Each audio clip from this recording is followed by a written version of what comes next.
A bead that was around the size of a fist was enshrouded within the green and yellow ball of light.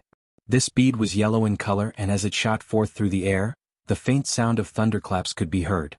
This was clearly some kind of treasure. However, Hanli did not have any intention of holding back his sword. Instead, he unleashed his sword art, and golden light spilled forth for several feet from the huge sword, creating a resounding boom as it was brought downward. At this moment, the remarkably dense pillars of cream-colored light also reached Hanli in the blink of an eye. Hanli inhaled lightly before opening his mouth to unleash a ball of purple flames. As soon as this ball of purple apex flames was expelled out his mouth, it made a spluttering sound as its size drastically swelled while flying through the air. In the blink of an eye, it had become a massive fireball that was around half the size of a wagon wheel.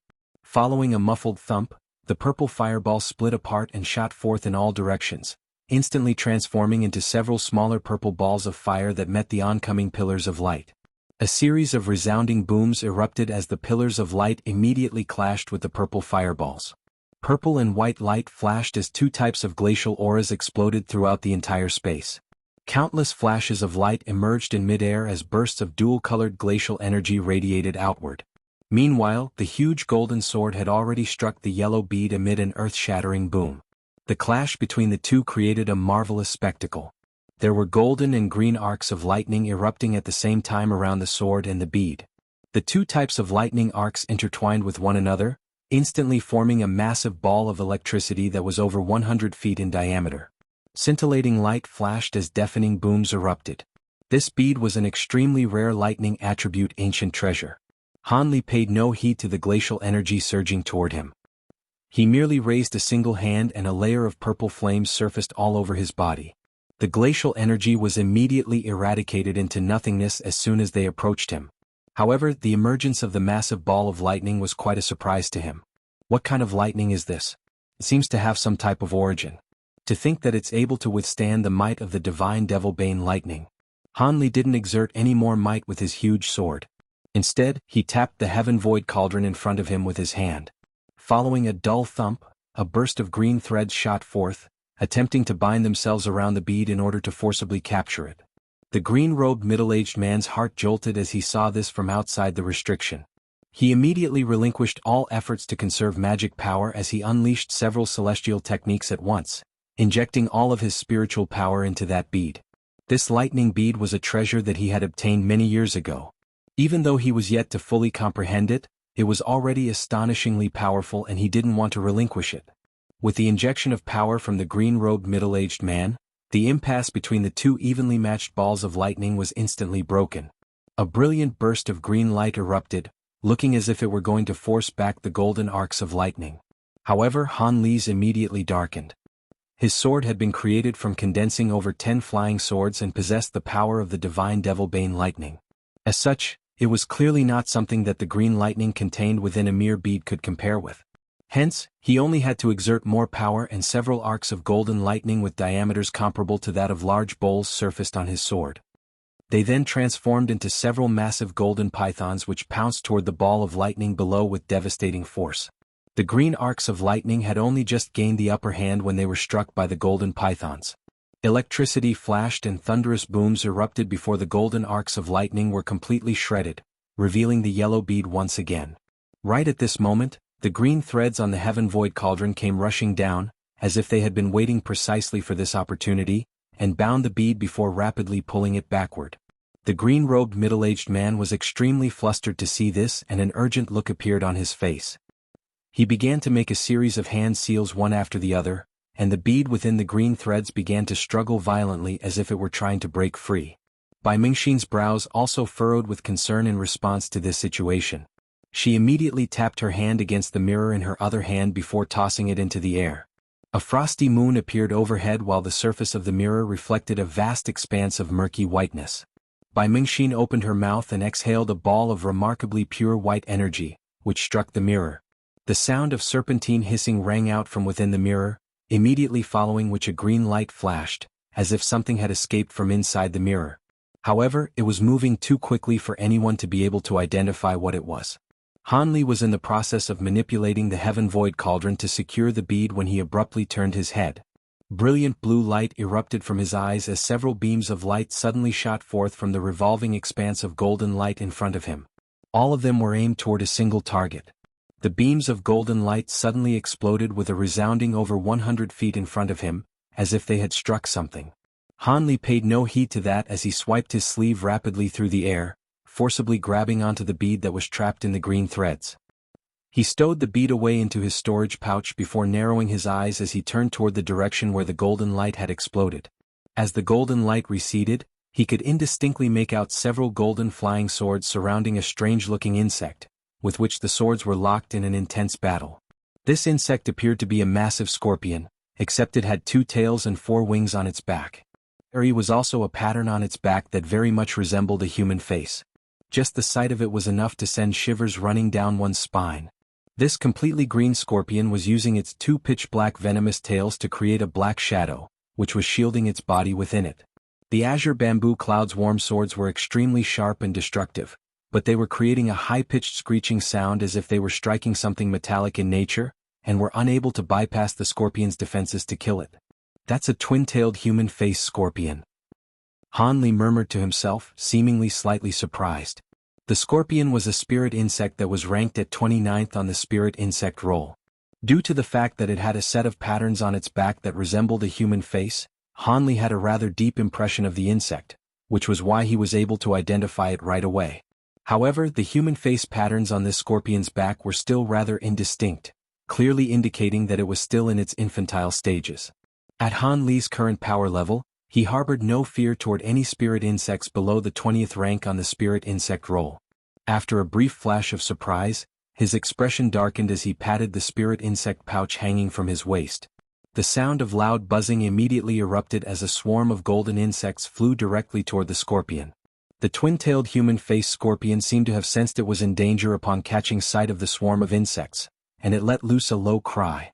Its body began to blur and it completely disappeared from beneath the flying swords. However, it reappeared in the next instant in a location that was over 200 feet away from where it was. This 4-winged spirit insect really was extraordinarily fast. Despite this, Han Li only gave a cold chuckle as he pointed a finger at the swarm of insects. A dull thump immediately rang out from within the insect swarm as countless golden flowers shot forth in all directions, encompassing the region in a radius of over 1,000 feet in the blink of an eye. Countless golden beetles several inches in size surrounded the twin-tailed scorpion in a sinister manner. Bai Mingxin was manipulating the scorpion from afar using her mirror, and she was struck by a sense of foreboding upon seeing this.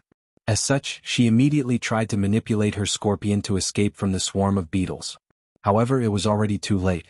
All of the gold-devouring beetles buzzed as they converged toward the scorpion from all directions. They weren't very fast, but there was a vast number of them and they left no gaps for the scorpion to evade or retreat. Thus, the scorpion was forced to transform its tails into a dark shadow again in order to protect itself. It then shuddered as it identified a certain direction to fly toward, attempting to force its way out of the insect swarm as it did so. If these were just ordinary spirit insects, the measures taken by the scorpion would be the most appropriate course of action. However, in the face of sacred bugs like these gold-devouring beetles, it was merely rushing to its death. Due to the fact that it had to wave its tails through the air, the scorpion's speed had been drastically reduced to less than half of what it was. Despite that, it was still able to swat countless beetles flying and rushed ahead for over 100 feet. However, there were only more golden beetles waiting for it, and they traveled along with the scorpion as they threw themselves at it fearlessly. The gold-devouring beetles feared neither the scorpion's venom nor its sharp tails. More and more of them began to cling onto the scorpion's tails with their teeth, causing both the scorpion as well as its twin tails to slow down. In the blink of an eye, a golden sheen had appeared over the entirety of the twin-tailed human-face scorpion's body, and it finally let loose a shrill cry of despair. Moments later, the scorpion was completely inundated by the sea of beetles and engulfed into nothingness. When the beetles finally flew back upon receiving an instruction from Han Li's spiritual sense, there was only a pair of pitch-black venomous scorpion hooks hanging in mid-air while exuding a faint light. The hooks were too hard and contained incredibly lethal venom, so even the gold-devouring beetles weren't interested in forcibly devouring it. However, Han Li was quite interested in those 2 poisonous hooks. He reached out with his hand and clutched at them from afar, netting a pair of demon beast materials for himself. He examined the 2 hooks briefly before stowing them away into his pouch. He then turned his attention toward the huge golden sword, which was hovering in the distance, completely stationary. He guided it with his spiritual sense, upon which the golden sword unleashed a downward strike. Golden arcs revolved around the sword, lending the slash around 30% more power. Following a loud burst of rumbling, white light abruptly appeared and expanded from the location in the air that had been struck by the sword.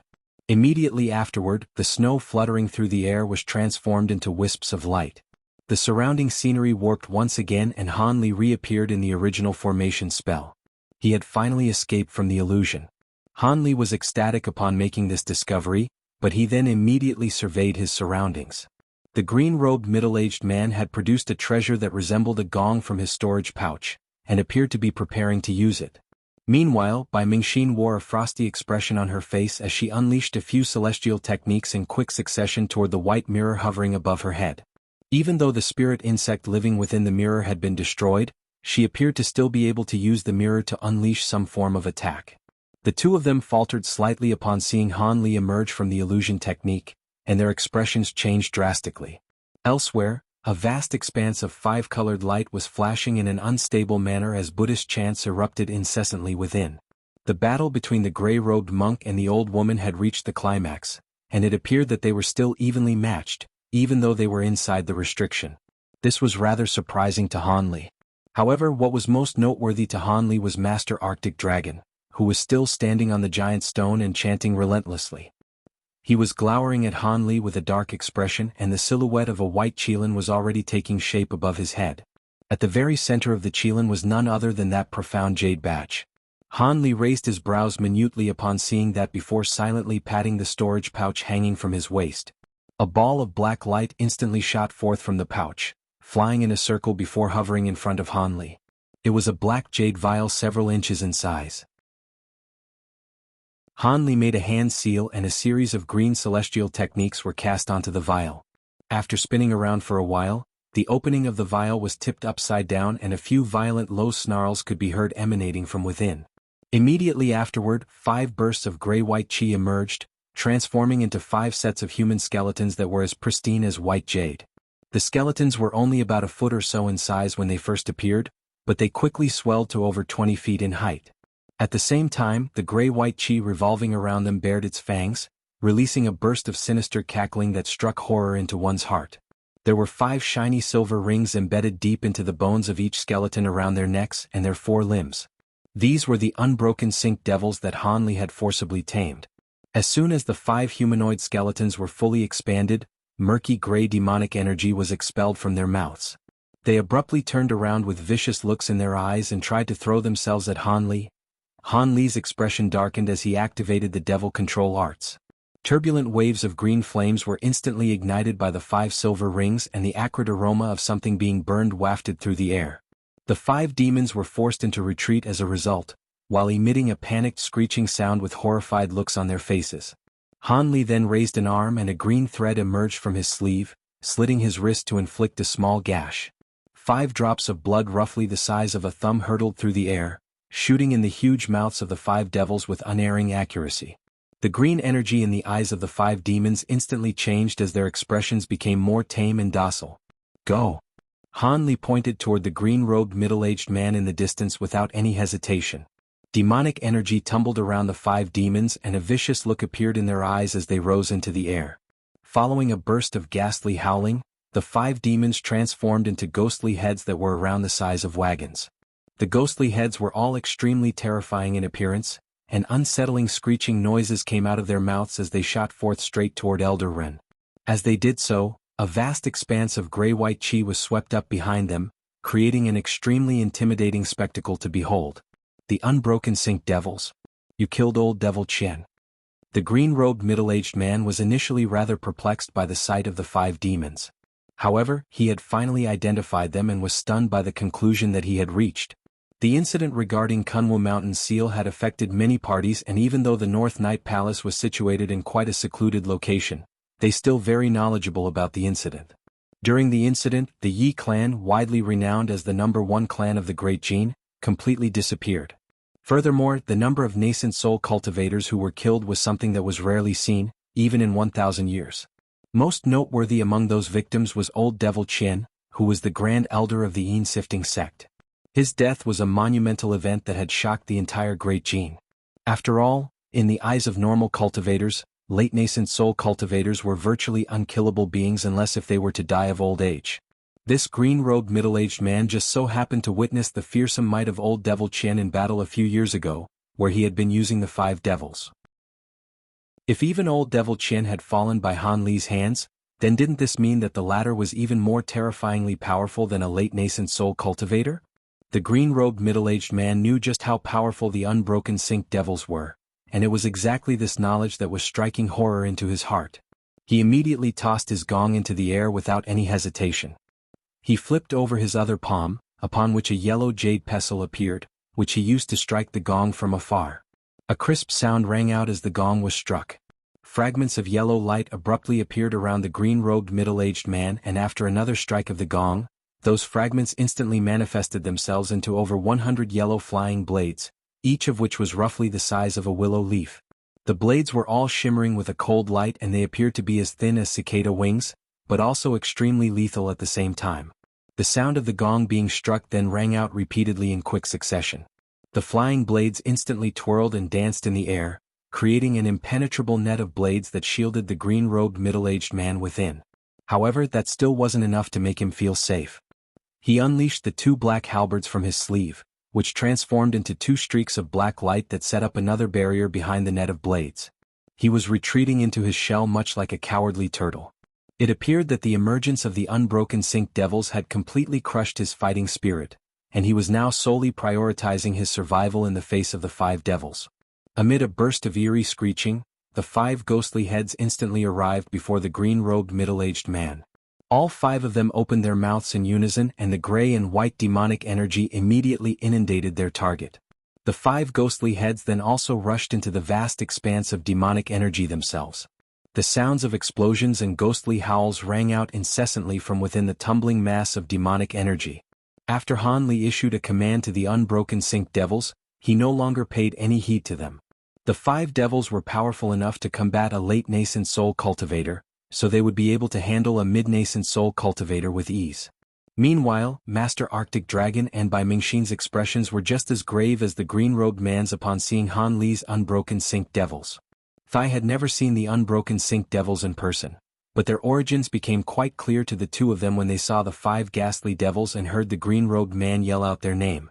Master Arctic Dragon was powerful enough to not have to fear the 5 devils, but he was at a critical juncture in preparing his attack, so he was unable to do anything. In contrast, Bai Mingxin's motions had faltered in her shock, and the attack that she was halfway through preparing was unconsciously terminated. It appeared that she already come to the realization that normal attacks would definitely be unable to pose a threat to Han Li. Unleashing them would simply be a waste of her magic power. However, Han Li was not going to afford her any time to catch her breath. He immediately made another hand seal and manifested 4 identical green silhouettes which split up into 2 groups, charging toward Bai Mingxin and Master Arctic Dragon respectively. As for Han Li himself, he remained standing on the same spot, but he whipped out his sleeve to stow away the heaven-void cauldron hovering before him. A feather fan then appeared in his other hand following a burst of 3-colored flames. At the same time, Han Li gave a powerful flap of his thunderstorm wings, upon which he transformed into a silver arc and disappeared on the spot. Bai Mingxin's heart jolted in shock upon seeing that. She had already witnessed Han Li's teleportation ability through the use of his thunderstorm wings, an ability that he had used while trapped in the illusion technique, and she did not dare to treat the situation lightly. Furthermore, she was also unable to tell whether the 4 blurry clone-like silhouettes were merely illusions or actual clones. In any case, she absolutely didn't want to allow them to get close to her. Thus, she immediately flicked several of her fair and slender fingers. The sound of projectiles piercing through the air could be heard as 4 streaks of light shot forth toward the 4 green silhouettes. The streaks of light were some sort of unidentified treasures in the form of sharp spikes. Her body then flashed, and in the next instant she appeared on the massive stone down below, standing shoulder to shoulder with Master Arctic Dragon. She made a series of hand seals with a grave expression on her face, conjuring up a layer of white ice flames. The flames then materialized into an ice mountain that was as pristine white as jade, shielding both herself and Master Arctic Dragon within. After doing all that, the woman raised her hands into the air and clumps of silver thread shot forth, intertwining with one another in midair. In the blink of an eye, a spherical net of threads was formed, encapsulating her within it. She was employing the same all-out defensive tactic adopted by the green-robed man. It was clear that she had also lost the courage to face Han Li on her own. She was pinning her hopes entirely on Master Arctic Dragon, hoping that the power of the profound Jade Cave in conjunction with Master Arctic Dragon's attack would be able to destroy this enemy, who was far more fearsome than they had anticipated. The 4 streaks of light were extremely fast and struck the 4 green silhouettes almost instantly. 3 of the 4 streaks of light simply passed through their targets, while the final silhouette adjusted its trajectory slightly to evade the sharp spike, before continuing on toward Master Arctic Dragon. At this moment, the facial features of the silhouette had already been revealed. It was a middle-aged man with an ordinary appearance in a set of green robes. Its aura was completely concealed and its body was erratic and insubstantial, as if it were a ghostly wraith. This was a humanoid puppet that had been intermingled with the other illusionary silhouettes by Han Li, in an attempt to deal his opponents a heavy blow. Han Li didn't know what kind of secret technique Master Arctic Dragon was preparing, but just the white Qilin silhouette taking shape above his head was definitely something out of the ordinary. He was confident that in his ability to defend himself even if all of the cultivators in the cave were to attack him at once, but he definitely wasn't going to stand around and watch as his opponent prepared an attack against him. Thus, he immediately unleashed 2 of his trump cards at once without any hesitation. Bai Mingxin was stunned by the sight of the humanoid puppet, which completely resembled a real person. She didn't have time to consider how an unknown cultivator had suddenly appeared in the cave before hurriedly pointing a finger toward the 4 streaks of light in the distance. The streaks of light immediately completed a U-turn before hurtling toward the humanoid puppet from behind. However, the latter simply ignored the oncoming sharp spikes and flipped over a palm, upon which a small bow enshrouded in crimson flames appeared in its hand. It then raised its head and aimed before shooting at the ice mountain before it. A rumbling boom erupted as countless flaming arrows shot through the air. A small segment of the entire sky had been stained completely crimson as a scorching aura permeated forth. The Thunderfire bow was a treasure that was definitely not inferior to a top-grade ancient treasure, and it was finally revealing its devastating might. Bai Mingxin's pupils contracted as she looked on from within the ice mountain she had conjured up. The unknown cultivator was paying no heed to the threat approaching him from behind, so Bai Mingxin gritted her teeth and forced the 4 streaks of light into further acceleration. If she could kill this man, then the attacks he had unleashed would be automatically dispelled. Of course, she hadn't forgotten about Han Li either. She was quite wary of the fact that he had just disappeared using his thunderstorm wings, and she had already unleashed her mid-nascent soul stage spiritual sense, which encompassed everything within a radius of 300 feet. She was doing so in order to defend herself against sneak attacks. However, an astonishing scene then ensued. The 4 streaks of light managed to strike the unknown cultivator squarely on the back.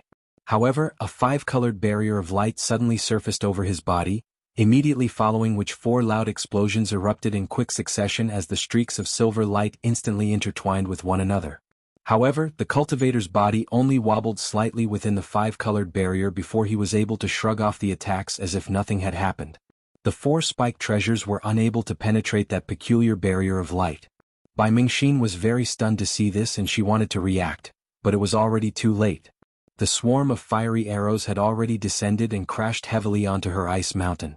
Resounding booms rang out one after another as boundless crimson flames tumbled over the surface of the ice mountain. The arrows then transformed into clumps of scorching fiery clouds, making it appear as if the ice mountain were situated within a sea of fire. Bai Mingxin looked on at the clouds of fire, but her expression remained calm. She knew that these fiery clouds were very powerful, but they would definitely be unable to bypass the defenses she had created with her glacial flames. As she expected, the crimson flames continued to surge in turbulent waves, but they were unable to vanquish the ice mountain. They were only able to make white light shimmer over its surface. A glint of light flashed through Bai Mingxin's eyes as a faint smug smile appeared on her face. However, right at this moment, a thunderclap suddenly erupted roughly 100 feet behind the ice mountain, where a silver arc surfaced. A humanoid figure who was entirely enshrouded in purple flames emerged from the silver arc before flying toward the ice mountain without any hesitation. This person was naturally none other than Han Li, who had appeared behind her using his lightning movement technique. He used the humanoid puppet to draw Bai Mingxin's attention while he approached his opponent. However, Bai Mingxin had been on high alert for a surprise attack from Han Li this entire time, and as soon as he appeared behind her, she was able to react as she gripped the air toward him without even turning around. A massive, glittering and translucent crystalline hand immediately appeared outside the ice mountain before closing in on Han Li. She wasn't naive enough to believe that this attack would actually be able to defeat her enemy. She was merely using it to slow down Han Li and buy time for herself. However, Han Li paid the massive hand no heed at all. He whipped out his sleeves expressionlessly, and a projectile shot forth from within, slicing the hand in half in the blink of an eye. Han Li was able to crash into the ice mountain without any delay as the purple flames all over his body abruptly multiplied in quantity. An incredible scene ensued. Han Li's body only faltered slightly before passing through the ice mountain as if there were nothing there. His body flashed through the air a few times and he was able to somehow pass through the ice mountain, appearing right before Bai Mingxin and Master Arctic Dragon. During his blitzkrieg assault, he had left a hole in the ice that was roughly 10 feet in diameter. It appeared that even though the purple apex flames had never been refined, it was still vastly more powerful than Bai Mingxin's glacial flames, and it allowed him to bypass her defenses with ease. All of a sudden, he had appeared right in front of the spherical barrier of silver threads. An urgent expression appeared on Bai Mingxin's face as she made a hand seal while yelling the word, "Withdraw." Brilliant light erupted from the barrier of threads as all of its constituent threads contracted toward the center, forming a massive silver ball without any openings in front of Han Li. Han Li was slightly taken aback upon seeing this, but he then chuckled coldly as three-colored light radiated from his hand. He twirled his feather fan, which then expanded at a drastic rate, transforming into a massive fan over 10 feet in size. At the same time, he swatted the fan gently through the air toward the silver ball. A pillar of three-colored flames came hurtling forth amid a spluttering sound. Golden, silver, and red symbols were intermingled and flashed within the flames as they struck the silver ball. Han Li didn't know what kind of treasure this silver ball was, but in the face of the spirit treasure replica that was the tri-flame fan, it emitted a loud ringing sound as well as a dazzling silver light that crashed into the three-colored flames, managing to temporarily keep them at bay. It was immediately apparent that the silver ball was struggling to cope with the three-colored flames, but it also managed to stay resolute for now, as opposed to being instantly punctured or melted. Han Li's brows furrowed upon seeing this, but they quickly relaxed. He had only injected a small amount of magic power into the tri-flame fan, unleashing an attack that was only roughly 10% of what it was normally capable of. Thus, he was a little taken aback by this result, but not overly surprised. Almost at the exact same moment, Han Li raised the jade vial in his other hand, which he had prepared well in advance, and instantly poured a drop of myriad-year spirit milk into it. He then injected his magic power into the fan without any reservation. The tri-flame fan tremored as it let loose a pleasing cry. A three-colored bird of fire emerged from the fan in a leisurely fashion before flying along the pillar of flames toward the silver ball. Meanwhile, Han Li spread open his thunderstorm wings again and disappeared from the spot amid a clap of thunder, virtually at the exact same moment that a burst of brilliant three-colored light exploded. In the next instant, a silver arc appeared over 300 feet away, within which Han Li's body re-emerged. He turned toward the spot that he had previously been located to find that the ice mountain had been completely inundated under three-colored light. Furthermore, it was melting at a rapid rate and was quickly reduced to nothingness. As for the silver ball, due to the fact that it was situated right at the center of the explosion of light, it had been instantly destroyed by the devastating explosive force. However, Han Li did not express any pleasure upon seeing this. Instead, his pupils contracted and his fingers tightened around his tri-flame fan. This was because after the silver ball had disappeared, a blue ice WRM several tens of feet had appeared in its place. The scales on the front half of the WRM's body were translucent, but the lower half of its body was covered in some sort of viscous blue liquid while its tail was protruding out of a small cauldron. It appeared that this spirit beast had been released from this cauldron. The small cauldron was hovering in front of Master Arctic Dragon, and it was none other than a second celestial blue cauldron. Furthermore, it was shielding Bai Mingxin and Master Arctic Dragon within it. Even though most of the blue WRM's body was also melted into nothingness in the blink of an eye, the power within the three-colored light had also been completely exhausted. Thanks to the WRM's glacial power, Master Arctic Dragon had managed to remain completely unscathed in the face of the tri-flame fan's devastating might. So this is that fire tribute spirit fan? As expected of a spirit treasure replica, it is indeed very powerful.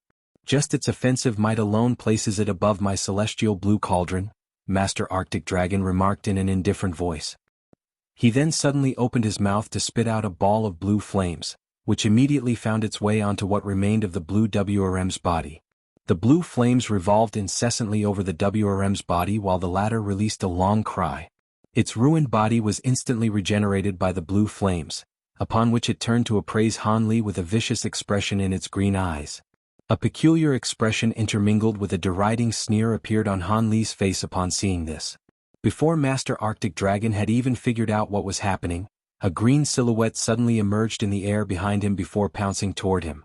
A hand pierced through the air directly toward Master Arctic Dragon's back like a shiny silver blade, while the other hand produced a small silver shield which instantly transformed into a silver curtain of light that came crashing down toward Bai Mingxin's head. The green puppet had unleashed these attacks completely soundlessly, as if it were merely a gentle breeze blowing by. As a result, neither of its targets were able to sense its approach. It was able to use the distraction created by the fiery clouds and Han Li's attacks to sneak up on its prey.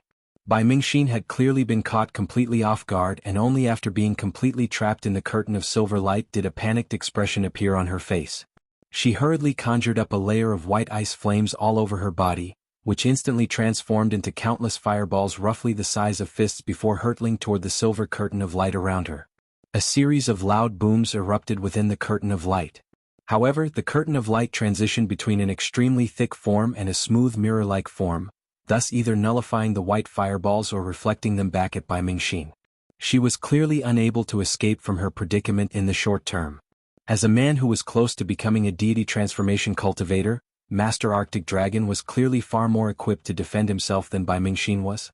As such, as soon as the humanoid puppet appeared, he was able to detect it with his powerful spiritual sense.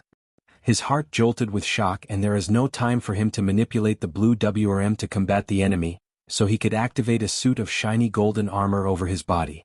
At the same time, he tried to evade the humanoid puppet's lightning-fast attack. However, the puppet was moving extremely quickly and shadowed Master Arctic Dragon's movements. The latter was still making hand seals, so his speed of movement was naturally hampered as a result. Thus, a dull thump erupted as the shiny silver palm struck his shoulder, sending bright silver light cascading in all directions. The humanoid puppet was refined predominantly from tail silver with a few other rare ingredients thrown into the mix. As such, the might of its palm was definitely not inferior to that of a normal flying sword treasure. However, its attack was only able to trigger a series of ripples on the surface of the golden armor before being deflected away. Despite that, the immense force behind its hand still forced the late nascent soul cultivator to stumble back in retreat. However, Master Arctic Dragon was actually quite relieved by this development. He attempted to terminate his hand seals so he could spare his magic power and use it to combat his enemy. Even though the process wasn't yet complete, he had already gained control over more than half of the cold chi in the cave, which should have been enough to eradicate his enemy. As he began to employ this change in tactics, the humanoid puppet's other hand lashed out like lightning and struck his other shoulder, only to be kept at bay by the golden armor again.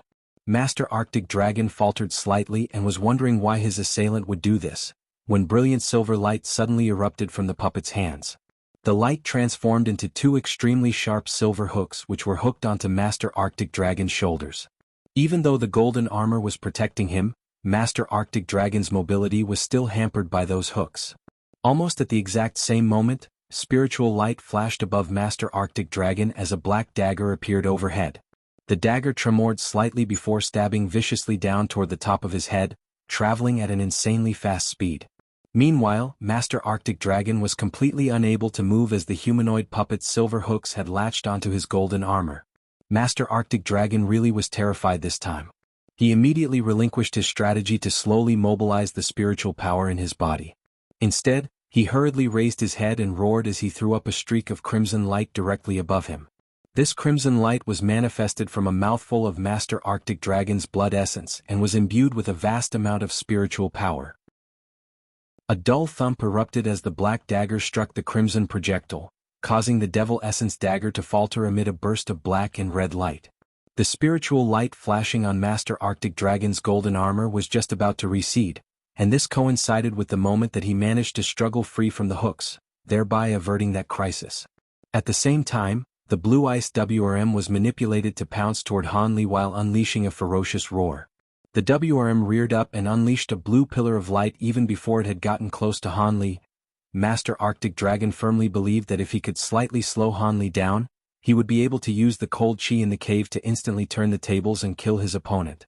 However, right at this moment, a silver lotus flower around a foot in diameter suddenly appeared about 100 feet below Master Arctic Dragon. It spun on the spot before emitting a bright burst of silver light, as well as a string of Buddhist chants. Master Arctic Dragon was instantly struck by the feeling that his body had become impossibly heavy, rendering him completely immobilized. At the same time, he had lost control over most of the magic power in his body. As a result of this, the crimson arrow that was still combating the black dagger became significantly weaker. Thus, the Devil Essence dagger was able to vanquish the weakened crimson arrow before continuing downward without any further impediment. Master Arctic Dragon's face paled with horror as a wail of anguish escaped his mouth.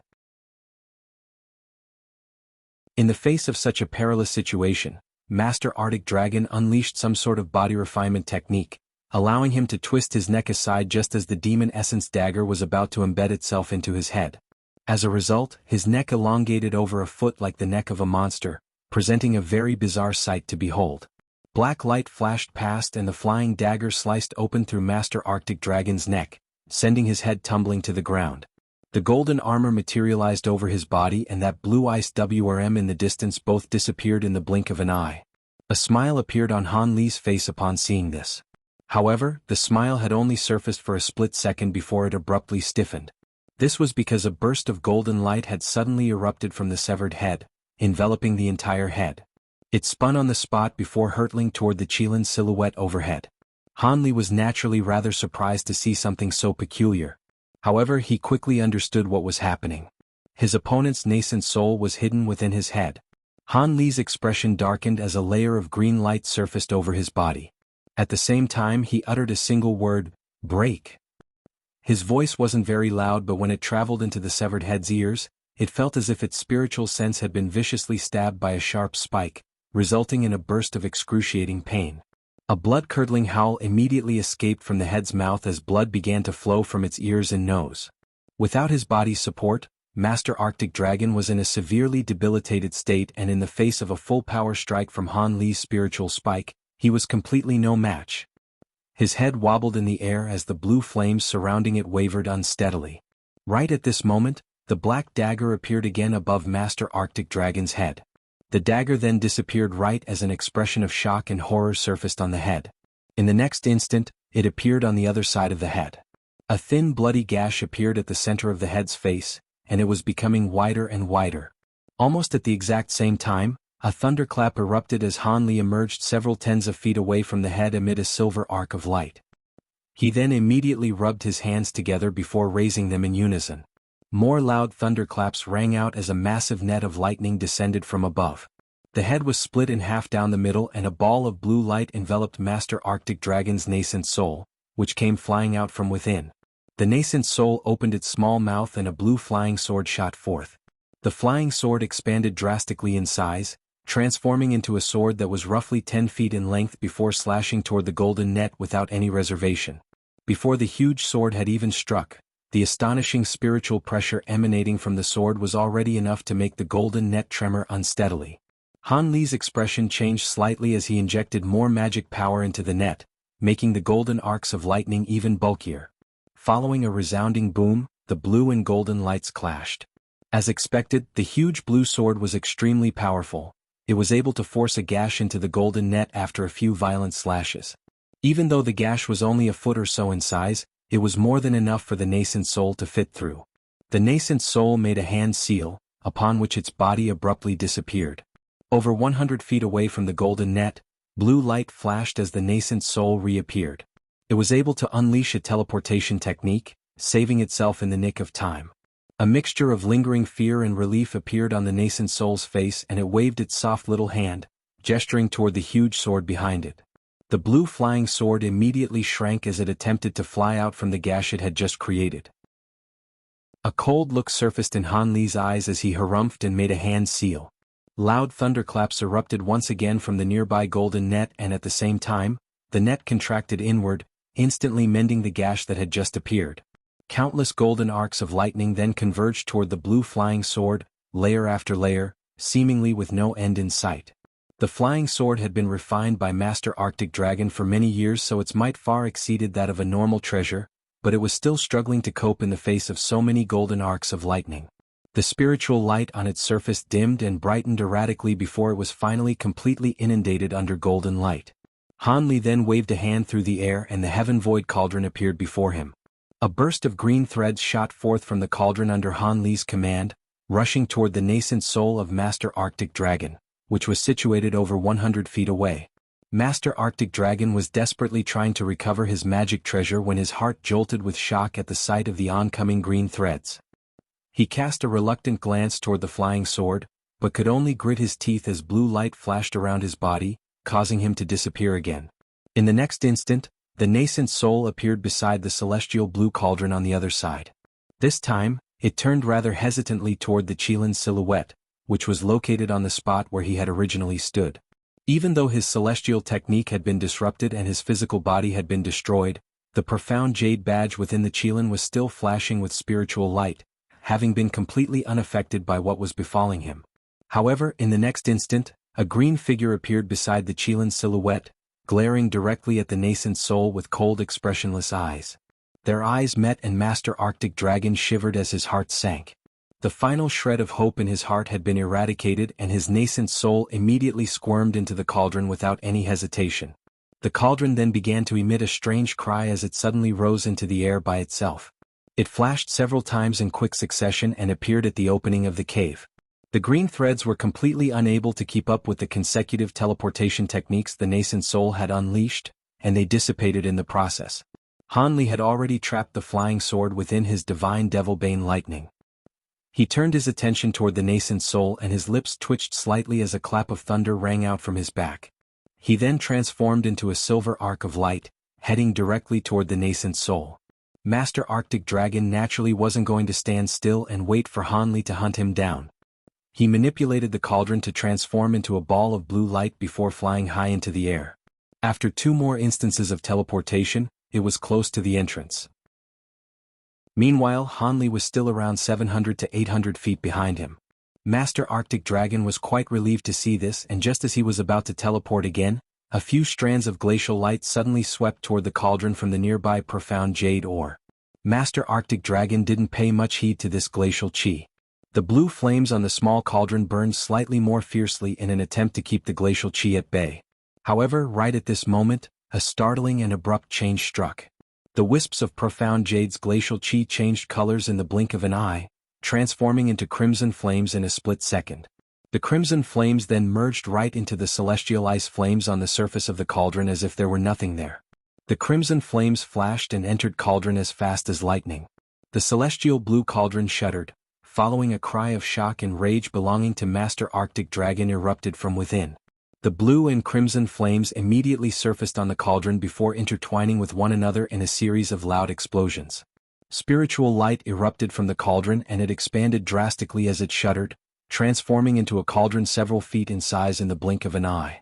Half of the cauldron was dominated by blue flames while the other half was under siege from crimson flames. Master Arctic Dragon's nascent soul appeared within the blue flames. It turned to face the crimson flames with an expression of shock and fury on its face. Within the crimson flames, a fire raven roughly the size of a fist emerged. It let loose a few low cries and seemed to be rather carefree and relaxed. In a life-and-death situation like this, Master Arctic Dragon couldn't afford to waste time by engaging in a prolonged battle. A sharp cry escaped from the nascent soul's mouth as blue flames swept viciously toward the fire raven.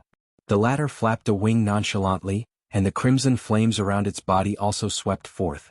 The blue and crimson flames clashed amid a flurry of scintillating light and resounding booms, resulting in an extremely intense battle. The fire raven was none other than a manifestation of that wisp of great true flame.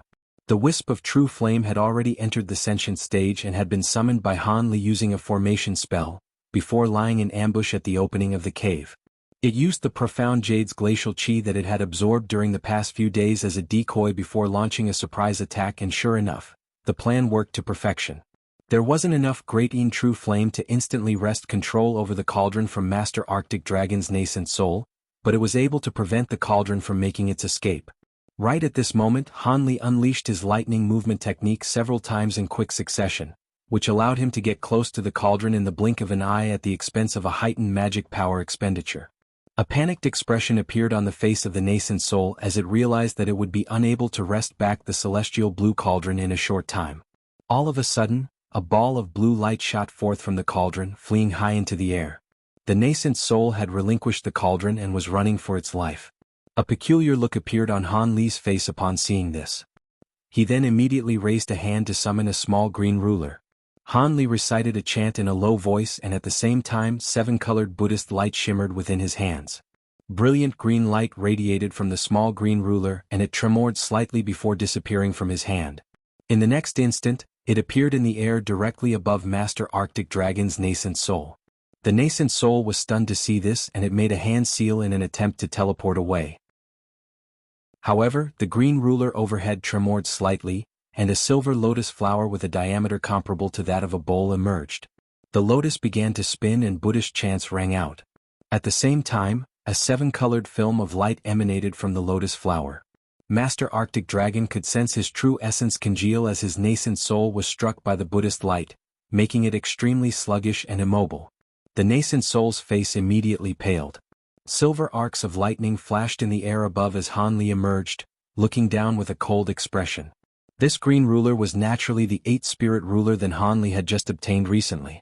Even though he had only successfully cultivated the first layer of the artifact imprint technique, he was still able to unleash astonishing power with it. In terms of pure offensive might alone, it was even superior to the Heaven Void Cauldron.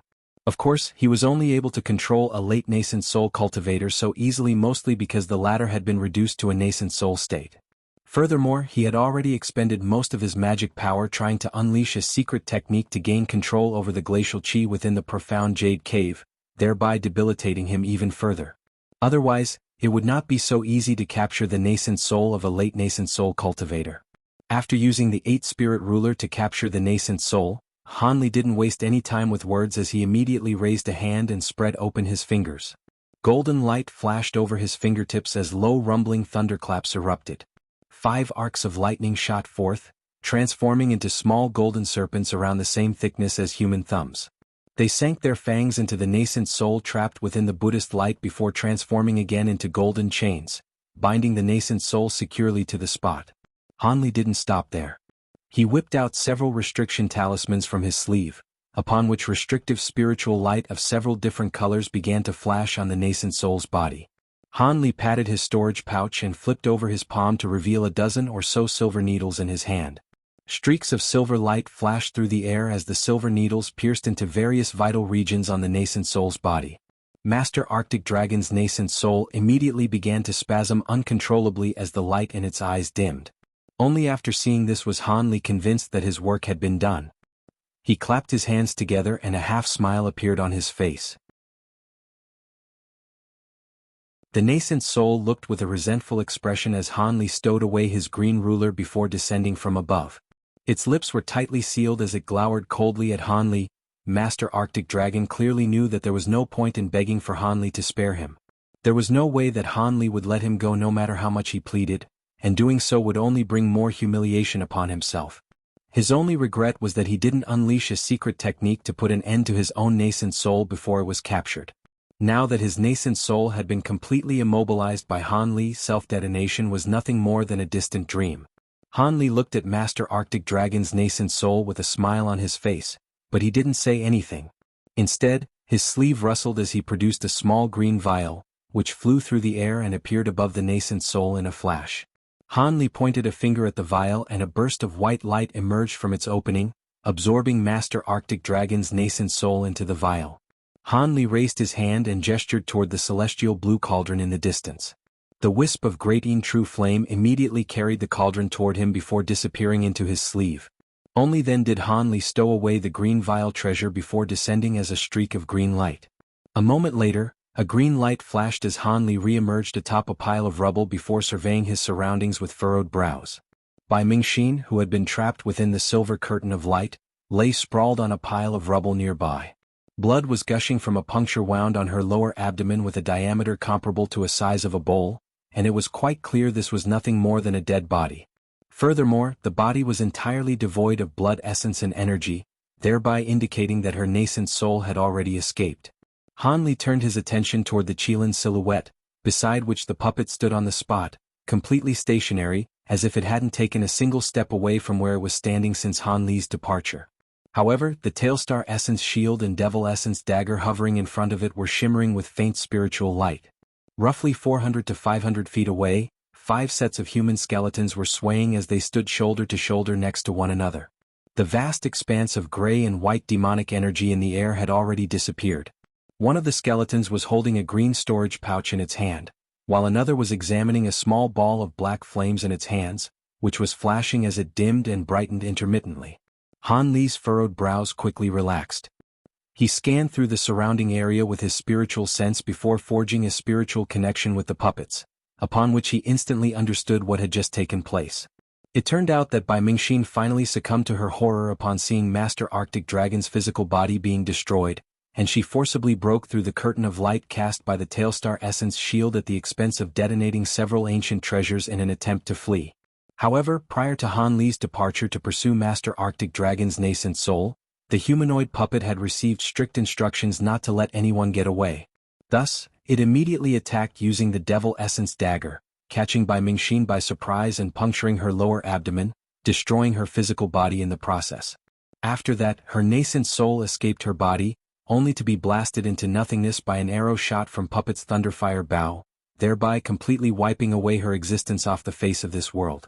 As for the green-robed middle-aged man, he was ultimately unable to withstand the attacks from the 5 devils, and in the end, his physical body, nascent soul, and the treasures he was carrying were all completely engulfed by the 5 devils. Only his storage pouch and his remaining shred of glacial flames were left behind. After figuring out what had happened, Han Li heaved a sigh of relief and wordlessly gestured toward the 5 devils. The storage pouch and black glacial flames in their hands immediately flew toward him at his behest. Han Li examined the storage pouch momentarily before stuffing it into his pocket. He was more interested in the ball of black glacial flames. After a brief hesitation, he rubbed his hands together. Loud thunderclaps erupted as countless thin arcs of golden lightning shot forth from his hands, ensnaring the black flames within to form a golden ball around the size of a fist. He patted his storage pouch and produced a glacial profound ice box, which he tossed the golden ball into before stowing the box away again. He then turned his attention toward Bai Mingxin's body. After a brief hesitation, he swept a sleeve through the air, hurled forth a crimson fireball. The body was instantly enshrouded in scorching flames amid a faint spluttering sound, but a ball of white flames then immediately squirmed out of her body. It tumbled through the air, dousing the surrounding flames, before converging to form a white fireball again as it tried to squirm back into the body. That was none other than Bai Mingxin's glacial phoenix flame. As expected, following the destruction of her soul, the remnants of the glacial flame had returned to her body. However, Han Li was prepared for this situation, and he wasn't about to let the glacial flames retreat back to their host. He spread open his hand before closing his fingers, feigning a grabbing motion as he reached for the flames from afar. A huge hand materialized from purple apex flames immediately appeared in the air above the glacial flames, before descending at an astonishing speed. The ball of white flames was instantly ensnared by the hand before the latter flew back through the air. Han Li feigned a grabbing motion with his hand again, and the storage pouch on her body also rose into the air before landing in his hand.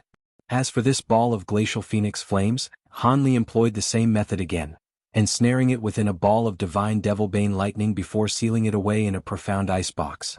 Most the glacial flames had dissipated due to the fact that their owner had perished, but the remnants were the purest of those flames. If he could use them or merge them into his purple apex flames, his combat prowess would be enhanced once again. Of course, this wasn't the time to be conducting such experiments. Lastly, Han Li examined Master Arctic Dragon's body. What came as a surprise to him was that the gold-winged raccoon he had been rather wary of wasn't in Master Arctic Dragon's spirit beast pouch. He didn't know why that was the case, but he couldn't be bothered to ponder the notion as he stowed away Master Arctic Dragon's storage pouch as well. After doing that, Han Li turned toward the Qilin silhouette and that profound jade badge, upon which a grave expression appeared on his face. This silhouette was an inanimate object, but it was imbued with an astonishing amount of spiritual power. Furthermore, it was rather peculiar in that it seemed to have been materialized from some type of glacial qi, but also appeared as if it had been manifested from pure spiritual power. He was unable to identify what its true constituents comprised. After a brief hesitation, he slowly raised a hand and golden light flashed over his fingertips as he prepared to unleash a streak of sword chi to test its reaction. However, right at this moment, a burst of crimson flames suddenly shot forth from his sleeve before disappearing into the Qilin silhouette. A flash of red light then appeared, manifesting into a fire raven. This was the spirit beast manifested from the great Yin True Flame. The fire raven appeared to be thoroughly enjoying itself within the Qilin silhouette. As red light flashed from the feathers all over its body, it began to absorb the surrounding white qi, which the Qilin silhouette was comprised of. Han Li's expression changed slightly upon seeing this and he put down his hand. After a brief hesitation, he decided to let the fire raven do as it wished while he turned his attention to the five-colored barrier of light in the distance. The commotion ringing out from within the restriction had died down slightly, but it still hadn't completely stopped. It appeared that the gray-robed monk and the old woman were still locked in a heated battle. Due to the fact that they were obscured within the restriction, the two of them hadn't yet realized that the battle outside had already concluded, nor could they have possibly imagined that the mid-nascent soul Han Li would be capable of slaying a late-nascent soul and two mid-nascent soul opponents. Only roughly 10 minutes had passed since the commencement of the battle. Green light erupted from Han Li's body as he shot forth as a green streak of light, arriving above the five-colored barrier of light in the blink of an eye before surveying the situation down below. A cold smile then appeared on his face as he humanoid puppet and 5 skeletons flew toward him at his behest. At the same time, 36 small golden swords flew out from Han Li's sleeves, transforming into 36 streaks of golden light that circled above his head. He cast several celestial techniques onto the swords in quick succession. The streaks of golden light tremored before immediately multiplying to form over 100 identical swords. The swords then dispersed and flew toward the barrier of light down below. An astonishing scene then ensued. All of the swords suddenly disappeared into thin air. He had set up an Oriate sword formation which had encompassed this entire area.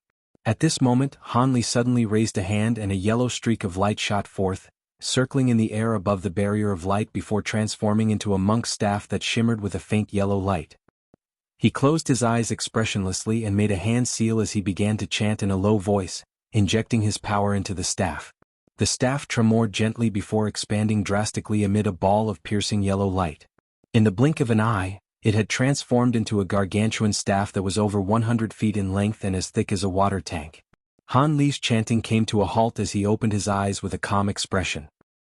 He looked down at the film of light below him before rubbing his hands together, upon which a ball of 7-colored Buddhist light surfaced between his palms. He supported the ball of Buddhist light in one hand before hurling it through the air, where it struck the monk's staff in a flash. The staff was originally emanating yellow light when all of a sudden, an additional layer of 7-colored Buddhist light appeared around it. At the same time the staff began to emit a low and forbidding ringing sound. "Go!" Han Li commanded as he pointed a finger at the monk's staff. The gargantuan staff immediately came crashing down at his behest, striking the barrier of light with unerring accuracy. An earth-shattering boom erupted and a thunderous burst could be heard throughout the entire underground cavern. The 5-colored barrier of light down below only managed to withstand the might of the monk's staff for a split second before being completely shattered. The shattered fragments of the vast barrier of light were reduced to specks of spiritual light before disappearing. After Han Li caught sight of the situation within the barrier of light, his expression stiffened before a peculiar look appeared on his face. However, he soon reverted back to his usual calm expression as he said, "Who would have thought that you two were merely putting on an act? How about I join you two as well? Otherwise, it would be quite a pity if you two didn't have any opponents." Beneath the barrier of light that had just been shattered, the gray-robed monk and the old woman were sitting on 2 huge rocks that were situated only around 100 feet away from one another. Both of them had their eyes tightly closed as they meditated in a seated position. In between the two of them, there was a strange mouse-like spirit beast that was only around the size of a fist. However, as its stomach inflated and deflated, bursts of thunderous booms rang out, making it sound as if 2 powerful cultivators were engaged in an intense battle. The gray-robed monk and this Madame Long hadn't been fighting at all. Instead, they were merely using the sounds created by this spirit beast to fool everyone outside of the restriction. The two of them immediately opened their eyes after the barrier of light was shattered by Han Li. Both of them directed their attention upward and were clearly surprised by the sight of Han Li that greeted them. At the same time, a green and yellow barrier of light settled over the two of them. Even though it was far smaller than the five-colored barrier of light from before, it was still enough to encompass the two of them. At the center of the barrier of light, a semi-transparent embroidered cloth was slowly rotating. This barrier of light was being released by the cloth. How could it be you? The old woman's wrinkled face was etched with incredulity. The gray-robed monk also wore a similar expression. Han Li looked down at the new barrier of light and the embroidered cloth down below as a faint smile appeared on his face. Looks like you two have expended quite a lot of effort into this. To think that you would use a treasure to conceal your presence. TSK. I was wondering why I was unable to see through a mere illusion technique with my bright side spirit eyes. It turns out that you two were hiding in here hatching a plot this entire time. I really do admire you two for your wisdom.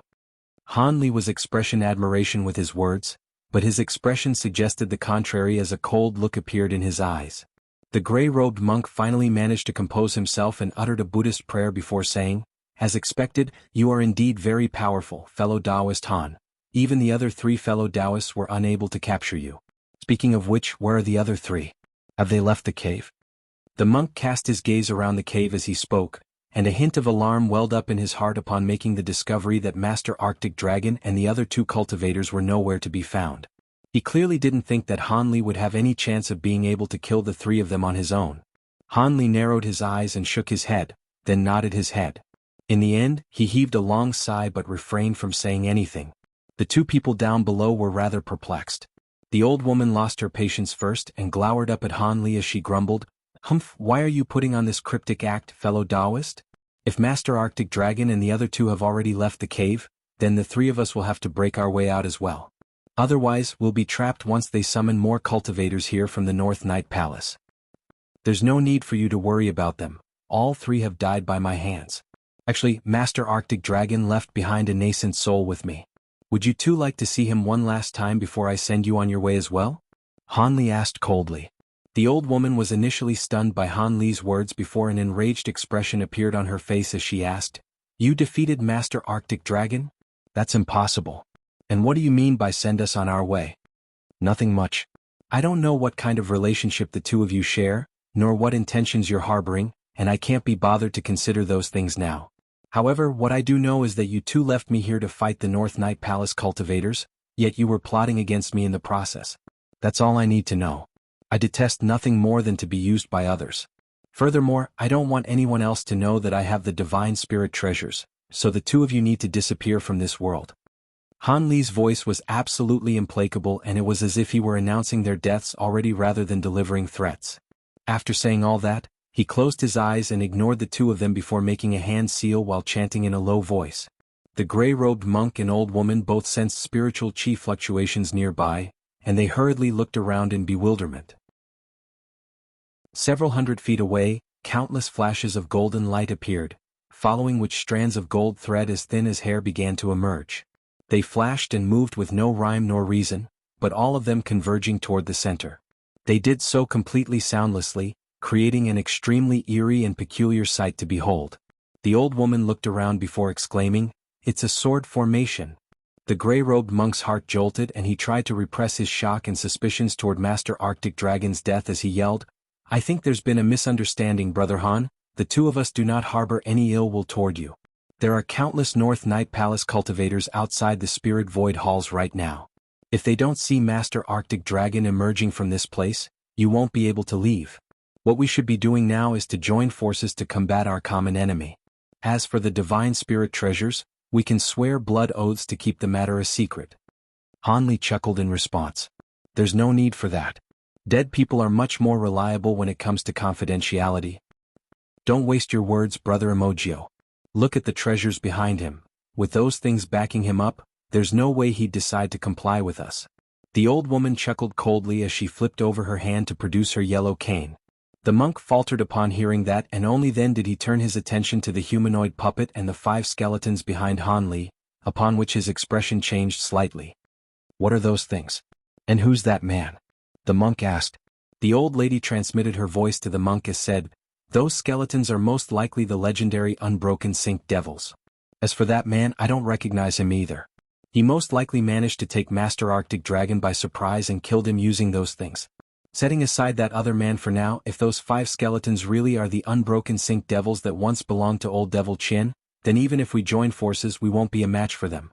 The only way for us to win is to finish this battle as quickly as possible by killing that Han brat. Those things won't be able to pose a threat to us once he's dead. For now, let's focus on breaking through this sword formation first. Otherwise we'll be in big trouble once those 5 devils are released on us. Thankfully, Buddhist techniques can somewhat debilitate the 5 devils. Once the 5 devils strike, you'll have to be the one to hold them off. If all else fails, we'll use that thing we prepared for Master Arctic Dragon on him. The monk sighed as he transmitted his voice in response. I guess we have no choice but to do that. This man doesn't use an ice attribute cultivation art though, so that thing will be significantly less effective against him. It can't be helped. Thankfully, he's not a late nascent soul cultivator.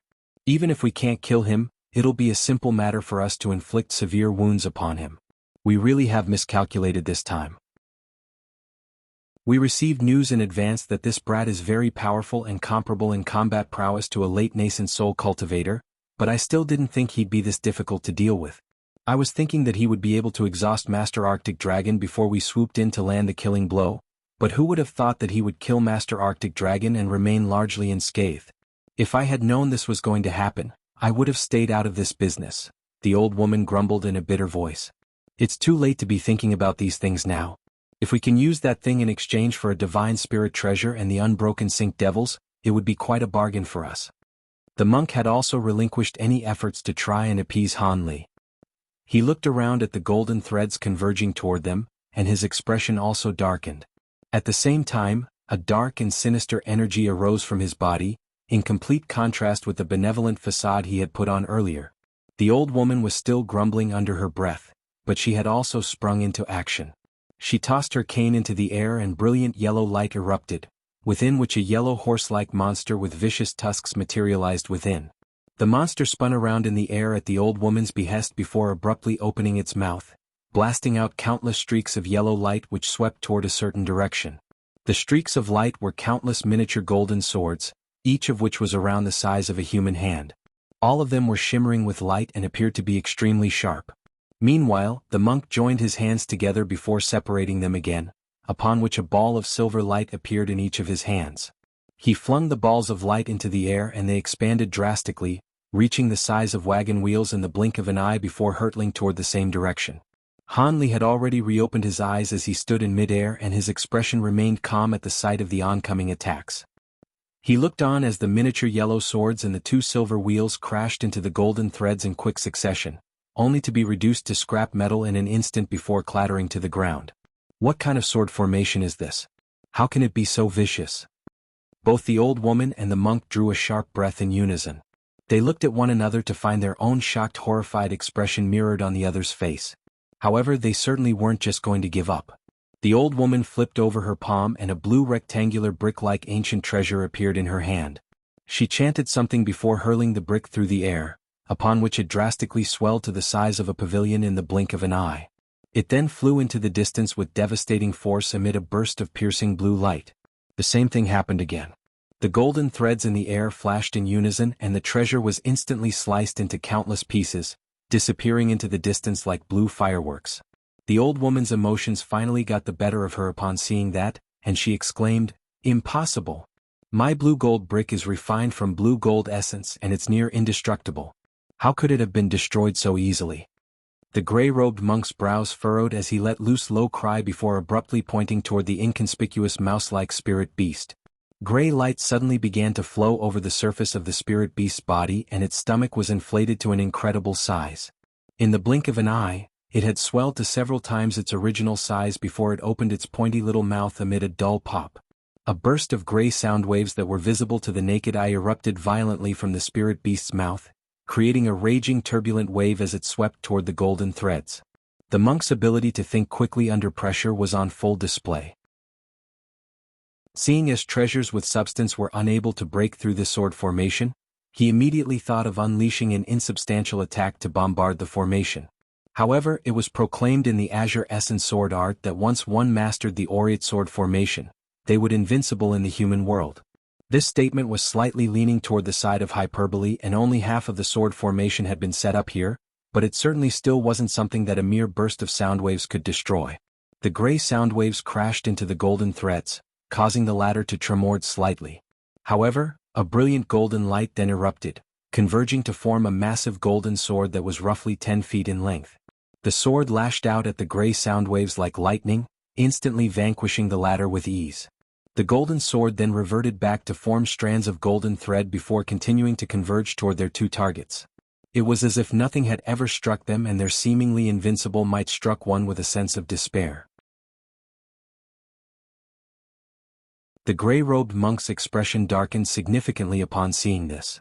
This sword formation was far more powerful than they had anticipated.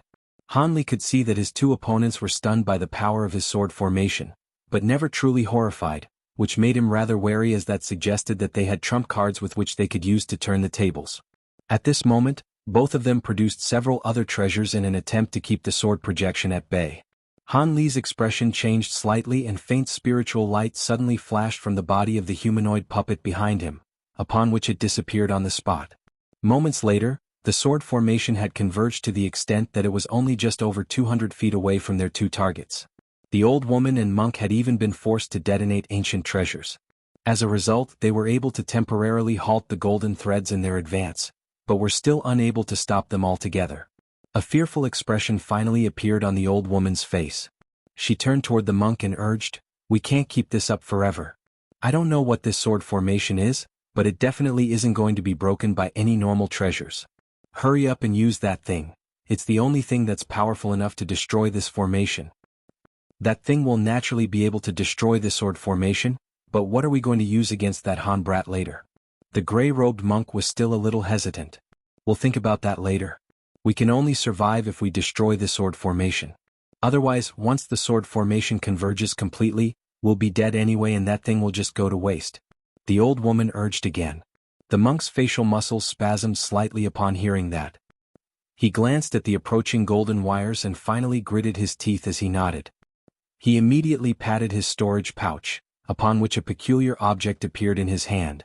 It was a fiery red ball that was about the size of a fist, and it was rather murky, making it impossible for anyone to identify exactly what it was.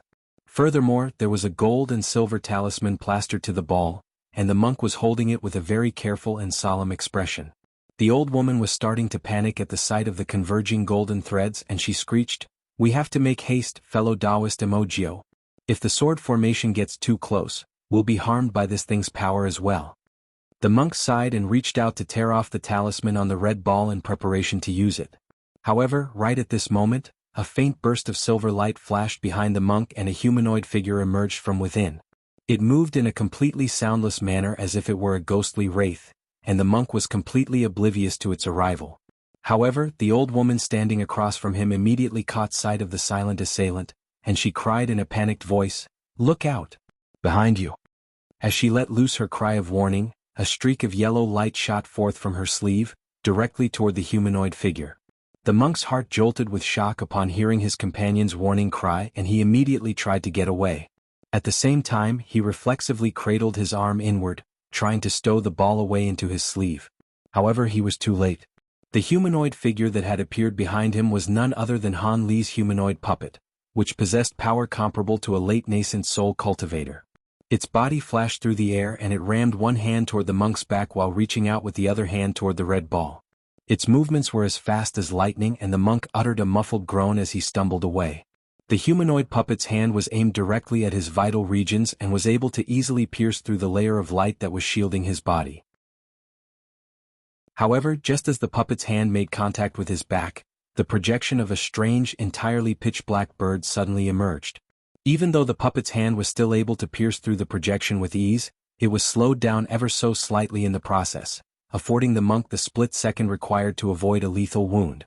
Even so, he was still afflicted by a long gash on his shoulder, from which blood was gushing profusely. Meanwhile, just as the puppet's other hand was about to reach the crimson ball, the latter suddenly detached itself from the monk's hand and flew toward the old woman. Furthermore, the yellow streak of light that the old woman had hurled through the air was already upon the puppet. It was a thin yellow needle that was flashing with light. Purple light erupted from the humanoid puppet's eyes and it made no attempt to evade the needle. All of a sudden, the arm reaching for the red ball tremored violently amid a crisp crack. The arm detached itself from the puppet's body and caught up to the ball in the blink of an eye. The ball was cradled up by the hand before instantly being carried away. Almost at the exact same time, the yellow needle struck the humanoid puppet on the head, creating a dull explosion amid a flurry of yellow light. No. Yes. Two contrasting cries, one furious and one elated, escaped the mouths of the monk and the old woman respectively. The monk's crimson ball had been wrested away from him, so he was naturally shocked and enraged. Meanwhile, the old woman was ecstatic upon seeing the magic treasure she had refined for hundreds of years strike their assailant right in a vital region. The humanoid puppet stumbled back several steps before barely managing to arrest its momentum. It stood up straight once again and turned to appraise the old woman with a cold expression. There was a small hole around the diameter of a thumb puncturing right through its glabella, but the hole completely healed in the blink of an eye, leaving behind not even a single trace to suggest that the puppet had ever been harmed. The old woman was flabbergasted upon seeing this. However, she then suddenly sensed something as she screeched, "My yellow plum needle! What did you do to my yellow plum needle?" The humanoid puppet slowly raised a hand to reveal the thin yellow needle hovering over its palm.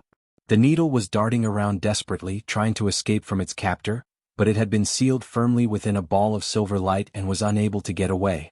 The old woman's face paled significantly upon seeing this. She opened her mouth and was just about to say something, when the humanoid puppet suddenly rubbed its hands together. Piercing silver light immediately erupted from between its hands and the yellow needle immediately dimmed as it lost its spiritual nature. The old woman let loose an anguished cry before throwing up several mouthfuls of blood essence in quick succession, as if she had been severely wounded.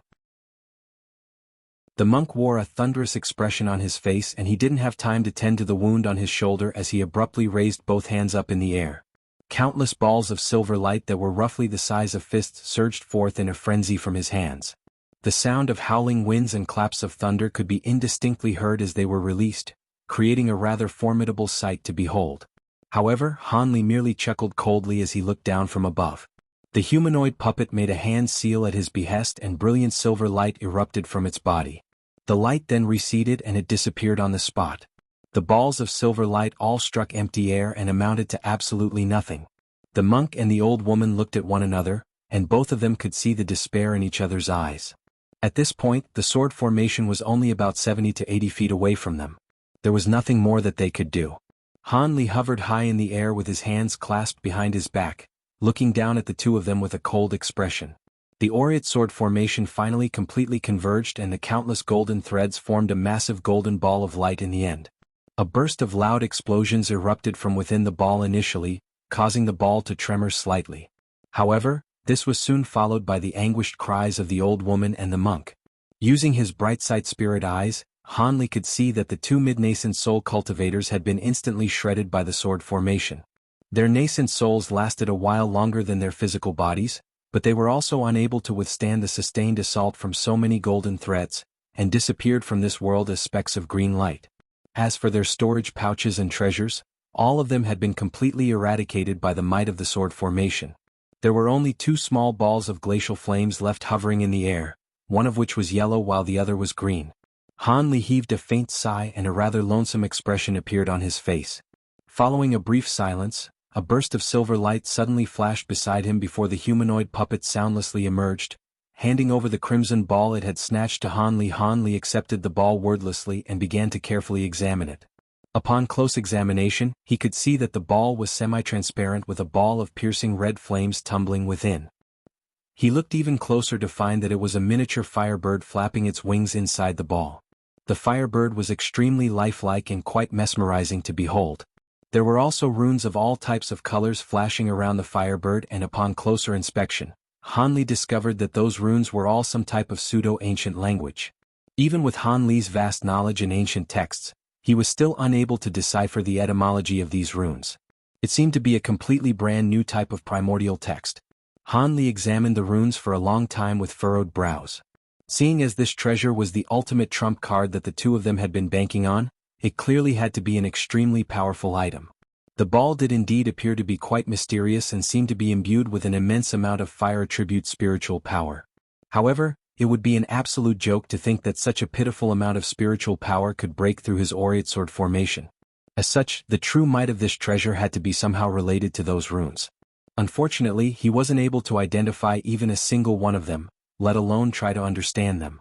It clearly wasn't the time to be conducting thorough research, so after a moment of contemplation, Hanli produced a few more talismans from his storage pouch and plastered them to the ball. He then pulled out a special wooden box and carefully placed the ball into it. He was going to keep it for later usage. After doing all that, Hanli turned toward the Qilin silhouette to find that it had already shrunk quite noticeably. In contrast, the fire raven flapping its wings within the silhouette was extremely vigorous, and its body had grown by roughly a third of its original size. Hanli stroked his chin with a contemplative look upon seeing that.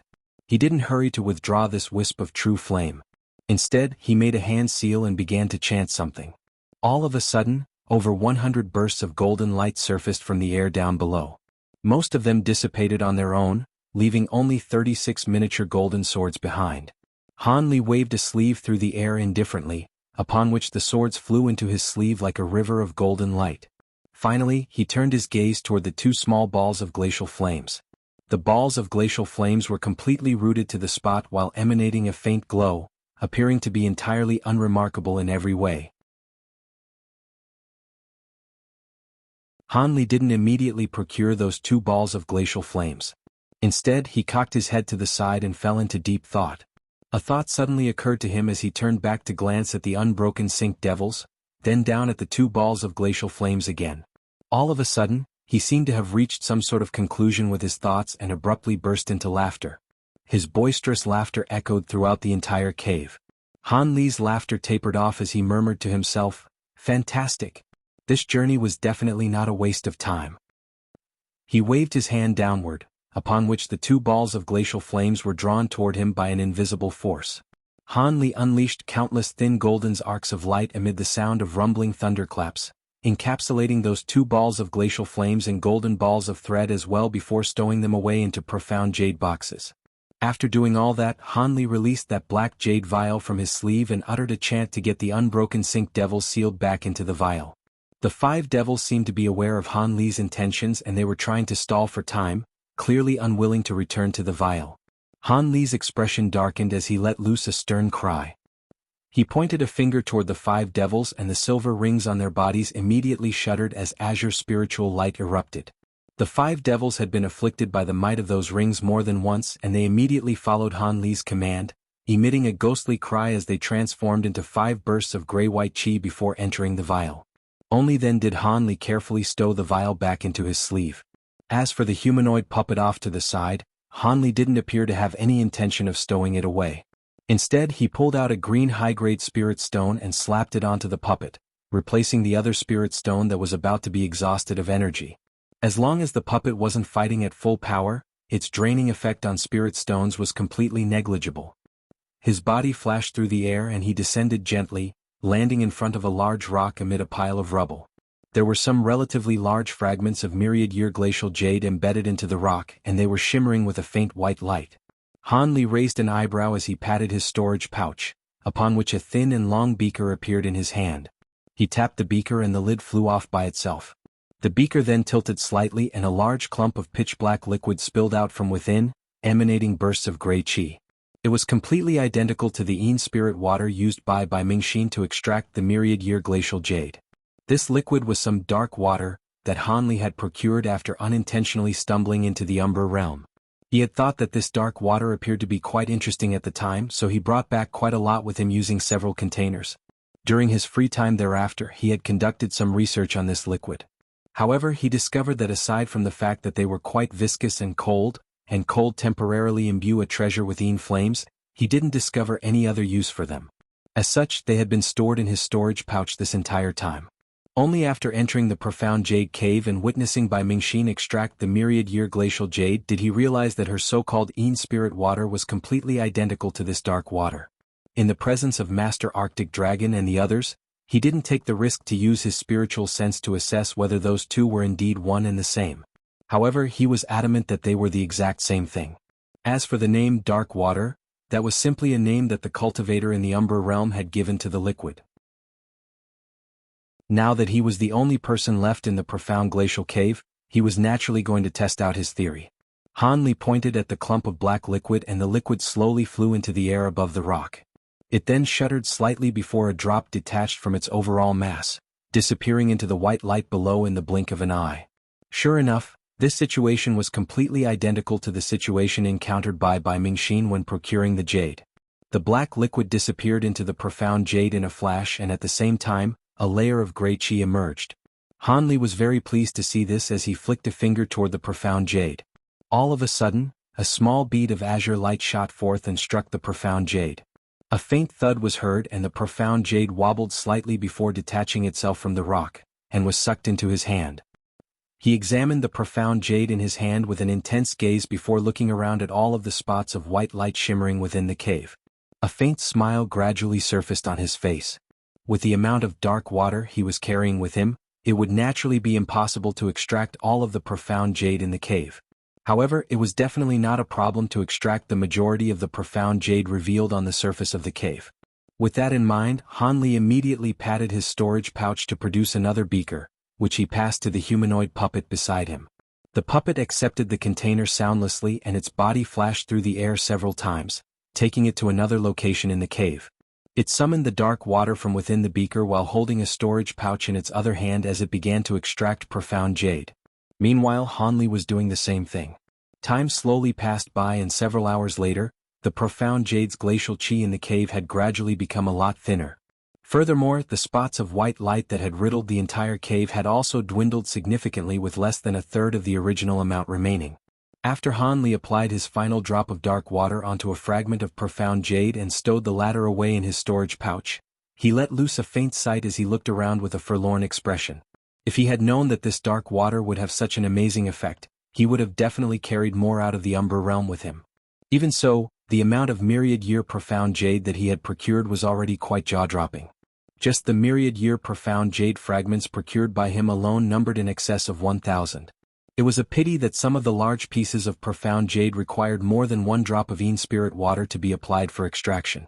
Otherwise, he would have been able to procure even more than what he currently had.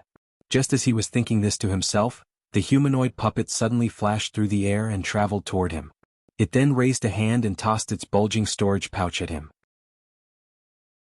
Han Li caught the pouch and used his spiritual sense to take a cursory glance at its contents. Sure enough, there appeared to also be over 1,000 pieces of profound jade in there. With so many pieces of profound jade in his possession, Han Li was already beginning to devise a plan. Aside from adding them to his 72 flying swords, he could use them to refine some treasures, or perhaps add them into his existing treasures to enhance their powers. However, even if Han Li were to do all that, there was no way he would be able to use up all of this profound jade.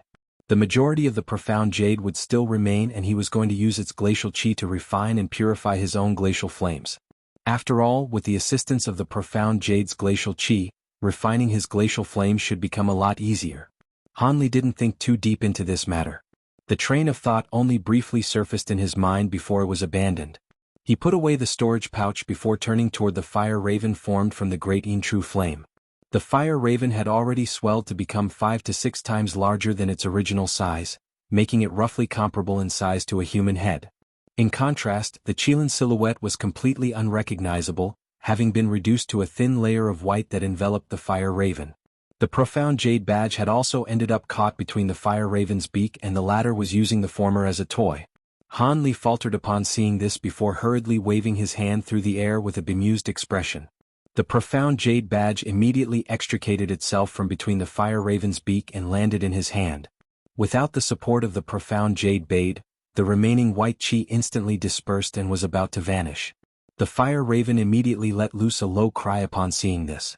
It spread open its wings, and its entire body transformed into a ball of crimson flames, which swept toward the remaining white qi, absorbing all of it into its own body.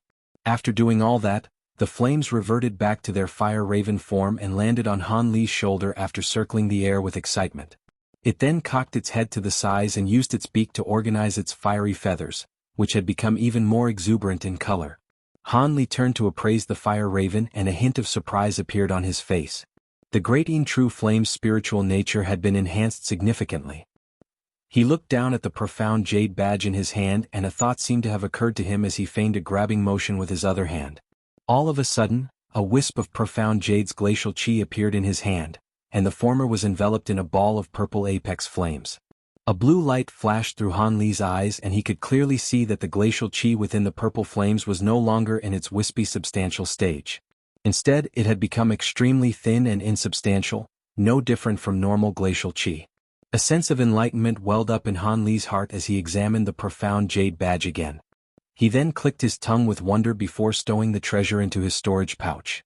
After searching through the entire profound jade cave and ascertaining that there was nothing else of value to be contained, he departed with the humanoid puppet and the fire raven. The entrance to the cave was still tightly sealed. Han Li looked at the mysterious runes flashing at the opening and summoned the celestial blue cauldron from his sleeve. The cauldron shot forth through the air and rotated a few times before hovering in front of him, completely stationary. If it were any other cultivator, they really would be unable to manipulate this cauldron. After all, it was quite clear that only those who had celestial ice flames could control the celestial blue cauldron. That was why Master Arctic Dragon had willingly given one to the monk. However, this was not an issue for Han Li.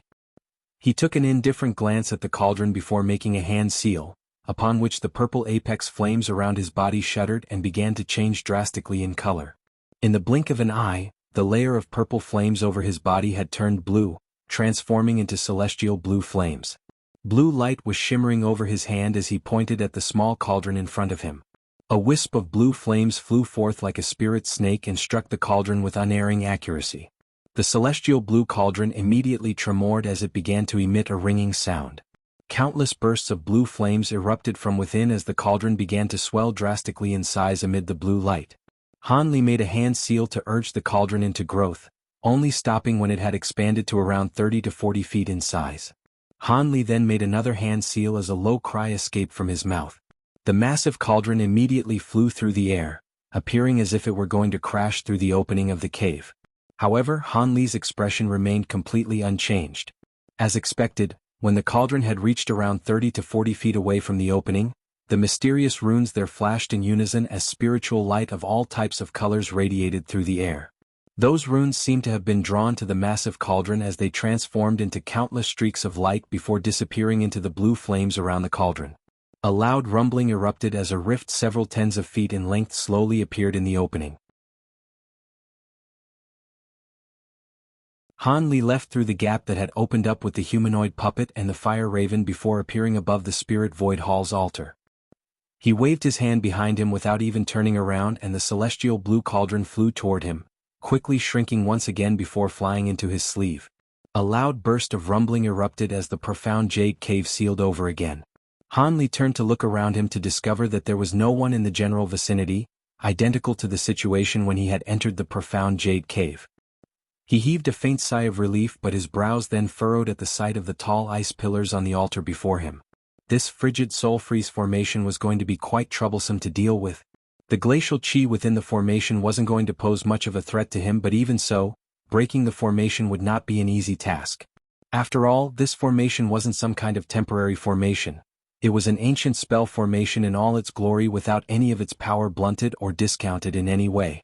Furthermore, what Han Li was more concerned about was not this formation, but instead how to open the gate of the Spirit Void Hall. Back when he had first come in, Master Arctic Dragon had told him that opening the gate from the inside would be a simple task. However, it was quite clear now that his words had been deceitful in nature. Even if it were indeed a simple task to open the gate from the inside, a special celestial technique would most likely be required. With that in mind, Han Li didn't immediately tackle the frigid soul freeze formation. Instead, he patted his storage pouch, and a stack of formation banners radiating all different colors of spiritual light appeared in his hands. He hurled the banners downward and they disappeared in a flash, vanishing into a certain spot on the altar. A ball of white mist then emerged from that spot, encompassing a radius of over 100 feet. Han Li flipped over his palm upon seeing this to produce the vile treasure within which Master Arctic Dragon's nascent soul was sealed. After contemplating what he was going to do next, he decided to use a soul search technique on the nascent soul first to extract more information about the Spirit Void Hall, in order to prevent falling into some type of predicament due to his lack of knowledge. Of course, he was also going to search for information regarding the pure sun flame essence.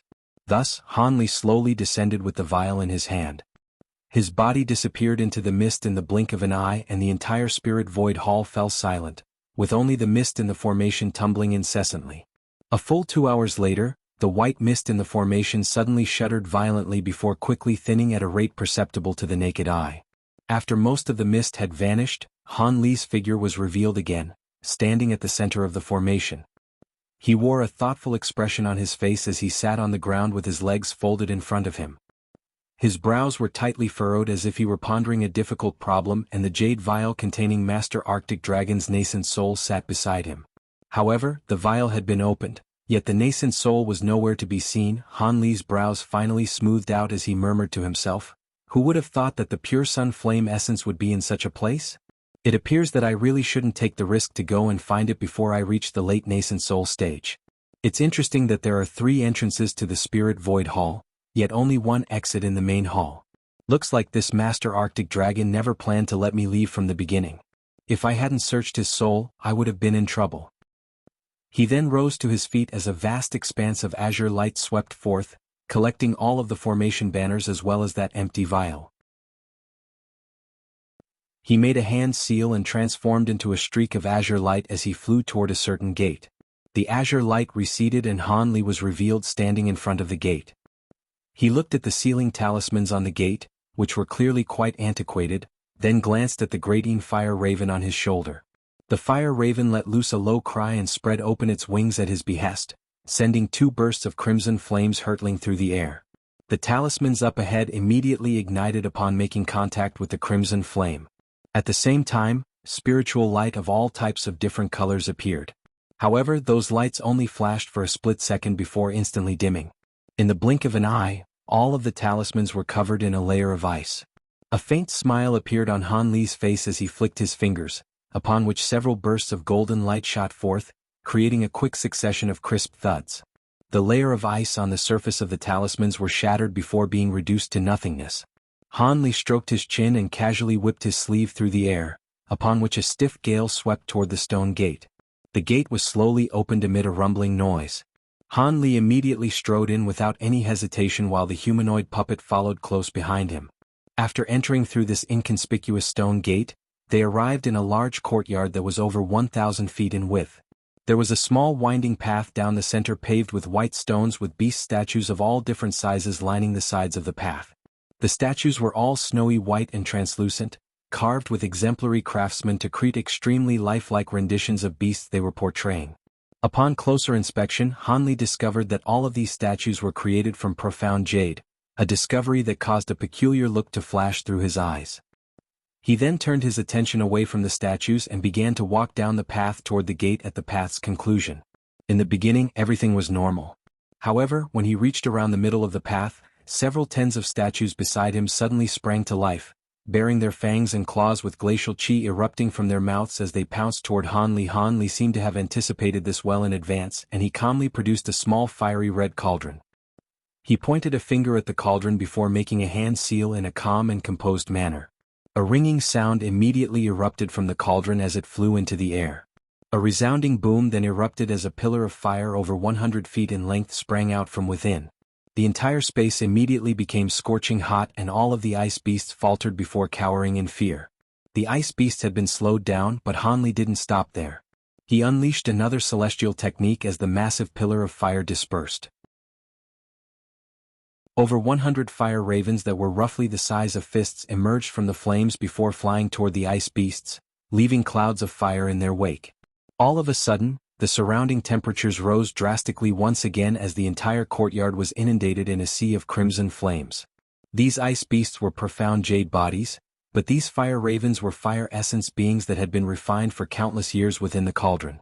The ice beasts blasted glacial chi out of their mouths in a desperate attempt to save themselves, but were all invariably melted and disintegrated in the face of the scorching flames. Moments later, all of the ice beasts in the courtyard had disappeared.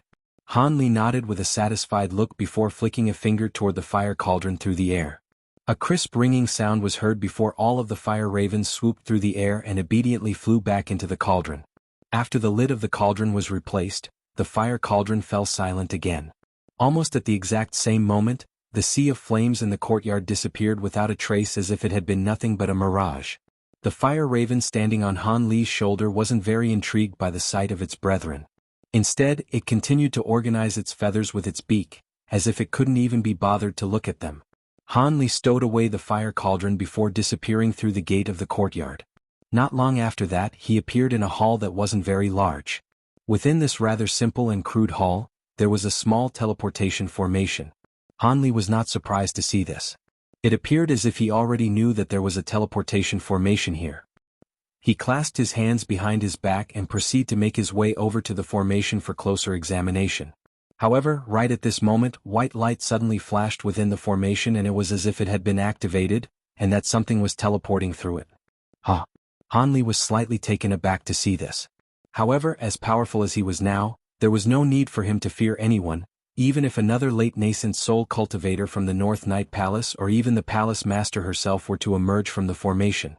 Thus, he faltered in his footsteps and silently appraised the teleportation formation before him. In order to prepare for unforeseen circumstances, the humanoid puppet beside him had also instantly disappeared, concealing itself to survey the situation from the shadows. The teleportation formation before him wasn't very large and it appeared that only 2 or 3 people could be teleported at a time at most. Sure enough, following a flash of white light, 3 slender figures stumbled out from within. Han Li narrowed his eyes and discovered that all 3 of them were young women in North Night Palace attire. They were roughly at the foundation establishment stage and the eldest one among them had even reached the false core stage. However, all 3 female cultivators wore panicked expressions and were quite disheveled in appearance. One of them had sustained a severe injury on her shoulder and it was quite clear that they had just endured a difficult battle. "Who are you?" "Ah, it's Senior Han." The 3 women were initially startled to see a man who wasn't in North Night Palace attire standing in front of the formation. The 2 women who were unscathed had each summoned a translucent flying sword, but the wounded woman was very elated to see Han Li. Han Li faltered slightly upon hearing that. After taking a closer look at that female North Night Palace disciple, he discovered that she was the servant girl who had tended to him in the distinguished pavilion. "It's you? What happened?" Han Li asked with a calm expression. The other 2 women didn't know who this Senior Han was, but their junior martial sister seemed to be familiar with him and he didn't appear to be an enemy, so they both heaved a collective sigh of relief. They then used their spiritual sense to detect Han Li's cultivation base, upon which elated expressions appeared on their faces. However, before the 2 women could extend a curtsy toward him, white light flashed in the teleportation formation again. A fishy odor then wafted forth as the silhouette of a massive beast appeared within the formation. This was an unidentifiable demon beast with a pair of horns and the head of a horse. It was wielding a green steel trident and there was long black fur growing all over its back. The 3 women immediately hurtled back in retreat as the servant girl urgently cautioned, "Be careful, Senior. This is one of the demons that have attacked our palace and is trying to kill us." A sinister smile appeared on the demon beast's face as soon as it caught sight of the 3 women, and it immediately made a charge for them. However, right at this moment red light flashed behind the beast. Immediately thereafter, a massive explosion erupted before an azure figure appeared and vanished in the blink of an eye. A blood-curdling howl erupted from the demon beast's mouth as a gaping hole the size of a fist appeared in its chest. The sections around the puncture wound had been entirely charred black. The demon beast swayed a few times before letting go of its trident and falling to the ground. The servant girl knew that Han Li was a nascent soul cultivator whom even the palace elders had to treat with respect. Even though it appeared that the one who had attacked wasn't Han Li himself, but they were definitely somehow related to Han Li. The other 2 female cultivators were also relieved to see such a powerful demon beast killed so easily. The false core stage female cultivator extended a respectful bow toward Han Li and said, "Thank you for saving us, Senior. These demon beasts have stormed into the main hall of our Spirit Void Hall. Please lend our palace your assistance, Senior."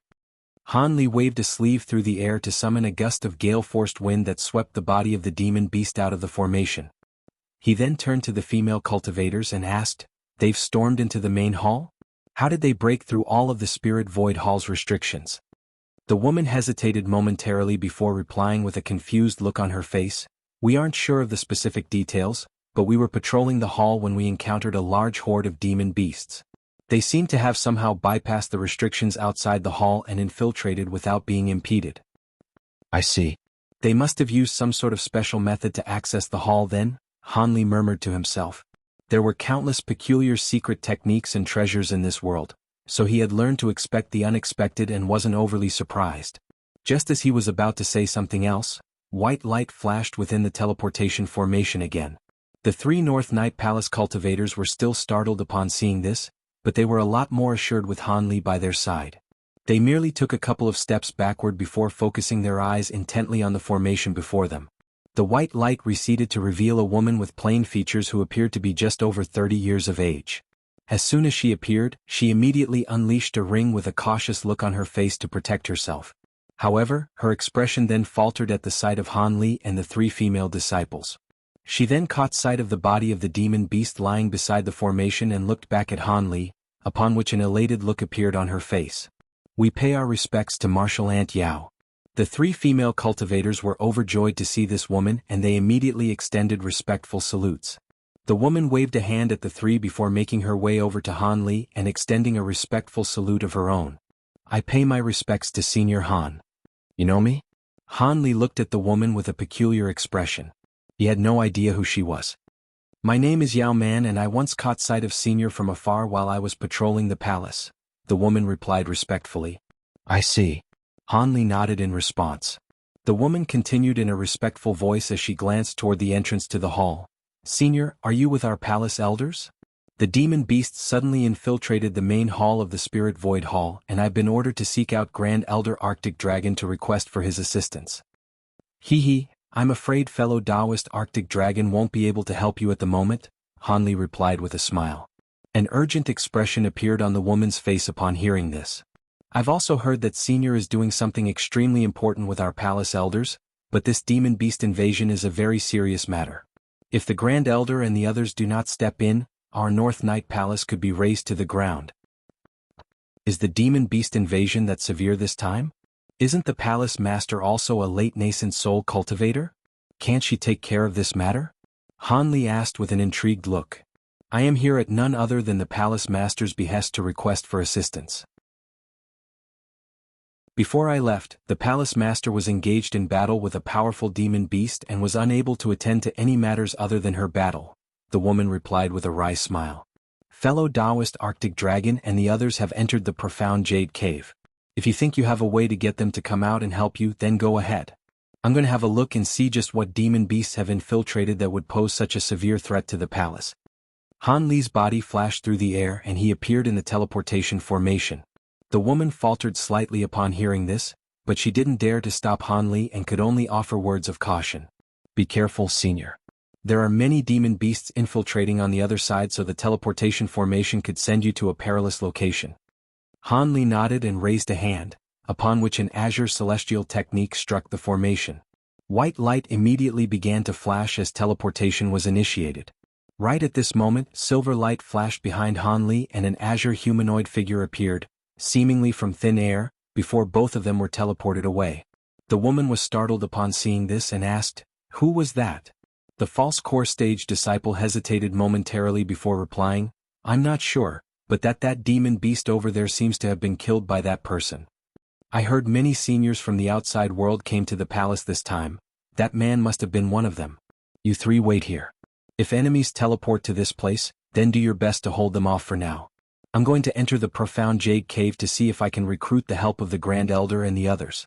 The woman was rather disturbed by the fact that Hanli appeared here by himself, but she quickly recalled that she had been entrusted with an important duty and rushed toward the cave. Yes. The three female disciples bowed in unison while the woman transformed into a streak of white light hurtling toward the profound Jade Cave. On the other side, Hanli and the humanoid puppet emerged from the teleportation formation. Before Hanli had even recovered from the discomfort brought on by teleportation, the puppet behind him suddenly disappeared on the spot. Two cries of anguish rang out in quick succession, followed by a dull thump as something fell to the ground. Hanli turned to discover a demon beast's body lying in a puddle of its own blood. There were a man and woman standing beside it, both of whom were core formation stage cultivators of the North Night Palace. They were staring at the humanoid puppet, which had one of its shiny golden arms protruding from the other demon beast's chest. The puppet withdrew its arm and the demon beast's body also fell to the ground. They had arrived in an identical hall to the one that the other teleportation formation was situated. Hanli took a glance at the two North Night Palace disciples before striding away without paying them any heed. He could hear a series of loud clashes erupting from outside the hall, thereby indicating that extremely fierce battles were taking place outside. The man and woman were planning to make their way over to Hanli and extend respectful salutes, but Hanli clearly didn't want to speak to them, so they remained where they were after a brief hesitation. Right at this moment, Hanli and the humanoid puppet had already exited the hall. As expected, there were many intense battles taking place outside, with a dozen or so North Night Palace disciples locked in combat with a horde of demon beasts. Treasures and demonic chi flew in all directions amid deafening roars and explosions. Both sides appeared to be evenly matched and were locked in a grueling impasse. Hanli only took a cursory glance at the situation before paying no further attention to it.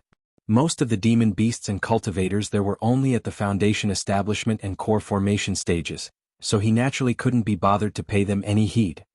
He immediately transformed into a streak of silver light which also enveloped the humanoid puppet within, as he rushed out of the hall.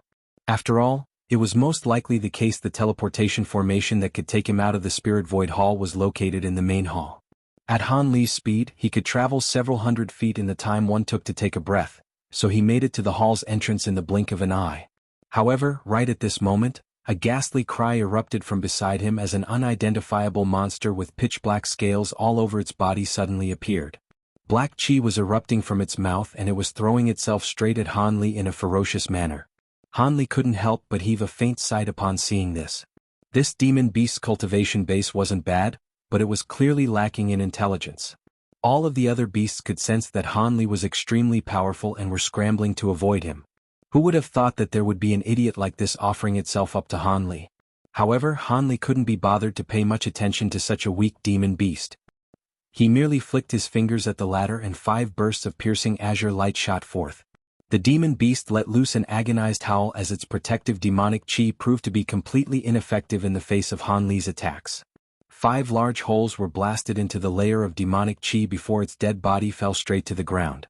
The other demon beasts knew that Hanli was not to be messed with, but they were still petrified by the sight of him killing one of their brethren with such ease. All of them were trembling with fear as they hurtled back in retreat to assess the situation from afar. In contrast, the North Night Palace disciples were completely reinvigorated by the sight of such a powerful ally. However, Hanli immediately rushed out of the hall without any intention of remaining at the scene. The cultivators and demon beasts in the hall all looked at one another and a brief awkward silence ensued. The battle erupted again. On this occasion, the battle was even fiercer than it had been before.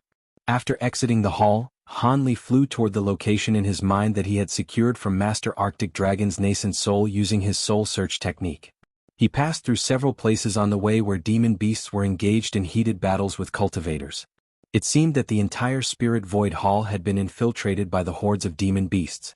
Along the way there were naturally a few foolish beasts who dared to attack him. All of them were either stabbed to death by his swords or killed by the puppet's arrows. Most of the assailants slain were 6th and 7th grade demon beasts. After all, just the spiritual pressure emanating from Hanli's body alone made low-tier demon beasts too scared to approach him. Furthermore, early metamorphosis stage demon beasts could immediately tell that Hanli was more powerful than them, so they naturally didn't want to engage such a powerful enemy in battle. However, as Hanli passing through a long corridor, he was stopped in his tracks by 2 early metamorphosis stage demon beasts. One of them wore blue robes with long ears and green eyes, while the other had a head of white hair with red skin and 3 demonic eyes. Both of them were exuding powerful killing intent as they glowered viciously at Hanli. Hanli looked at the 2 bodies of North Night Palace cultivators nearby and his brows furrowed slightly. The spiritual energy fluctuations here were extremely chaotic, clearly indicating that an intense battle had just taken place. It was also quite apparent that these 2 demon beasts had emerged victorious. "Step aside. I'm not a North Night Palace cultivator and I have no intention of meddling in your battle," Hanli said in a cold voice. The green-eyed demon was extremely muscular with 2 massive silver axes in his hands. It began to chuckle in a maniacal manner upon hearing Hanli's words. "Step aside? Do you think we're retarded? All human cultivators deserve to die. I just had a nascent soul and it tasted pretty good, and I just so happened to be looking for another one to eat. Your cultivation base appears to be superior to those 2, so your nascent soul must taste very good. The three-eyed demon beast also had a sinister look on its face. Among the two demon beasts, one of them was only at the 8th grade while the other one had just ascended to the 9th grade. As such, it was no wonder that they were confident in their abilities to hunt Han Li down. After all, the humanoid puppet was still in hiding, and even a normal 8th grade demon beast could match a mere mid-nascent soul cultivator in power. Han Li's brows furrowed at the sight of the two metamorphosis stage demon beasts, who were appraising him as if he were easy prey. It wouldn't be difficult for him to kill these two demon beasts, but he simply didn't want to waste magic power to kill them when he didn't stand to gain anything by doing so. Thus, he immediately made a hand seal and claps of thunder erupted behind him as a pair of silvery white wings appeared on his back. Silver light flashed and he abruptly disappeared. He was planning to rush past the two demon beasts in order to avoid a battle. The two demon beasts faltered slightly upon seeing that, but the three-eyed 9th grade monster reacted extremely quickly as it hurriedly yelled, "Where do you think you're going?" Its head suddenly blurred before turning 180 degrees, thereby allowing it to face directly behind itself. At the same time, piercing black light suddenly radiated from the third demonic eye on its glabella, and a streak of black light shot forth through the air. The black light suddenly exploded over 200 feet behind the two demon beasts. Amid a flurry of black light, Han Li was forced to relinquish his attempt to flee as he stumbled out of thin air with a shocked expression on his face. The other green-eyed demon beast burst into raucous laughter upon seeing this as it said, "Ha, don't blame us, kid, blame your luck for running into Brother Wu. Fellow Taoist Wu's heaven-piercing eye can dispel all types of teleportation and evasion techniques. Even your nascent soul won't be able to escape from us." Han Li steadied himself before turning to the two demon beasts with a cold expression as he said, "Oh really? It seems that I should better educate myself. To think that I didn't know of the existence of such an amazing demon beast material. So be it. I didn't want to engage in a battle where I would stand to gain nothing even if I won, but it looks like this won't just be a waste of my time and energy. I'll send you two on your way now." Even though he had summoned a small silver shield to keep the shockwaves of the explosion at bay in the nick of time, he was still rather disheveled in the aftermath of that attack. After having his attempt to flee thwarted, Han Li finally made up his mind to kill these two pesky beasts. Just as his voice fell, a silver light flashed behind the green-eyed demon beast. An azure figure emerged before plunging its arm directly toward the demon beast's back. Right at this moment, the three-eyed demon beast's third demonic eye flashed and it seemed to have sensed something. It immediately let loose a loud roar as it raised an arm into the air. A yellow ring then shot forth from his arm, hurtling directly toward that azure figure. Han Li harumphed coldly as 36 small golden swords rushed out of his sleeve amid a ringing sound. The swords transformed into streaks of golden light that were around a foot long each as they swept toward the three-eyed demon beast. He waved his other hand to hurl the yellow monk staff through the air, which swelled to several tens of feet in length in the blink of an eye while hurtling forth amid a peculiar howling sound. At the same time as the flying swords and monk staff were unleashed, Han Li also opened his mouth to blast a fist-sized ball of purple flames through the air. Meanwhile, the grating fire raven on his shoulders spread its wings and transformed into a ball of crimson flames that flew forth like a shooting star. However, the purple and crimson balls of fire were flying at a leisurely rate, far slower and less intimidating than the flying swords and monk staff up ahead. All of Han Li's attacks were being directed toward the three-eyed demon beast, an observation that sent a jolt of shock running through the latter's heart. This demon beast originated from the myriad demon valley and had engaged in countless battles with the other demon beasts in the valley. As such, both its battle sense and battle experience were far superior to human cultivators of the same stage.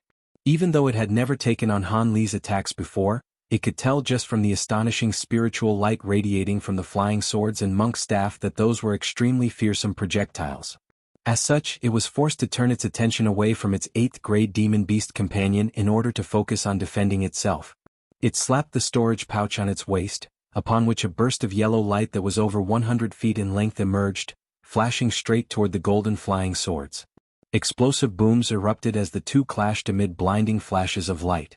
The treasure unleashed by the demon beast was able to keep all of the golden flying swords at bay on its own, and did not fall to a disadvantage. This was quite a surprising sight to Han Li.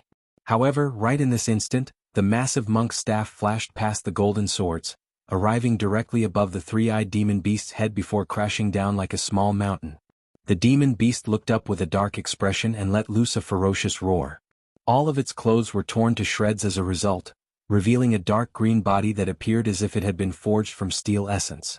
It raised its arms and they transformed into a set of massive steel pincers over 10 feet in length. It was going to use its arms to clamp down on the monk's staff. An earth-shattering boom erupted as black and yellow light intertwined with one another. The demon beast really was able to clamp down on the monk's staff firmly through brute strength alone, not allowing it to descend any further. However, this treasure was one of the 3 signature treasures used by the 3 masters of Kunwu. Han Li's cultivation arts prevented him from being able to unleash its full power, but the demon beast's massive body still shuddered as it was forced into a hunched position by the devastating power of the attack. The demon beast was quite stunned to see this. Its true form was the descendant of a primordial beast that was not very commonly known. Not only did it naturally possess the 3rd demonic eye on its head, it possessed enormous strength that could allow it to tear tigers and lions apart with its bare hands as soon as it was born. As its cultivation base improved, this enormous strength was also enhanced. In its current state, it could easily carry several tons of weight without any trouble at all. However, the strike from the monk's staff had made both of its arms completely numb. How could it not be stunned by such devastating power? Right at this moment, an anguished howl erupted from nearby. The demon beast's heart sank as it hurriedly turned toward that direction to discover that the green-eyed demon beast's huge head had already been decapitated. Beside its headless corpse, there was a translucent black dagger whizzing through the air, radiating a faint black light. However, that humanoid azure figure from earlier was nowhere to be seen. Following the 3-eyed demon beast's cautionary roar and the protection it had received from the silver ring, the 8th-tier demon beast was able to evade the humanoid puppet's attack. However, just as it turned with shock and fury and was about to launch a counterattack, the devil essence dagger that had snuck around behind it had caught it completely off guard, thereby successfully slicing off its head. The demon beast had many abilities left unused, but in the face of such a powerful foe, there was no way for it to survive for any lengthy period of time. A flash of light erupted from beneath the demon beast's headless corpse and a ball of green light shot forth, attempting to flee into the ground. However, a silver light flashed as the humanoid azure figure somehow emerged from thin air below it, preventing it from being able to escape. The demon beast's essence stirred with shock and attempted to flee in another direction, but it was already too late. The green figure reached out with its hand and grabbed onto the ball of green light. It then immediately rubbed its hand together and a silver light flashed as the demon beast's essence was reduced into a puff of smoke. Everything had taken place far too quickly. It seemed to the 3-eyed demon beast that its companion had been slain in the blink of an eye. Right at this moment, the azure humanoid figure turned to look at the 3-eyed demon beast. Silver light flashed around its body as it disappeared along with the devil essence dagger beside it. The demon beast's expression changed drastically as a hint of horror finally surfaced in its eyes. It could sense just how terrifying that humanoid puppet and that black flying dagger was. It didn't know that the humanoid figure was a puppet, but what it did know was that it was no match for it and Han Li combined. A sense of remorse welled up in his heart as he planned to make a retreat. At the same time, light was flashing incessantly within its 3rd demonic eye as it tried to track down the humanoid puppet. Right at this moment, the balls of purple apex flames and great true flames flew toward it, one from the right and one from the left. The demon beast's hands were completely full and it merely glanced at the 2 fireballs. It found the fireballs to be a little peculiar but didn't pay them much heed. It casually opened its mouth to unleash 2 bursts of yellow demonic chi, thinking that that would be sufficient to keep the fireballs at bay. However, it had made a severe lapse in judgment. Just as an elated look appeared on its face as it caught sight of the humanoid puppet with its 3rd demonic eye, the 2 fireballs exploded in unison. Boom! The purple flames transformed into a pillar of fire over 100 feet tall in the blink of an eye, sweeping aside the burst of demonic chi with disdain as it hurtled toward the demon beast. Before it had even gotten close to the demon beast, the glacial chi emanating from the pillar of flames was already making the space around it crackle and shriek. Layers of remarkably translucent ice quickly appeared from thin air before rapidly extending toward the demon beast, as if it were going to seal this entire space in ice. Meanwhile, that crimson fireball also exploded, but reverted back into its fire raven form.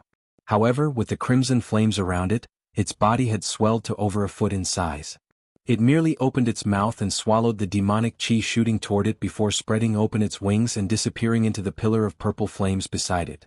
The demon beast's face immediately paled with fright at the sight of the glacial chi emanating from the purple apex flames. In its horror, it immediately opened its mouth to unleash countless streaks of yellow light, of which there seemed to be an infinite number. After tumbling through the air, those streaks of light transformed into peculiar insects that were about the size of thumbs. They had the upper bodies of centipedes and the lower bodies of scorpions. All of them were entirely yellow in color and appeared extremely sinister. As soon as the swarm of insects appeared, they began to exhale putrid mist, which converged to form a yellow ball in the blink of an eye. The ball of mist traveled directly toward the pillar of flames in an attempt to keep it at bay. Meanwhile, demonic light flashed over the demon beast's body as its arms expanded even further. It was trying to inject more power into its arms in order to forcibly free itself from under the monk's staff before fleeing the battle. The three-eyed demon beast was completely devoid of any battle intent. All it wanted to do was to run for its life. As soon as the yellow mist came into contact with the purple flames, the mist immediately began to waver and quiver. Parts of the mist were turning into crystals before falling from the sky. However, the countless insects behind the ball of mist were still exhaling yellow mist incessantly, thereby managing to temporarily keep the pillar of flames at bay. At this moment, a sharp cry erupted from within the purple pillar of flames. The entire pillar abruptly converged and transformed into a massive raven over 100 feet in size, with purple fiery wings and a pair of crimson eyes. The raven only had to flap its wings slightly to unleash a pillar of purple flames that was several times more powerful than the previous one.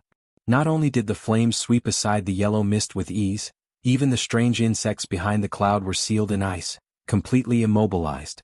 The fire raven's crimson eyes flashed and it flew toward the three-eyed demon beast with boundless glacial chi emanating from its body. The demon beast was trapped under the immense power of the monk's staff and couldn't move a single inch. As such, it could only blast out a streak of black light from its third demonic eye. However, the black light immediately disappeared into the fire raven's body, inflicting no damage on its target whatsoever. The purple fire raven let loose a long cry and reached the three-eyed demon beast in a flash. The demon beast's entire body was enveloped by turbulent purple flames and it let loose a howl of anguish before it was sealed into a massive purple ice statue, frozen solid with an expression of shock and horror on its face. Its protective demonic chi was completely ineffective against the purple apex flames. A humanoid figure flashed toward the ice statue and the humanoid puppet emerged amid a burst of silver light. It rubbed its hands together before raising them into the air in unison, upon which two arcs of golden lightning struck the statue amid the sound of a resounding thunderclap. As a result, the purple ice crumbled and the physical body of the demon beast sealed within naturally fell apart as well. However, a burst of green light then flashed through the air as a ball of green flames even larger than the green-eyed demon beast's essence shot forth. It only flashed a few times before it traveled over 200 feet away. "Isn't it a little too late to try and run now?" A cold voice sounded, followed by an explosive thunderclap. A silver arc of light abruptly appeared before the green flames and Han Li emerged from within with his hands clasped behind his back. Silver light shimmered around his body as he appraised the demon beast's essence with a half-smile. The demon beast's essence immediately tried to flee in another direction, but Han Li merely extended a hand to produce a green wooden ruler, which he gently waved toward the beast's essence. Spiritual light flashed as a huge silver lotus that was around a foot in diameter instantly appeared beneath the beast's essence. The petals turned slightly and the demon beast was struck by the feeling that all of the spiritual chi around it had congealed, making it unable to unleash its teleportation technique. Its heart sank as spiritual light erupted from the silver petals and streaks of seven-colored Buddhist light shot forth from the center of the lotus. The streaks of light ensnared the beast's essence before rapidly pulling it back and forcibly capturing it into the silver lotus. A cry of shock and horror rang out and the silver lotus flashed several times before crumbling into non-existence. The demon's essence within it also disappeared like the wind, completely vanishing from this world. Han Li heaved a faint sigh as the wooden ruler in his hand also disappeared at his behest. At this moment, the humanoid puppet flew toward Han Li and expressionlessly handed him something. The items being offered to Han Li consisted of 2 storage pouches, 1 silver ring ancient treasure, and an inky black bead that was about the size of a thumb. Among them, that bead was none other than the three-eyed demon beast's third demonic eye. Han Li narrowed his eyes and began to carefully examine this demon beast material. Aside from the fact that it was entirely pitch black in color, Han Li didn't discover anything out of the ordinary about it. However, when he looked into the demonic eyes, his expression suddenly changed before he stowed it away along with the silver ring. The silver ring was a great ancient treasure, but in the eyes of the current Han Li, it was only barely worth keeping. As for that massive yellow streak of light that had held Han Li's flying swords at bay earlier, following the death of its wielder, it had become an ancient blade that was neither a saber nor a sword. After a brief examination, Han Li also stowed it away into his storage pouch. After putting away the flying swords and monk's staff, Han Li didn't remain here any longer. He obscured the humanoid puppet again before rushing toward the end of the corridor as a streak of azure light. As he got closer and closer to the main hall, the number of North Night Palace cultivators and demon beasts he encountered declined sharply. However, those who did appear were all extremely powerful cultivators demon beasts, including some nascent soul cultivators and metamorphosis stage demon beasts. However, due to the fact that none of them got in his way, Han Li only took glances at them from afar and naturally didn't cause trouble for himself by interfering with those battles. After passing by several courtyards and a plaza, Han Li finally saw where the main hall of the Spirit Void Hall was situated. The white jade walls around the main hall stretched as far as the eyes could see, but the gates positioned before him wasn't all that tall or wide. It was only just over 100 feet tall, and it seemed that it was merely one of the side gates. At the entrance of the gate, there were people and one demon beast engaged in a heated battle. The two white-robed cultivators consisted of one male and one female, of which the male cultivator was the North Night Palace's overseer elder, the gray-haired elder Yi, while the female cultivator was a beautiful woman in white palatial robes. It was none other than Bai Yaoi. The two of them were battling a black-robed old man who looked completely like a human. Hi's head of long hair was flashing with azure light and a cold gleam was shimmering in his eyes, striking the onlooker with a sense of intimidation. Bai Yaoi and Elder Yi were wielding two silver flying swords and a peculiar jade vial that blasted black-white chi, and they appeared to be struggling against the might of that old man. In one hand the old man was wielding a shimmering azure net. When the net was spread open, it transformed into an azure cloud that was over 100 feet wide with lightning flashing within, creating a formidable sight to behold. In his other hand he was wielding a pitch-black treasure that appeared to be a metal pestle. With every swing of the treasure, several tens of projections would be summoned to attack his opponents. Some of those projections were substantial while others were merely illusions, and they were very difficult to deal with. This old man was able to force Bai Yaoi and Elder Yi firmly onto the back foot while he himself appeared to be very relaxed. However, the jade vial that Elder Yi was wielding appeared to be an extremely powerful treasure. The black-white chi pouring forth from within was able to take on most of the bolts of azure lightning as well as the projections summoned by the black pestle. Meanwhile, Bai Yaoi's silver flying swords were also quite powerful in their own right, and the two of them were managing to stave off defeat together. Blue light flashed through Han Li's eyes as his gaze scanned toward the old man, upon which his pupils contracted as his expression changed slightly. This old man was a 10th grade metamorphosis stage demon beast. Even with his bright sight spirit eyes, he was unable to identify what kind of demon beast the old man's true form was. Han Li's heart jolted slightly as the streak of azure light that he had transformed into reached the edges of their battlefield in the blink of an eye. However, he showed no intention of stopping whatsoever as he abruptly accelerated. A flash of blinding azure light erupted as Han Li attempted to rush past the three of them en route to the main hall. "You're not getting away." As a 10th grade demon beast, the old man certainly wasn't going to let a human get away right under his nose. He could sense that Han Li was a mid-nascent soul cultivator, but he didn't pay that much heed. He raised his hand casually to point toward the azure net, upon which the azure cloud that the net had transformed into shuddered amid a loud rumbling sound. Several tens of balls of azure lightning shot forth from within, heading straight for Han Li. All of those fist-sized balls of lightning swelled to the size of human heads as they shot forth through the air, sealing off an area with a radius of over 200 feet and affording Han Li no avenue for escape. Han Li's brows furrowed upon seeing this, but he didn't stop to address the threats at hand. Instead, the humanoid puppet behind him suddenly revealed itself. It raised an arm into the air to summon a small bow that was enveloped in crimson flames, before gently drawing the bowstring with his other hand. A resounding boom erupted as countless balls of fire hurtled toward the azure balls of lightning. The balls of red and green clashed in midair before exploding into azure and crimson balls of fire, creating a marvelous spectacle to behold. The power of the fireballs was clearly inferior to that of the azure lightning, but they were still able to slow down the azure balls, buying Han Li enough time to flash past the three that were engaged in battle, allowing him to escape into the hall through the gate. "Ha!" A cry of surprise escaped from the old man's mouth. With this 10th grade demon beast's astonishing cultivation base, he was able to immediately catch sight of the humanoid puppet that had appeared behind Han Li, which was why he was so surprised. He looked on as Han Li rushed into the hall and his brows furrowed slightly, but he didn't give chase. Instead, he focused his attention back on the two opponents he was facing and began to inject more power into his attacks. Bai Yaoi was also extremely shocked. The azure streak of light had flown past too quickly for her to identify that it was Han Li, but the azure light was extremely familiar to her.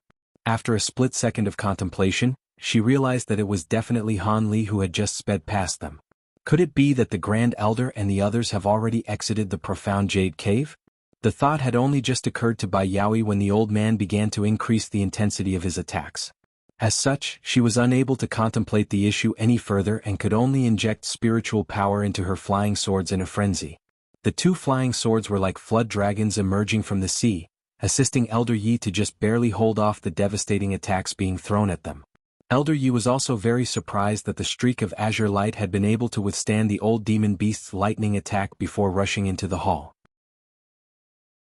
He didn't recognize that streak of azure light, but he sensed no demonic chi coming from it, and that, coupled with the fact that the old demon beast had unleashed an attack against it, indicated that this was a friend rather than a foe. As such, he didn't think too much about this matter as he injected more power into his jade vial.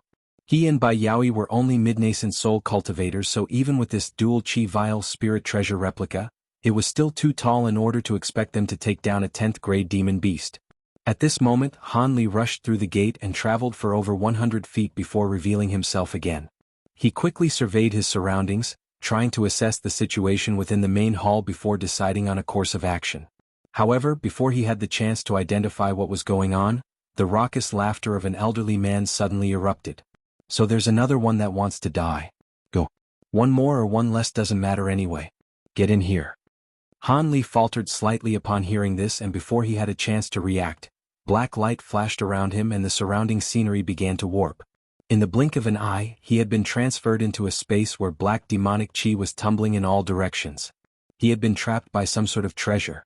Han Li was naturally shocked upon making this realization. The demonic chi around him surged before sweeping toward him as if it were attempting to crush him to death. Han Li took a deep breath as his hands balled up into tight fists in his sleeves. Rumbling thunderclaps erupted from his body as a layer of golden lightning arcs emerged, instantly encapsulating his body within. Several tens of small golden swords then flew out of his sleeves, circling around Han Li before transforming into fragments of golden light. Those light fragments settled outside the arcs of lightning to provide a second layer of defense. At this moment, the black demonic chi had reached Han Li and crashed into the golden light from all directions. The golden light manifested from his azure bamboo clouds. Warm swords danced like wagon wheels, keeping all of the surrounding demonic chi at bay. Seeing as the demonic didn't appear to be as difficult to deal with as he had imagined, Han Li heaved an internal sigh of relief. However, his expression was still quite grave as he looked around incessantly. Unfortunately, there was nothing around him aside from murky darkness. Your flying swords aren't bad at all. I'll take them and play with them for a while. A surprised elderly voice sounded from somewhere within the darkness. It was quite clear that the being who had held Han Li captive in this treasure had developed an interest in his swords.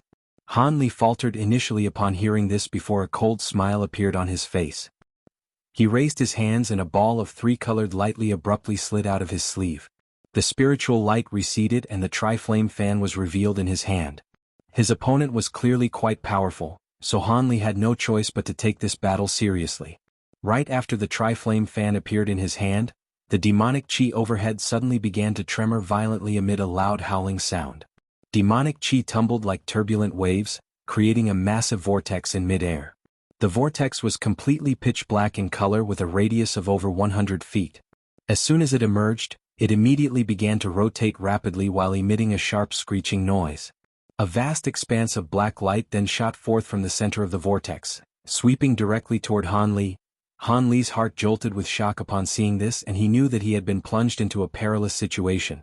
As such, he immediately made a hand seal to activate his sword arts. A crisp ringing sound erupted from the golden light around him, and the golden swords suddenly converged, forming a golden lotus flower that was constantly swirling with light as it slowly began to rotate. Right at this moment, the black light came tumbling down and inundated the entire golden lotus flower. As soon as the two made contact with one another, the sound of countless swords and blades clashing erupted, creating a very disturbing chorus of chaotic sounds that disrupted one's cognitive functions. Han Li was abruptly struck by a sense of dizziness, and at the same time, an immense force began to draw the golden lotus formed by his flying swords upward, trying to wrest it away from Han Li's control. Han Li's expression changed slightly as he began to circulate all of the magic power within his body. If he were an average mid-nascent soul cultivator, he really wouldn't be able to prevent his magic treasure from being wrenched away by this enormous suction force. However, after cultivating the Azure Essence sword art, his cultivation base was a lot more powerful than that of cultivators of the same stage. Furthermore, his Azure Bamboo Cloud's warm sword had been refined on several occasions with rare materials added each time, thereby making it a treasure that normal magic treasures simply couldn't hold a candle to. As Han Li activated his magic power and sword art with all his might, the Golden Lotus was finally able to withstand this burst of suction force. Even so, it was tremoring violently as it rotated incessantly, keeping the black light erupting from the vortex at bay. At this moment, Han Li brandished his feather fan without any hesitation before waving it toward the vortex up above with a grave expression. 3 pillars of fire erupted from the fan amid a spluttering sound, crashing directly into the black light descending from above. A quick succession of explosions rang out as the 3-colored flames struck the black light, creating an effect that was akin to cold water being poured into hot oil. It was clear that the 3-colored flames were far more powerful than the black light, and the pillars of fire were only stalled for a split second before easily vanquishing the black light. The flames then shot forth into the vortex up above, upon which they abruptly disappeared. Han Li's brows furrowed as he looked up at the vortex overhead with rapt focus. Moments later, a ringing sound began to emit from the center of the vortex, and the black light around it began to swell and contract. An earth-shattering boom erupted from its center. All of the demonic chi in a radius of several hundred feet surged toward it as if in a maddened frenzy, and the vortex disappeared amid a burst of brilliant black light. Han Li's expression was quite grim as he stowed away his tri-flame fan. Even though he had vanquished the black vortex, there was no hint of joy or triumph on his face. After all, that attack alone had expended close to 20% of his magic power, and it didn't appear to have hurt his opponent at all. That's a spirit treasure replica? So it's you. Is your surname Han? The elderly voice sounded again, this time tinged with a hint of surprise. How do you know about me? Han Li's expression stirred slightly. He felt like he already knew the answer to that question, but he still decided to ask it anyway. Your feather fan spirit treasure is far too easily recognizable. I heard you foiled one of my plans back on the Kunwu Mountain. What are you doing here in the North Night Palace now? The elder voice asked. Kunwu Mountain? Your fellow Dawish Che from the Myriad Demon Valley? Han Li's heart jolted and his expression changed upon making that realization. He didn't know much about the Myriad Demon Valley, but it was naturally impossible for him not have heard about this valley master of the Myriad Demon Valley. Most people were oblivious to his true cultivation base, but even that myriad-year corpse Xiong was at the late nascent soul stage, so according to Han Li's estimation, this old demon was most likely one of the few deity transformation cultivators in the human world. Otherwise, the Myriad Demon Valley would have been wiped off the face of the Great Gene countless times already. That's right. I heard from Master Xiong that you have some sort of connection with Fairy Ling Long, who is an acquaintance of mine, and that you went to the 9th level of the Devil-Suppressing Pagoda with her. Now that the perfect Devil Chi on the 9th level has been sealed again, you've appeared here safe and sound. Fairy Ling Long must have returned to the spirit realm already. At the mention of the spirit realm, the elderly voice trembled slightly as if with excitement as well as a hint of fear. Ling Long has indeed returned to the spirit realm using the star-defying plate. You know her? Han Li asked with an uncertain expression on his face. At the same time, spiritual light flashed in his hand as he surreptitiously summoned the green wooden ruler. In his other hand, the fire cauldron that had been shrunk to only several inches in size also appeared. The elderly voice suddenly cooled as it said, I was just a nobody in the spirit realm who saw her occasionally from afar. Fairy Ling Long must have left something with you, right? I presume that you also have the 8 spirit ruler spirit treasure, right? Don't try to tell me the ruler was taken to the spirit realm by Fairy Ling Long unless it's been refined by the artifact imprint technique. There's no way it could be taken to another realm through the boundary between realms. Han Li's eyelids twitched, but he didn't say anything. However, he unconsciously tightened his grip around the green wooden ruler in his sleeve. So what is it? Is my question difficult to answer, or are you simply unwilling to answer? The elderly voice became even more forbidding. At the same time, a burst of powerful spiritual chi erupted from the surrounding demonic chi, pressing down upon Han Li with immense force. This fearsome cultivation base was something that could only belong to a true 10th grade demon beast, but Han Li's spiritual sense wasn't inferior to that of a late nascent soul cultivator. As such, his body only swayed slightly before he was able to right himself and withstand the pressure crashing down from above. You. The elderly voice was slightly surprised this time. Upon sensing this burst of vast spiritual pressure, Han Li narrowed his eye as a streak of light erupted from his pupils. Han Li exhaled as a peculiar look appeared on his face, and he said, I heard that you've been in seclusion for countless years in the Myriad Demon Valley and wouldn't leave unless if it were to take care of matters of the utmost importance. As such, the being here is not your actual body, am I correct? After all, how could the mighty old devil Che possess only so little spiritual power? So what? The elderly voice was completely cold and expressionless. I have no interest in your conflict with the North Night Palace, and I have no intention of interfering with this matter. I only want to leave this place using the teleportation formation here. If you don't want me to join forces with the North Night Palace cultivators, then I suggest you let me go. Han Li had also discarded all pretense of politeness as he threatened in a cold voice. As long as there weren't any deity transformation cultivators around, he had nothing to fear. Old Devil Che burst into raucous laughter before threatening in a sinister voice, Ha, I haven't been threatened like this for many, many years. I heard from Master Xiong that our Divine Devilbane Lightning is quite powerful, but Divine Devilbane Lightning is only effective against demonic chi. Do you really think you're a match for me now that you're trapped in my Myriad Demon Flag? If you don't want your body and soul to be destroyed, hand over the 8 Spirit Ruler and everything else that Fairy Ling Long left to you. If I'm in a good mood, I might consider letting you live. Han Li heaved an internal sigh. It appeared that this old Devil Che didn't see him as a threat at all and wouldn't let him leave without a fight. The Myriad Demon Flag was something that he had heard about on many occasions. It was an extremely renowned replica that was closest to a true divine spirit treasure. As such, it was no wonder that this old devil would be so confident in his ability to crush Han Li. Seeing as negotiations were clearly going to get him nowhere, Han Li didn't waste any more time with words. He immediately raised his hand. A ball of red light shot forth. It spun in the air before hovering several tens of feet above his head, where it remained completely stationary. That ball of red light was none other than the nameless fire cauldron. Han Li made a hand seal and began to chant something. Brilliant light erupted from the cauldron as it swelled drastically in size, reaching several tens of feet in diameter in the blink of an eye. At Han Li's behest, the lid of the cauldron came flying off. A ringing sound erupted from within the cauldron, following which fist-sized fire ravens rushed into the air. There were over 1,000 fire ravens summoned at once, and they surrounded Han Li to create a vast expanse of red light. Han Li didn't dare to underestimate the Myriad Demon Flag's power, so he unleashed all of the fire cauldron's power at once. Not only that, but the great fire raven on his shoulder had also disappeared as it mingled with its brethren. Its appearance was completely identical to all of the other fire ravens, so no one else would be able to tell the difference. Right at this moment, Han Li's chanting came to a halt. He let loose a low cry and all of the fire ravens began to blast crimson flame out of their beaks. In the blink of an eye, waves of fire that were several tens of feet tall swept up around Han Li before crashing toward the nearby demonic chi.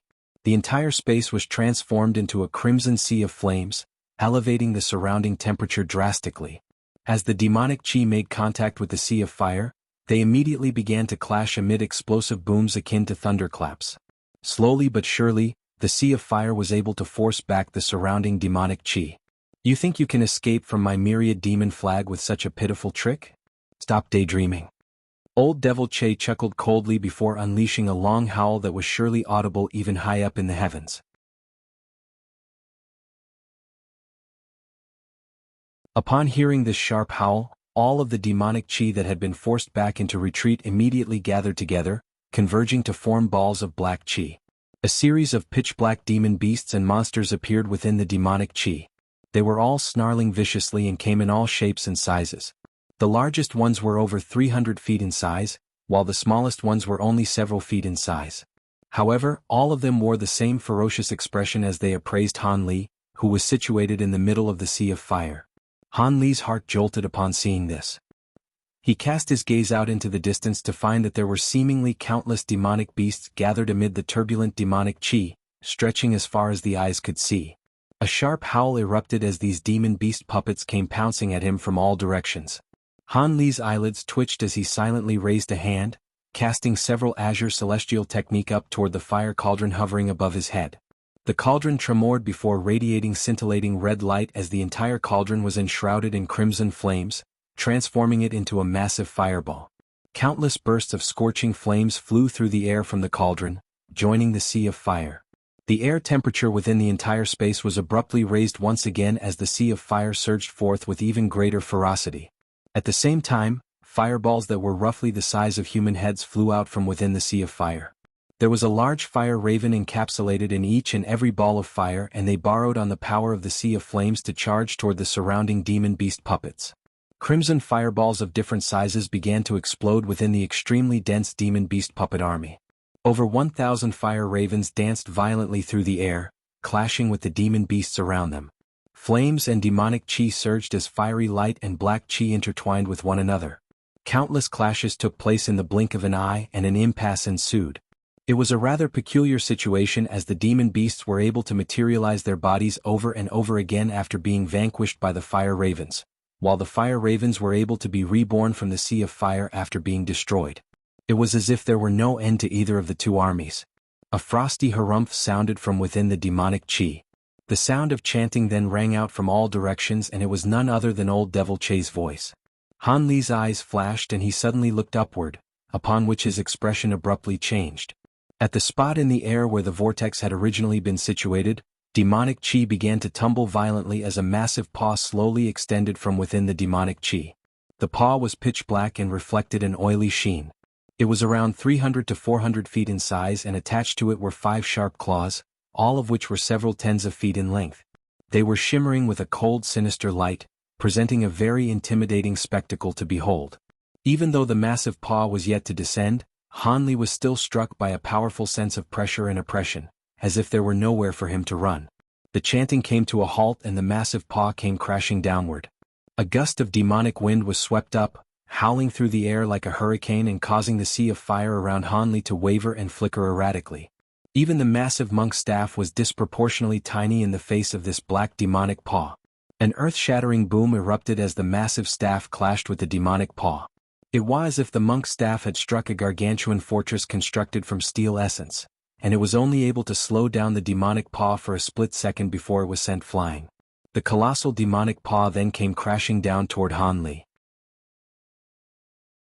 Han Li pursed his lips and the 36 golden flying swords around him emitted a ringing sound in unison, before converging above his head at his behest. Brilliant golden light erupted as the flying swords instantly combined to form a massive golden sword that was 50 to 60 feet in length. The sound of thunderclaps then rang out once again as a series of thick golden lightning arcs erupted from the surface of the massive sword. The lightning arcs converged to form a dazzling streak of golden light, which hurtled directly toward the descending paw.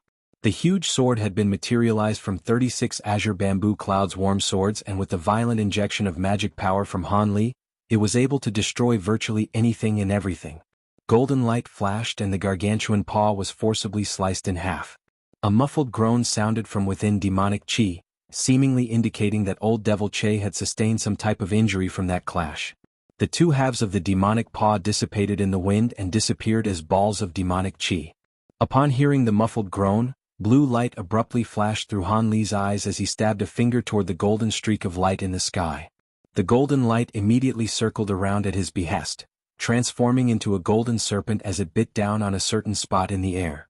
A loud thump erupted as a ball of piercing black light erupted at that location without any premonition. An inky black shield then appeared, which the golden serpent was unable to bite through. Right at this moment, black light flashed from behind the shield as a short figure appeared. This figure was a small child with 3 small braids on his head pointing up at the sky and an unidentifiable silver lock hanging in front of his chest. This was the form that old Devil Che had taken outside the City of Ice. The small child was currently standing behind the black shielding, looking on with a hint of surprise as the golden serpent continued to tear viciously at the shield. Auric essence. To think that you added such a rare material into your flying swords. No wonder you were able to break through my heavenly demon paw. The small child reverted back to his normal calm expression as he turned to appraise Hanli.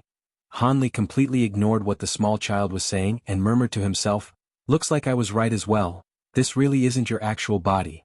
The small child was furious at Hanli's display of arrogance, and he was so enraged that he burst into laughter. He then abruptly feigned a grabbing motion and black light flashed in his hand, upon which a murky gray flag appeared in his grasp. I only displayed 20% of the myriad demon flag's power just then, yet you're arrogant enough to think that you've got the better of me.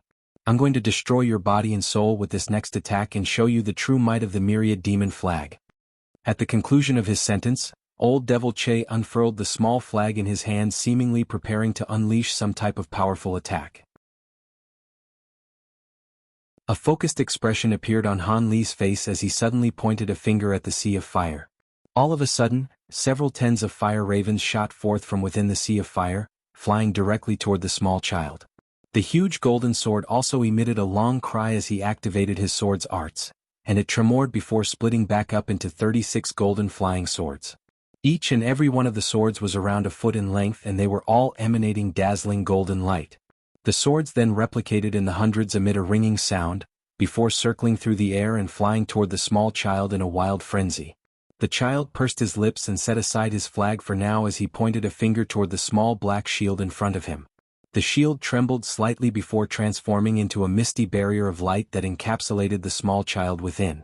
Golden and black spiritual light began to flicker wildly as countless swords came crashing into the light barrier.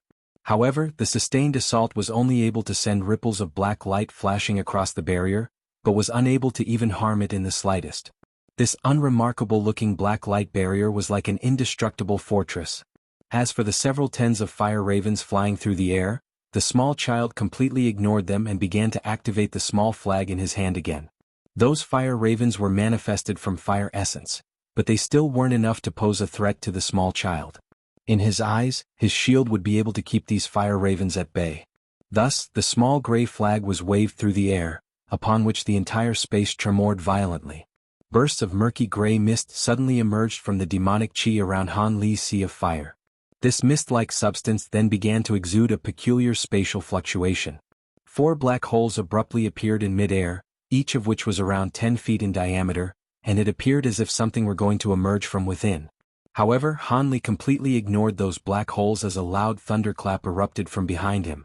Just as the fire ravens were about to reach the black light barrier, silvery white wings surfaced on his back and his entire body disappeared amid a flash of silver light. Almost at the exact same moment, the crimson flames gushing out from the beaks of the fire ravens struck the black light barrier, where they exploded into scorching balls of fire. All of the golden swords were also crashing into the black light barrier over and over again, but it was just as the small child had anticipated. The black light barrier was able to withstand all of these attacks with ease.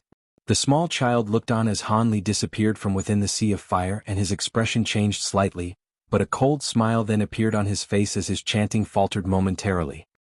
He flipped over his other little hand and a length of black rope appeared. He whipped the rope through the air and it shot forth like a snake before manifesting 7 or 8 more ropes, all of which wound themselves around a certain spot in the air that was around 50 to 60 feet away from the small child. In the next instant, a silver arc of light flashed as Han Li's body emerged amid a clap of thunder, right at the spot that the black ropes were binding around. Before he even had a chance to react, a peculiar light flashed from the ropes as they abruptly contracted to completely immobilize him. A sinister smile appeared on the small child's face as he opened his mouth, within which a black light was flashing. He seemed to be waiting for Han Li to be bound by the ropes before blasting some sort of treasure out of his mouth to attack him. This development was something that Han Li didn't anticipate. Never would he have thought that his opponent would have such a mysterious treasure that would be able to predict the exact location he would appear at after using his lightning movement technique. Thus, his expression changed drastically as he let loose a low roar before making a hand seal. Brilliant green light erupted from his body, clashing with the black ropes. Immediately thereafter, Han Li's body disappeared again, leaving only an azure talisman bound within the ropes. Han Li's body then surfaced over 100 feet away and his face was a little pale, seemingly from overexertion. In that perilous situation, Hanli had expended a vast amount of magic power to use the spirit form talisman that he was still yet to refine, thereby using it as a body double to help him dodge that bullet. The azure talisman wavered within the ensnarement of the ropes before dissipating into specks of azure light. Those specks of light shot forth toward Hanli and disappeared into his body in the blink of an eye. The small child's expression became a little strained upon seeing that. The black light in his mouth flashed a couple of times, but he still harumphed coldly before slowly closing his mouth in the end. Right at this moment, several tens of feet away from the black light barrier in a certain direction, silver light flashed and an azure humanoid figure emerged. It was none other than the humanoid puppet, and it had managed to approach the small child without him noticing. It raised its hands and the red bow appeared. Dazzling red light erupted, following which countless fiery arrows shot forth from an extremely close range. At the same time, an inky black dagger appeared above the small child's head. It was intermingled within the countless streaks of crimson flames and came stabbing downward viciously and silently. Even though this wasn't old Devil Che's true body from a spiritual sense perspective alone, this demon was far superior to the old man that had been transformed from the azure-back wolf. In the face of this abrupt turn of events, the small child was startled, but he immediately identified the black dagger above his head as the lethal threat. As such, his hand flew up at an incredible speed before slamming into the shield in front of him. He then raised his head and opened his mouth again, upon which a coin-like treasure was sent flying upward amid a burst of black chi.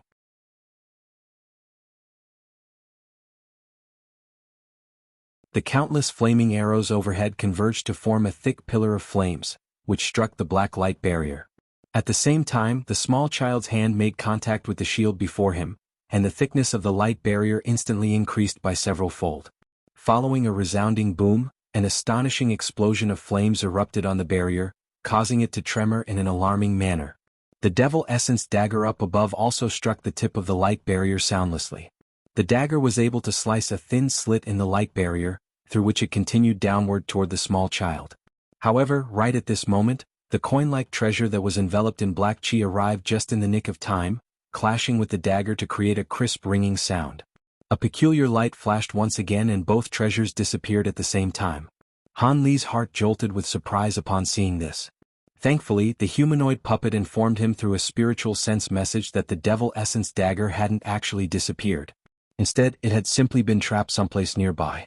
Han Li focused his attention back on the battle at hand and unleashed his other trump card. Among the several tens of fire ravens who had been kept at bay outside the black light barrier, one of them suddenly spread their wings and let loose a loud cry. Its body swelled to several times its original size in the blink of an eye before a burst of white glacial chi was blasted out of its mouth. This was none other than the grating fire raven that had absorbed a large amount of profound jade's glacial chi in the profound jade cave. Without careful refinement over a period of months or even years, there was naturally no way that this glacial chi could be converted into the essential fire of the grating true flame. However, a lot of it had just been released at Han Li's behest. The white glacial chi struck the light barrier, creating a stark contrast between the black light and the white chi. A thick layer of translucent ice began to spread over the light barrier. It took only a split second before a massive ball of ice was formed, sealing the black light barrier and the small child within. A hint of elation appeared on Han Li's face upon seeing. However, he was naturally aware of the fact that just an ice seal wouldn't actually be able to restrict a 10th grade demon beast. As such, he was only using this attack to try and temporarily immobilize him. At the same time, he immediately made a hand seal while pointing toward the golden swords hovering near the huge ball of ice. He began to chant as the golden swords flew into the sky in unison, circling around in the air before dispersing and beginning to vanish one by one. Old Devil Che was proving to be a very troublesome opponent to deal with, so Han Li decided to set up the Aureate Sword formation in order to slay this demon. However, he only managed to set up half of the formation before the massive ball of ice began to shudder violently. Immediately thereafter, countless strands of silver thread pierced through the ice before slicing the ball of ice into slabs of different sizes. Through the semi-transparent layer of ice, Han Li could see that the black light barrier within had already disappeared. It had reverted back to the pitch-black shield, while the small child was holding a treasure in his hand that was emanating piercing silver light. The countless thin strands of silver threads were coming from none other than that ball of light. Within that ball of light was the silver lock that was hanging in front of the small boy's chest. Han Li heaved a faint internal sigh upon arriving at the realization that he wouldn't be able to finish setting up his sword formation. He immediately flipped his hand over with a grim expression to summon the green wooden ruler, before gently waving it at the small child from afar. Spiritual light flashed above the small child's head as a silver lotus with a diameter of roughly a foot appeared. The lotus spun in midair before sending a vast expanse of seven-colored Buddhist light raining down from above. The small child had just broken out of the ball of ice when the Buddhist light shone down upon him, momentarily stunning him. Right at this moment, the humanoid puppet rubbed its hands together, upon which brilliant flash of silver light erupted and a spear that was several feet in length appeared in his hand. The small child's eyelids twitched upon seeing this, and the small gray flag in his hand flew up of its own accord before gently waving in the air. He was somehow able to ignore the Buddhist light's restrictive effect and activate the myriad demon flag in his hand. The space around the small child immediately began to twist and warp as a murky gray barrier appeared with him at its very center. Right at this moment, the humanoid puppet also raised an arm. The silver spear transformed into a streak of silver light as it screeched through the air. At such close quarters, the spear struck the barrier in front of the small child almost as soon as it left the puppet's hand. A peculiar scene then unfolded.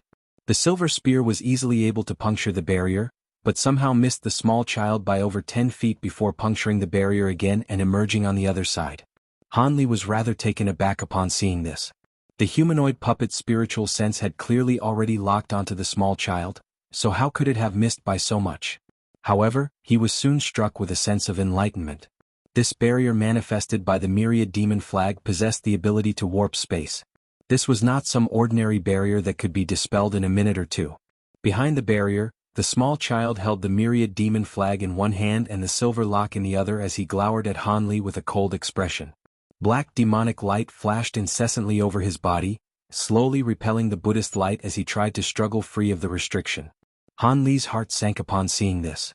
It appeared that the opponent he was facing really was incomparable to a normal late-nascent soul cultivator. Furthermore, battling such a powerful opponent within the myriad demon flag placed him at a further major disadvantage. With that in mind, he turned his attention to the 4 black holes that had appeared near the Sea of Fire. Even though the small child had been temporarily immobilized by him, the 4 black holes were still gradually expanding. Furthermore, the sound of indistinct beastly roars could be heard coming from within, as if there were some types of demon beasts that were about to emerge. Hanli's brows furrowed as he harumphed coldly, and he immediately decided on a course of action. He put away his 8-spirit ruler and made a hand seal. All of a sudden, the fire cauldron, fire raven, humanoid puppet, golden swords, and all of the other treasures tremored violently before hurtling back toward him. Only the great fire raven remained, flying in circles around the spatial barrier as it unleashed one breath of glacial chi after another. Even though most of the glacial qi had been diverted elsewhere by the spatial barrier, the remaining glacial chi that actually struck their target was still able to seal the small child within ice again. However, the silver threads from the silver lock in his hand were able to immediately slice through the ice again, so the fire raven's efforts weren't bearing much fruit. At this moment, the great fire raven also flew back toward Hanli. At the same time, a yellow talisman suddenly appeared in his hand.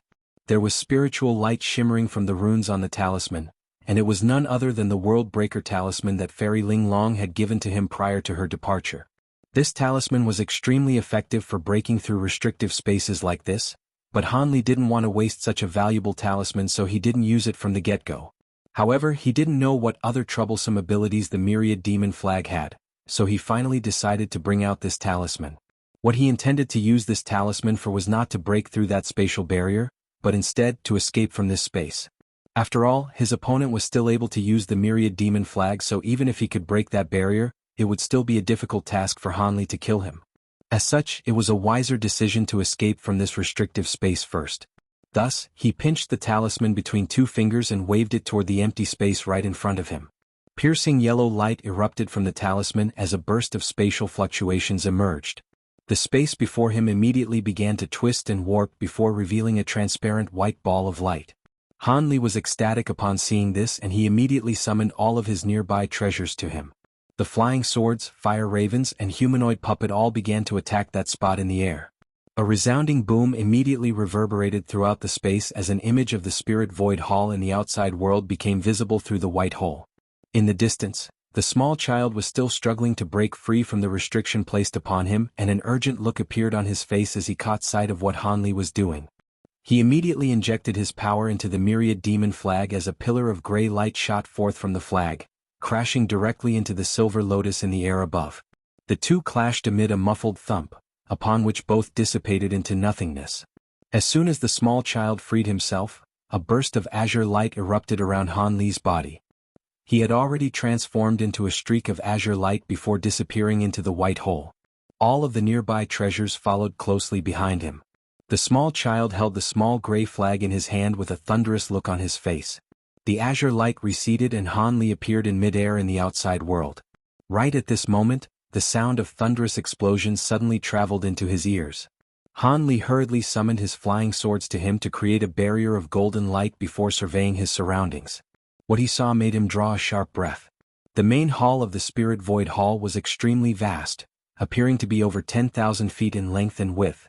Several hundred feet away from him, there was a gargantuan object over 2,000 feet in length hanging in midair, and it was completely identical to the small gray flag he had seen in the demonic chi space. The only difference was that this flag was countless times more massive. Furthermore, demonic chi was tumbling incessantly over the surface of the colossal flag, and there were also flashing demonic runes of different sizes inscribed on the face of the flag. The entirety of the entrance that he had just passed through had been enshrouded under the myriad demon flag. It was no wonder that Hanli had been drawn into the restriction without any chance for evasion as soon as he had entered the hall. This was true myriad demon flag, while the small flag wielded by Old Devil Che was most likely just a manifestation of a wisp of the flag's spiritual nature. With shock surging through his heart, Hanli turned his attention to the very center of the main hall, where an extremely fierce battle seemed to be taking place. Most of the hall over there had been transformed into a glacial land. Howling white glacial chi was almost omnipresent in the air, and the tall pillars on the hall had all been covered in a thick layer of ice. There were also a series of ice mountains ranging from several tens to several hundreds of feet tall lined up next to one another around the battlefield. In the air above the glacial land, there was a pristine white ice phoenix over 100 feet in size.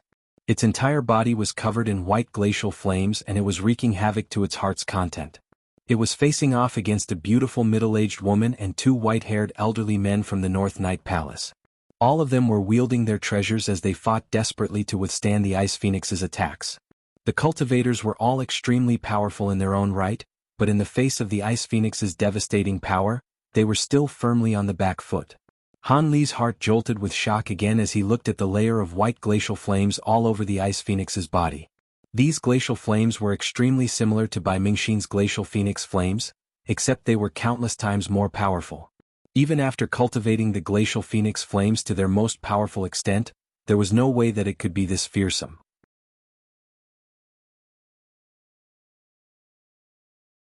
Even though Hanli was a little suspicious about how this ice phoenix was related to the glacial phoenix flames, he didn't think too much about this matter. Instead, he felt that it was rather strange how Old Devil Che wasn't helping out the ice phoenix, but had chosen to suck himself into the myriad demon flag instead. That woman was clearly the palace master of the North Night Palace, the other late nascent soul cultivator of the North Night Palace. It appeared that she was significantly weaker than Master Arctic Dragon. At the very least, she had never cultivated any glacial flames. Otherwise, with the assistance of two mid-nascent soul cultivators, they wouldn't be struggling so arduously against the 10th grade Ice Phoenix. The Ice Phoenix's white glacial flames were simply far too powerful.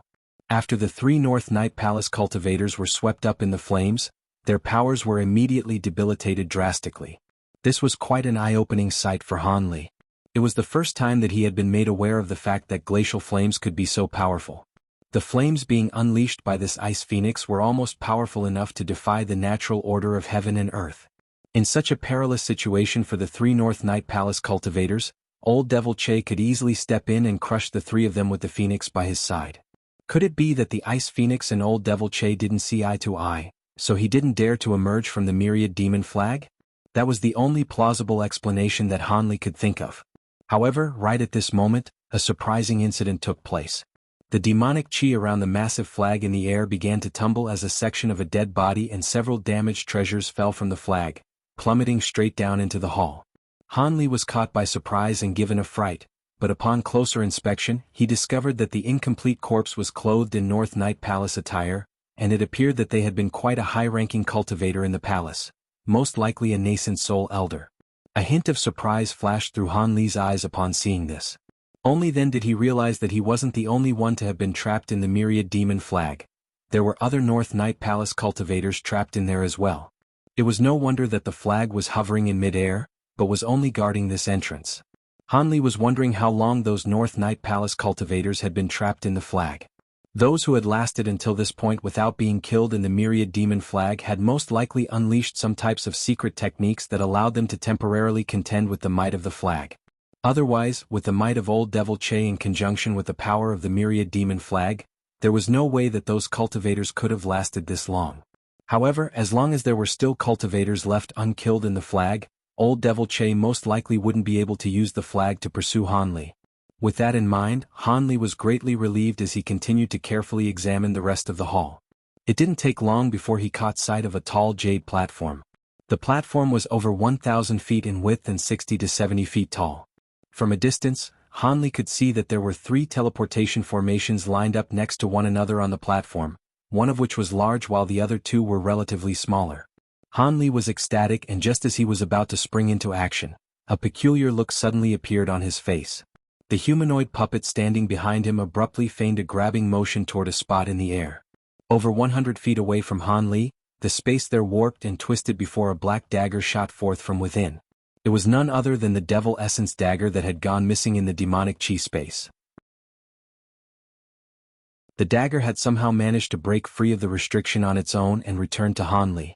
The puppet raised an arm and the Devil Essence dagger disappeared in a flash into his sleeve. Han Li raised an eyebrow slightly but didn't exhibit much of a reaction to this. Spiritual light flashed around his body as he transformed into an azure streak of light, hurtling directly toward that platform with the horde of over 1,000 fire ravens, his flying swords and other treasures. As long as he could escape from the Spirit Void Hall, he couldn't care less about whether the North Night Palace or the demon beasts emerged victorious. Moments later, the azure streak of light reached the center of the hall. However, Han Li didn't pass through that area ostentatiously. Instead, he circled around toward the platform in a long arc. However, due to the fact that most of the hall had been affected by the Ice Phoenix's glacial flames, Han Li had no choice but to activate a layer of purple apex flames over his body as he passed through. Thus, all of the white glacial chi was repelled by the purple flames and were unable to affect Han Li. Celestial Ice Flames. You're a North Night Palace cultivator as well. Don't think that you can fool me just because your ice flames have mutated. At the center of the hall, the Ice Phoenix had witnessed Han Li escape from the myriad demon flag while it was crushing the 3 North Night Palace cultivators. It was shocked that Han Li had been able to escape from the flag, so it had been paying some attention to Han Li this entire time. As Han Li began to fly through the air as a streak of azure light, it became extremely wary, but seeing as Han Li was skirting around them, seemingly traveling toward an alternate destination, it decided to ignore him. After all, the fact that Han Li was able to escape from the myriad demon flag indicated that he was definitely no ordinary cultivator. If he didn't want to interfere in their battle, then there was no need for it to take on such a powerful enemy for no good reason. However, as soon as the purple flames emerged from Han Li's body, the Ice Phoenix's eyes immediately turned crimson in color as it let loose a sharp cry. It seemed to have somehow been irked to the extreme by the purple apex flames, and it had abruptly turned on Han Li. Han Li faltered upon seeing the Ice Phoenix's newly developed animosity toward him, and before he had figured out what was happening, an extremely resentful cry erupted from the Ice Phoenix's beak as it violently flapped its wings toward him. The ice feathers on its wings instantly shot forth like countless arrows before transforming into translucent flying swords, each of which was around half a foot long. There were about 500 to 600 such swords, and they came flying toward Han Li like a torrential storm. Han Li was given a massive fright at the sight of the oncoming attack. Regardless of how powerful these translucent swords were, just the sheer quantity of them was enough to strike fear into one's heart. Furthermore, these flying swords had been transformed from the ice feathers of a 10th grade Ice Phoenix, so there was no way that they would be lacking in power. Han Li didn't have much time to think. Not only did he not stop, he accelerated even further instead. At the same time, over 100 golden swords and a dense horde of crimson fire ravens shot forth toward those translucent swords. A series of resounding booms erupted as golden and white light shimmered and intertwined. Balls of crimson flames exploded one after another amid the vast expanse of white glacial chi as the azure bamboo cloud's warm sword and fire ravens were able to keep the flying swords at bay. With this split second of delay, the azure streak of light that Hanli had transformed into shot past the center of the hall, heading straight toward the platform in the corner. The Ice Phoenix was rather taken aback. It didn't think that its attack wouldn't even be able to delay Hanli in the slightest. However, this demon beast was far more resentful toward cultivators using celestial ice flames than anyone could imagine.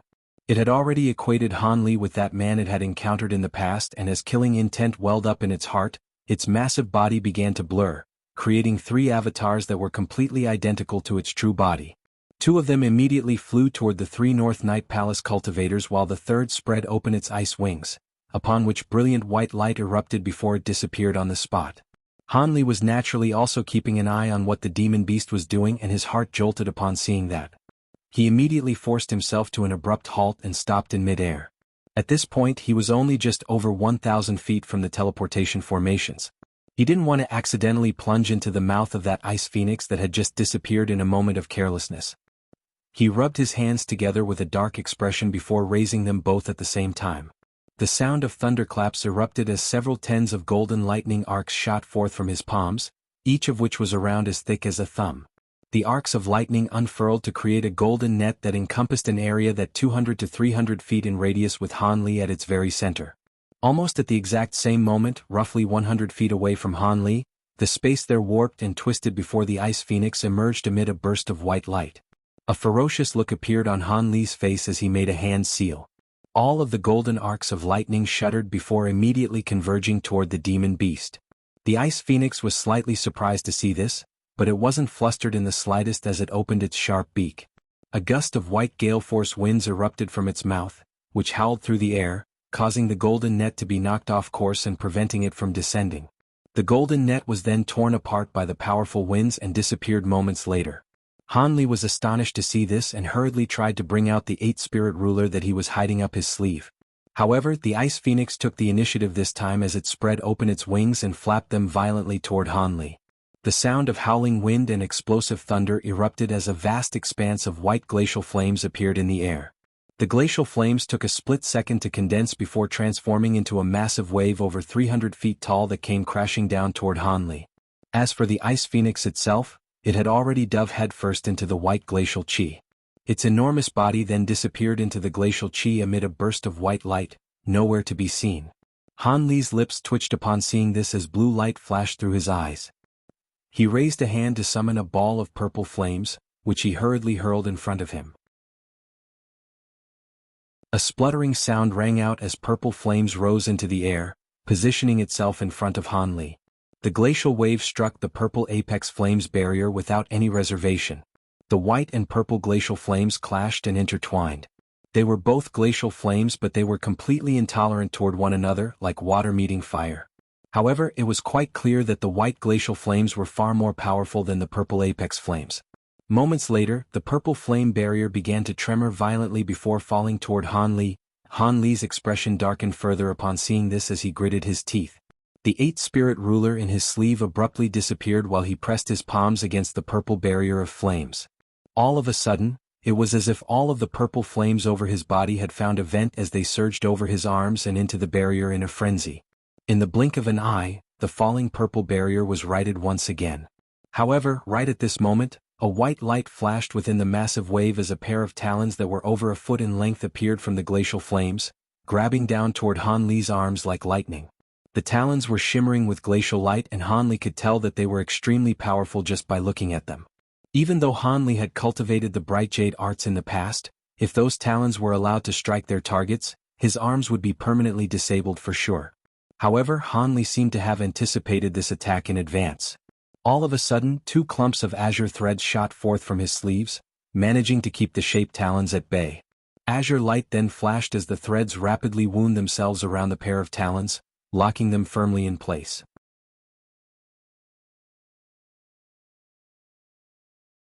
A faint cry of surprise sounded from within the glacial flames.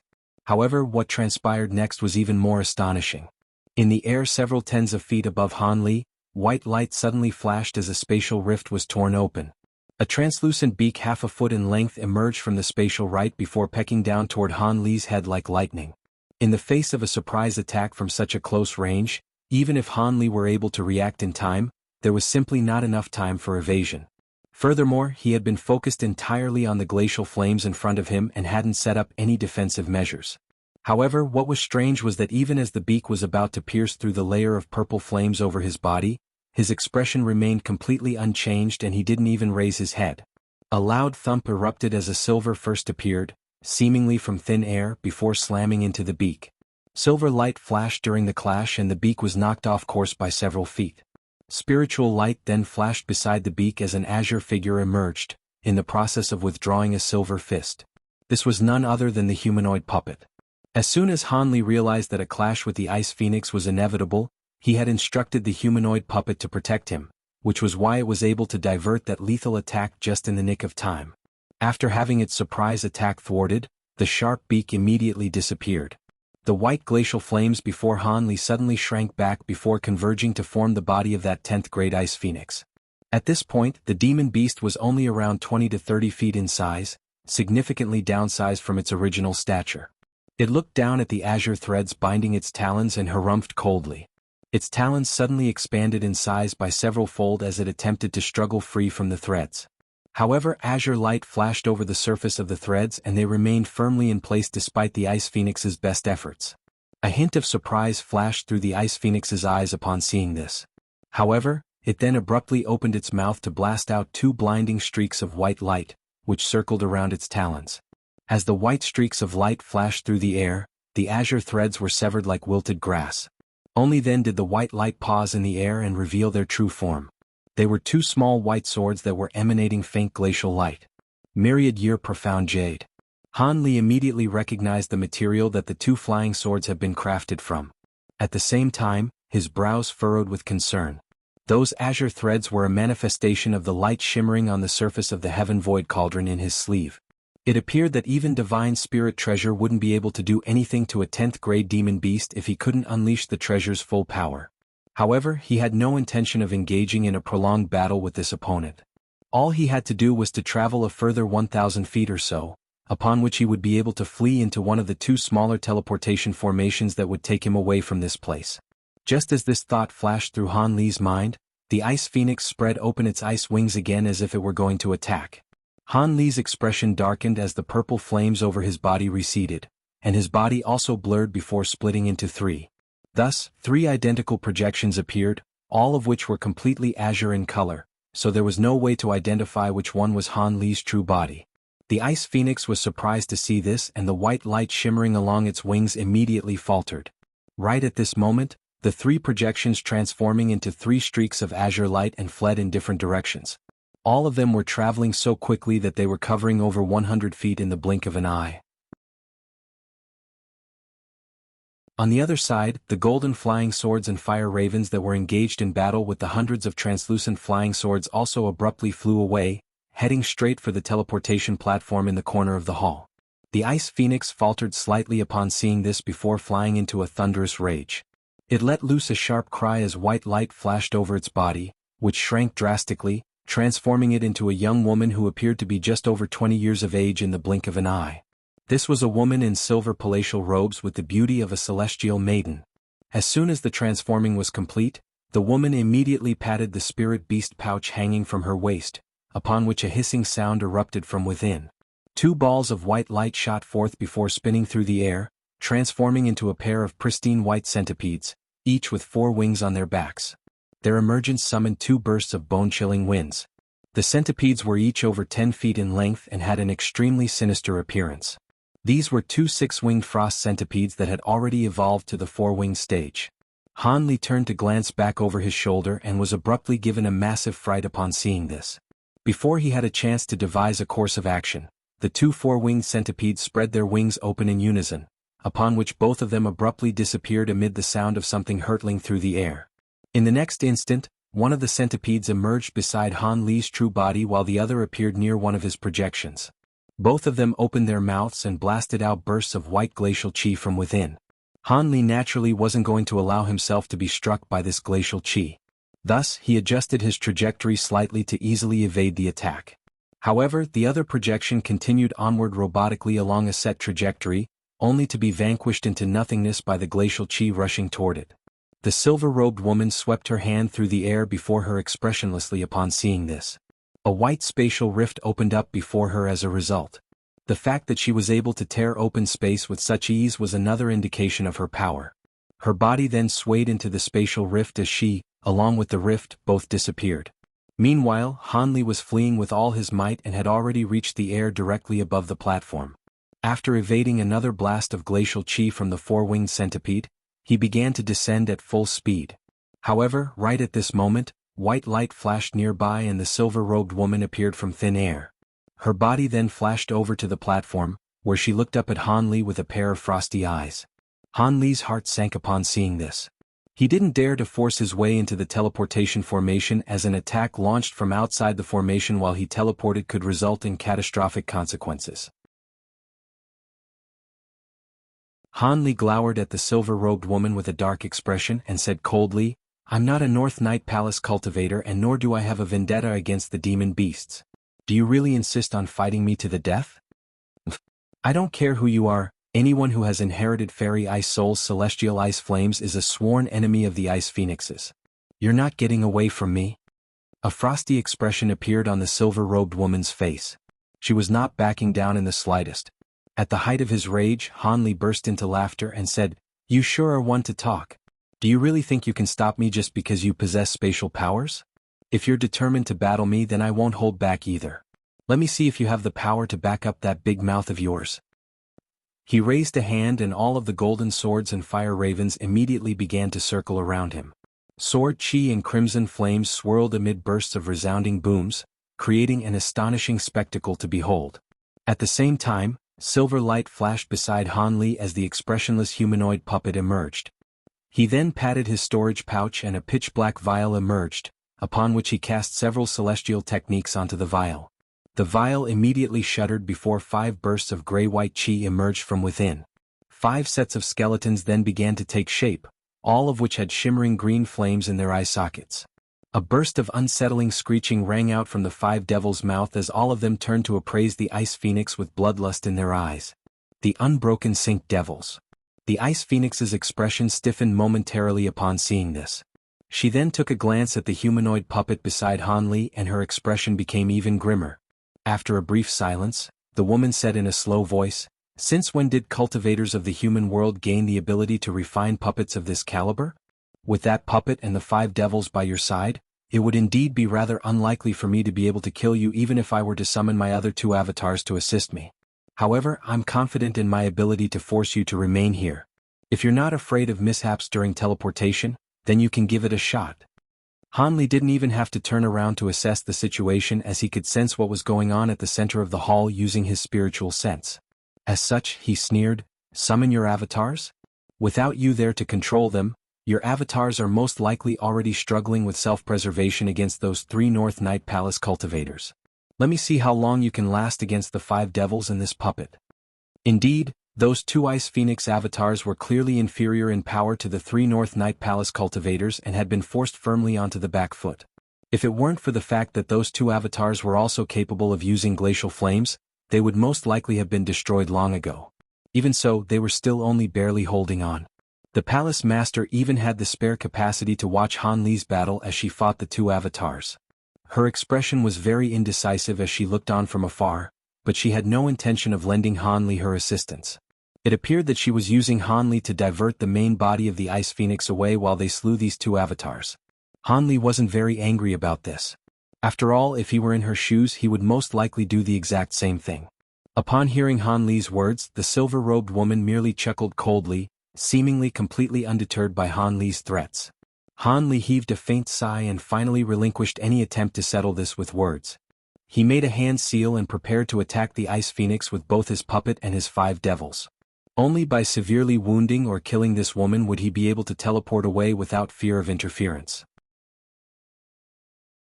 However, right at this moment, a peculiar look suddenly flashed through her eyes. It seemed to be a mixture of surprise and relief. Hanli's heart jolted with shock upon seeing this. Before he could identify why such an expression would appear on her face, The space around him suddenly dimmed as a familiar sinister voice sounded. "Get in here, you little brat." As soon as the voice fell, a layer of gray light surfaced around him and the surrounding scenery began to blur. Han Li's heart jolted with shock as he immediately whipped a sleeve through the air. The World Breaker talisman abruptly shot forth and the surrounding scenery returned to normal following a flash of yellow light. At the same time, the golden swords and fire ravens around Han Li were sent flying downward. A series of resounding booms erupted as the gray light was completely vanquished. Only after raising his head did Han Li discover that the massive myriad demon flag had somehow appeared several hundred feet in the air above him. The gray light raining down from the flag was descending straight toward his head. Thankfully, he hadn't completely exhausted the power of the World Breaker talisman when he had first escaped from the myriad demon flag. Otherwise, he would have been in a lot of trouble. Even so, his expression had become very strained. It was not going to be anywhere near an easy task for him to escape now.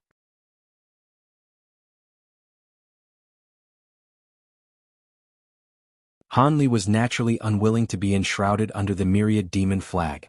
As such, he immediately pointed a finger toward the 5 devils while chanting to activate his devil control arts. The 5 devils rose into the sky and as silver light flashed, the 5 skeletons combined to form a single massive skeleton over 300 feet tall. Green light then flashed within the skeleton's eye sockets as it reached out with its bony hands. 2 of its ribs also flew out from its body and instantly transformed into 2 bone blades each over 100 feet in length. It then tilted its head back and let loose an almighty roar before grabbing the 2 rib bone blades and violently slashing them through the air. A cross-shaped blade of radiance swept through the air, shimmering with astonishing glacial light as it hurtled toward the massive flag upon above. In the process, it sliced through all of the silver light descending from above before striking the myriad demon flag. An earth-shattering boom erupted as demonic chi and glacial light intertwined with one another. The massive skeleton then abruptly rose into the air and slashed its twin sabers wildly through the air. A series of crescent-shaped streaks of glacial light were unleashed as it attempted to destroy the massive flag in one fell swoop. Old Devil Che's enraged roar rang out from within the myriad demon flag as the fault instantly began to shrink, reducing itself to only around a foot in size in the blink of an eye. The small child emerged in a flash before grabbing onto the flag. His body then swayed as he instantly teleported several hundred feet away. At its massive size, the myriad demon flag was very cumbersome to move around and also presented a huge target for the giant skeleton's twin blades. Old Devil Che is clearly also aware of this, so he decided to revert the flag back to its original size. Upon seeing this, the massive white skeleton also began to shrink amid a cloud of gray-white devil chi. In the end, it shrank down to only around 20 feet tall before letting loose an unsettling screech. Gray-white devil chi came spilling out of its mouth as it wielded the minimized bone blades, rushing directly toward the small child. The unbroken sync devils were proving to be quite a headache for the small child as well. Due to the special refinement method used to create the 5 devils, they were immune to the restrictive effect of the myriad demon flag.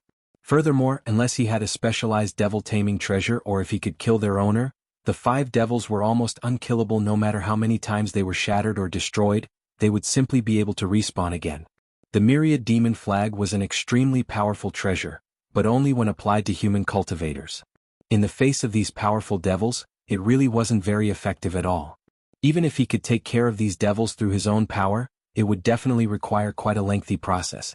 In the face of the oncoming skeleton, Old Devil Che could only furrow his brows and use his myriad demon flag to unleash bursts of inky black demonic chi, attempting to keep the skeleton at bay. However, 60% of his spiritual sense was focused on Han Li, leaving only 40% focused on dealing with the 5 devils. At this moment, Han Li was standing shoulder to shoulder with his humanoid puppet. His expression was very dark and indecisive and he remained standing on the spot. The silver-robed woman was also standing firmly on the platform, seemingly without any intention of attacking him. It appeared that she wished for this impasse to continue, or perhaps she was afraid that if she were to move, Han Li would be able to sneak around her and escape using the teleportation formation. As for the 2 four-winged centipedes, they were hovering over the 2 smaller teleportation formations while appraising Han Li with threatening looks. This ice phoenix knew that the 2 teleportation formations were the only ways out of the hall. In contrast, the reason that Han Li wasn't initiating an attack was very simple. He was rather wary of the ice phoenix's spatial manipulation abilities. He had many tricks up his sleeve himself, but he was struggling to think of a way to force back this demon beast before escaping safely from this place. However, right at this moment, a burst of wild cackling suddenly erupted from the center of the hall behind him.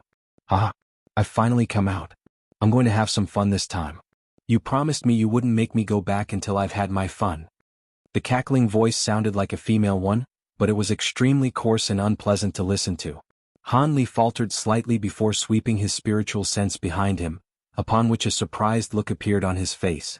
The palace master who was originally battling the two Ice Phoenix avatars suddenly abandoned that battlefield to rush toward Han Li. The two elderly men were left behind to take care of the Ice Phoenix avatars. Behind the woman was a cloud of dark green yin chi that followed her like a shadow.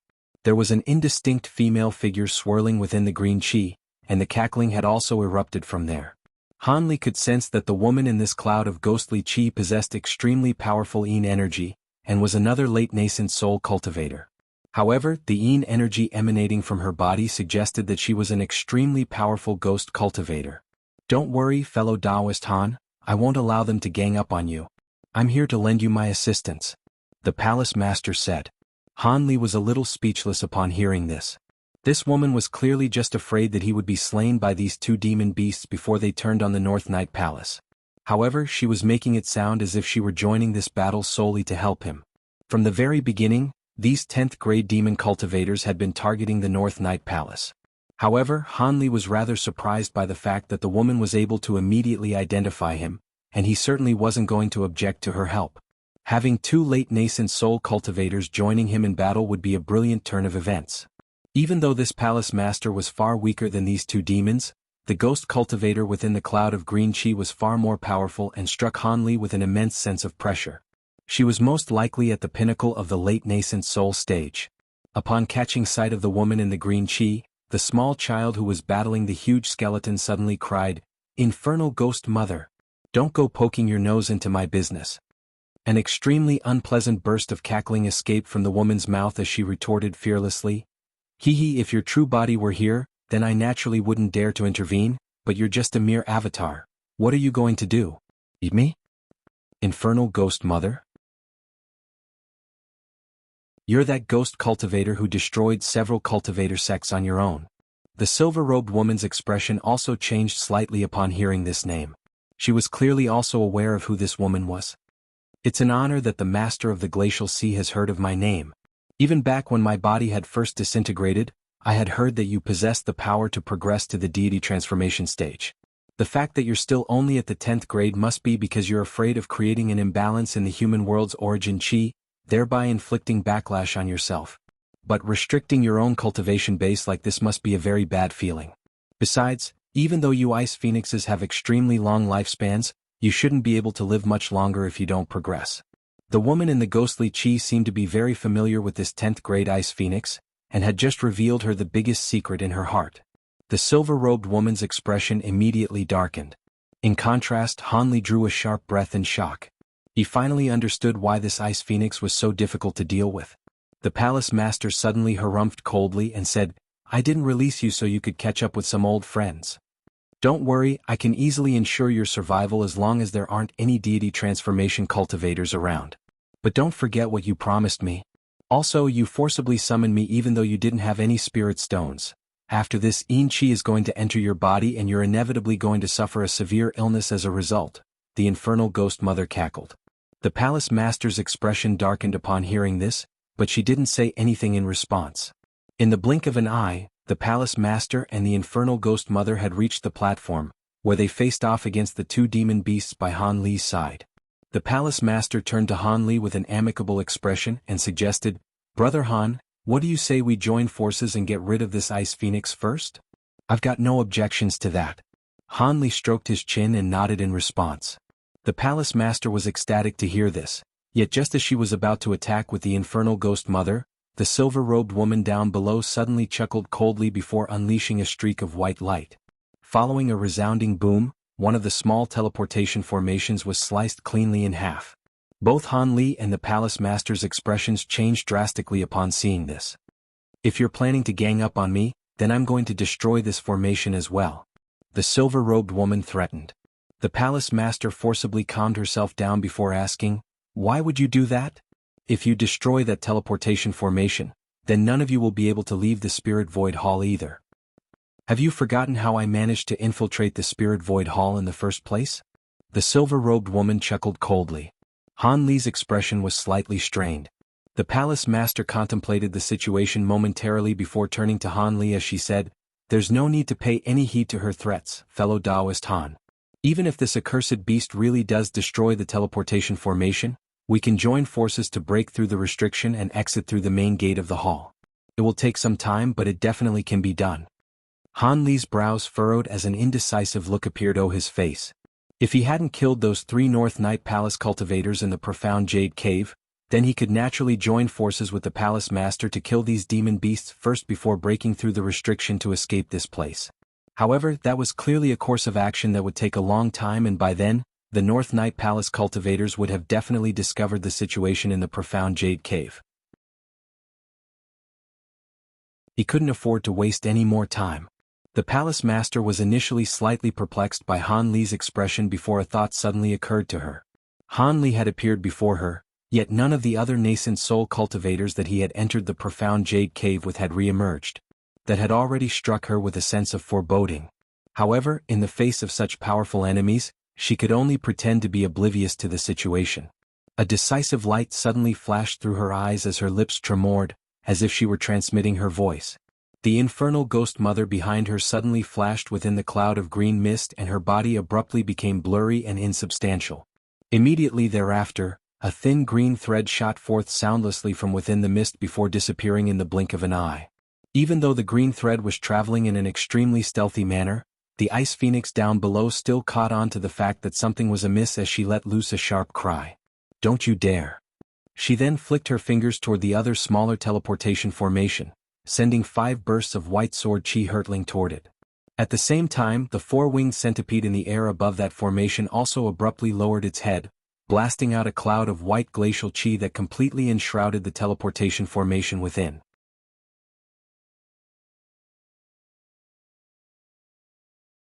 Han Li's expression changed drastically upon seeing this. A loud thunderclap erupted from behind him, upon which he disappeared as an arc of lightning. On the other side, green light flashed in front of the teleportation formation that was being attacked, and a murky green woman appeared. It was none other than the infernal ghost mother. In the face of the surging sword chi and glacial chi, the infernal ghost mother cackled before launching her palms toward the oncoming attacks. She did so in an extremely gentle manner, as if she were merely absent-mindedly pressing her hands against the air rather than offering up any retaliation. The 5 bursts of sword chi abruptly shattered and crumbled before disappearing into nothingness around 10 feet away. As for the glacial chi descending from above, it seemed to have been impeded by some type of invisible force before being swept backward, forcing the 4-winged centipede into a frenzied defense. Right at this moment, silver light flashed as Han Li appeared within the smaller teleportation formation. He immediately raised a hand without any hesitation to launch a celestial technique into the edge of the formation, then made a hand seal as he quickly chanted something in a low voice. Almost at the exact same moment, a humanoid figure appeared from behind him as the humanoid puppet unleashed countless flaming arrows with its red bow, which came raining down on the silver-robed woman like a torrential storm. Meanwhile, a crimson light suddenly flashed in the eye sockets of Skeleton, which was attacking the small child with all its might, and it suddenly reverted back into 5 ghostly heads without any premonition. Those 5 ghostly heads then tumbled through the air and disappeared in unison. In the next instant, 5 bursts of gray-white chi appeared above Han Li's head before transforming into 5 ghostly heads once again. They had been forcibly summoned back by Han Li. At this moment, white light began to flash from the entire formation. Han Li stood at the center of the formation, staring intently at the silver-robed woman with a grave look on his face. Everything had happened in the blink of an eye. Han Li's actions had clearly taken both the Palace Master and the silver-robed woman by surprise. The Palace Master's expression changed drastically as she hurtled through the air as a streak of silver light. At the same time, she let loose a loud cry, "Destroy the formation, don't let him get away." Even though she wasn't making it very specific whom she was referring to, it was quite clear that she was directing her words toward Han Li. After all, regardless of whether Han Li had actually killed the North Night Palace cultivators in the profound Jade Cave, the Palace Master required his assistance in this battle. If he were to leave, even with the help of the Infernal Ghost Mother, she wouldn't be able to take on these two powerful demon beasts at once. Upon hearing this, the infernal ghost mother cackled as she opened her mouth before swooping down toward the teleportation formation, seemingly preparing to unleash some kind of attack. However, right at this moment, Hanli suddenly raised an arm and a green wooden ruler appeared in his hand. A silver lotus then began to blossom as 7-colored Buddhist light surged toward her. "That's a Buddhist?" The infernal ghost mother's confident expression gave way to one of horror as she let loose a sharp scream. Her body then disappeared on the spot as a flash of green light, as if she were a cat that had just had its tail trodden on. At this moment, white light was glowing from the entire formation. The palace master was flying toward the formation as quickly as she could, but she clearly wasn't going to be able to get there in time.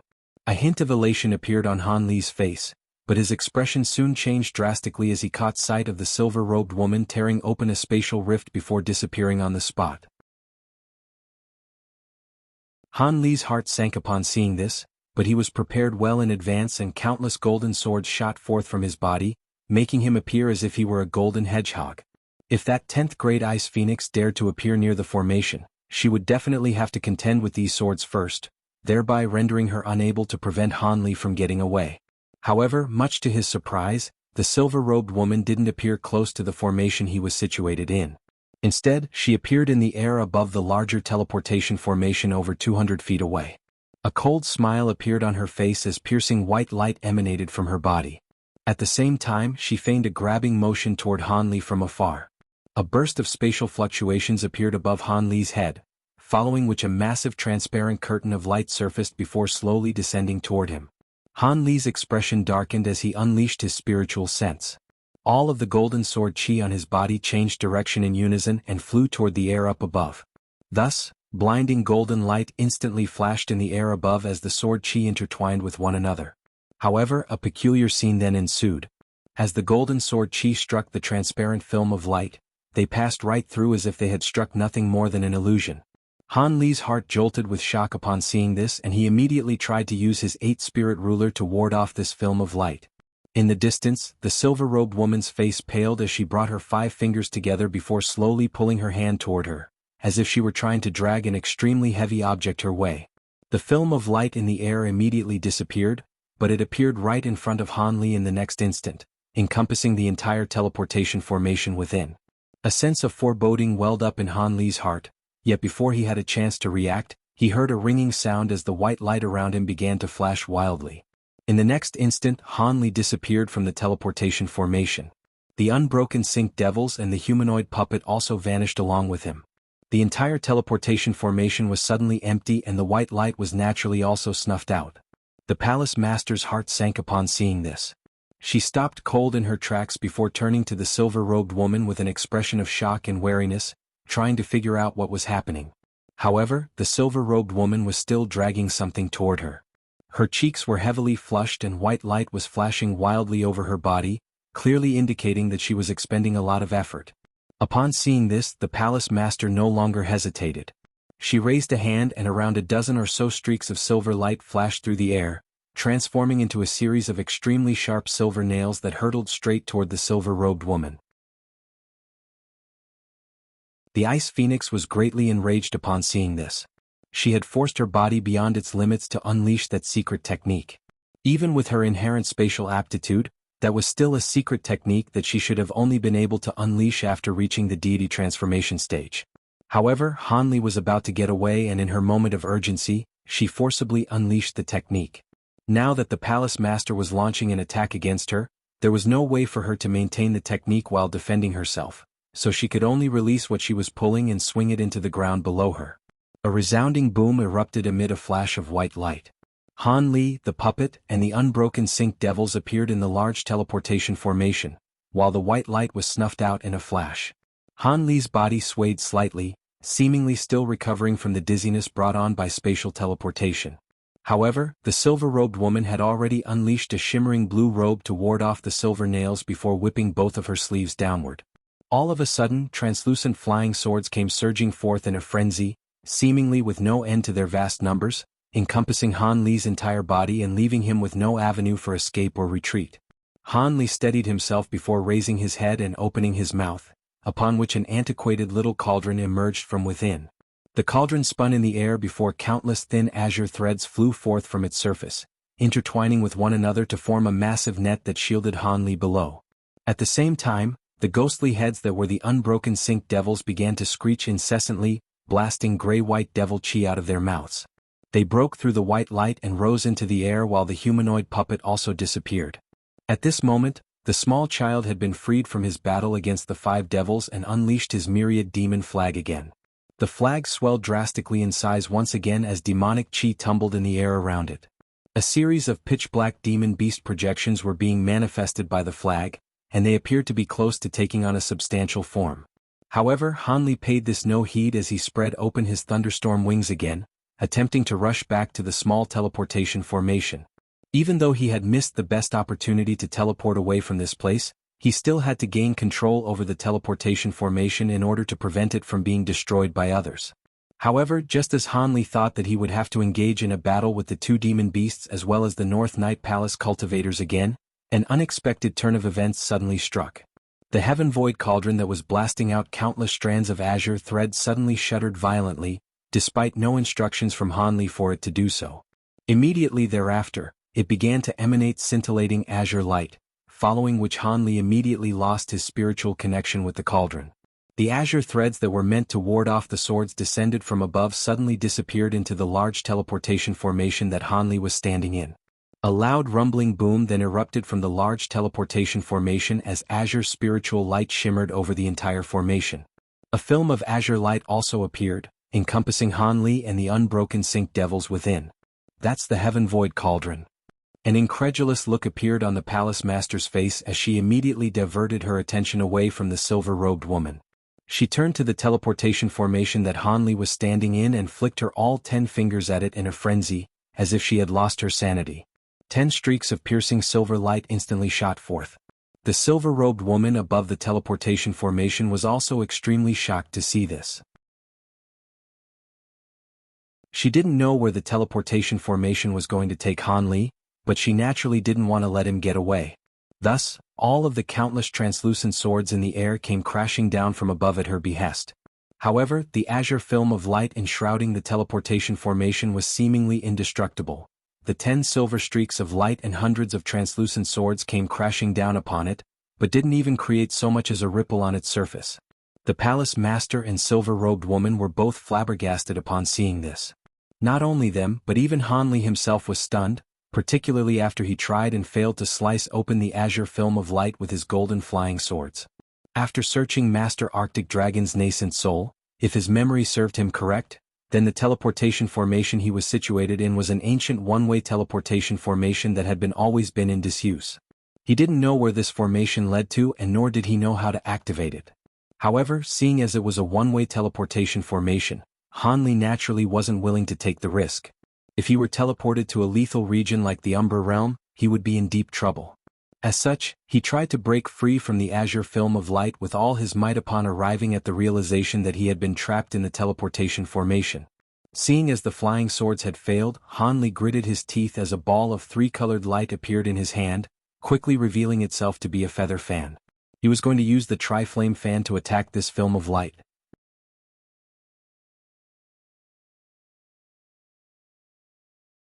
However, in such close quarters, Han Li naturally didn't dare to use the fan at its full power. Otherwise he would be swept up in the attack as well. He only waved the fan slightly and a layer of 3-colored flames appeared on its face, which then crashed into the film of light like a blade of fire.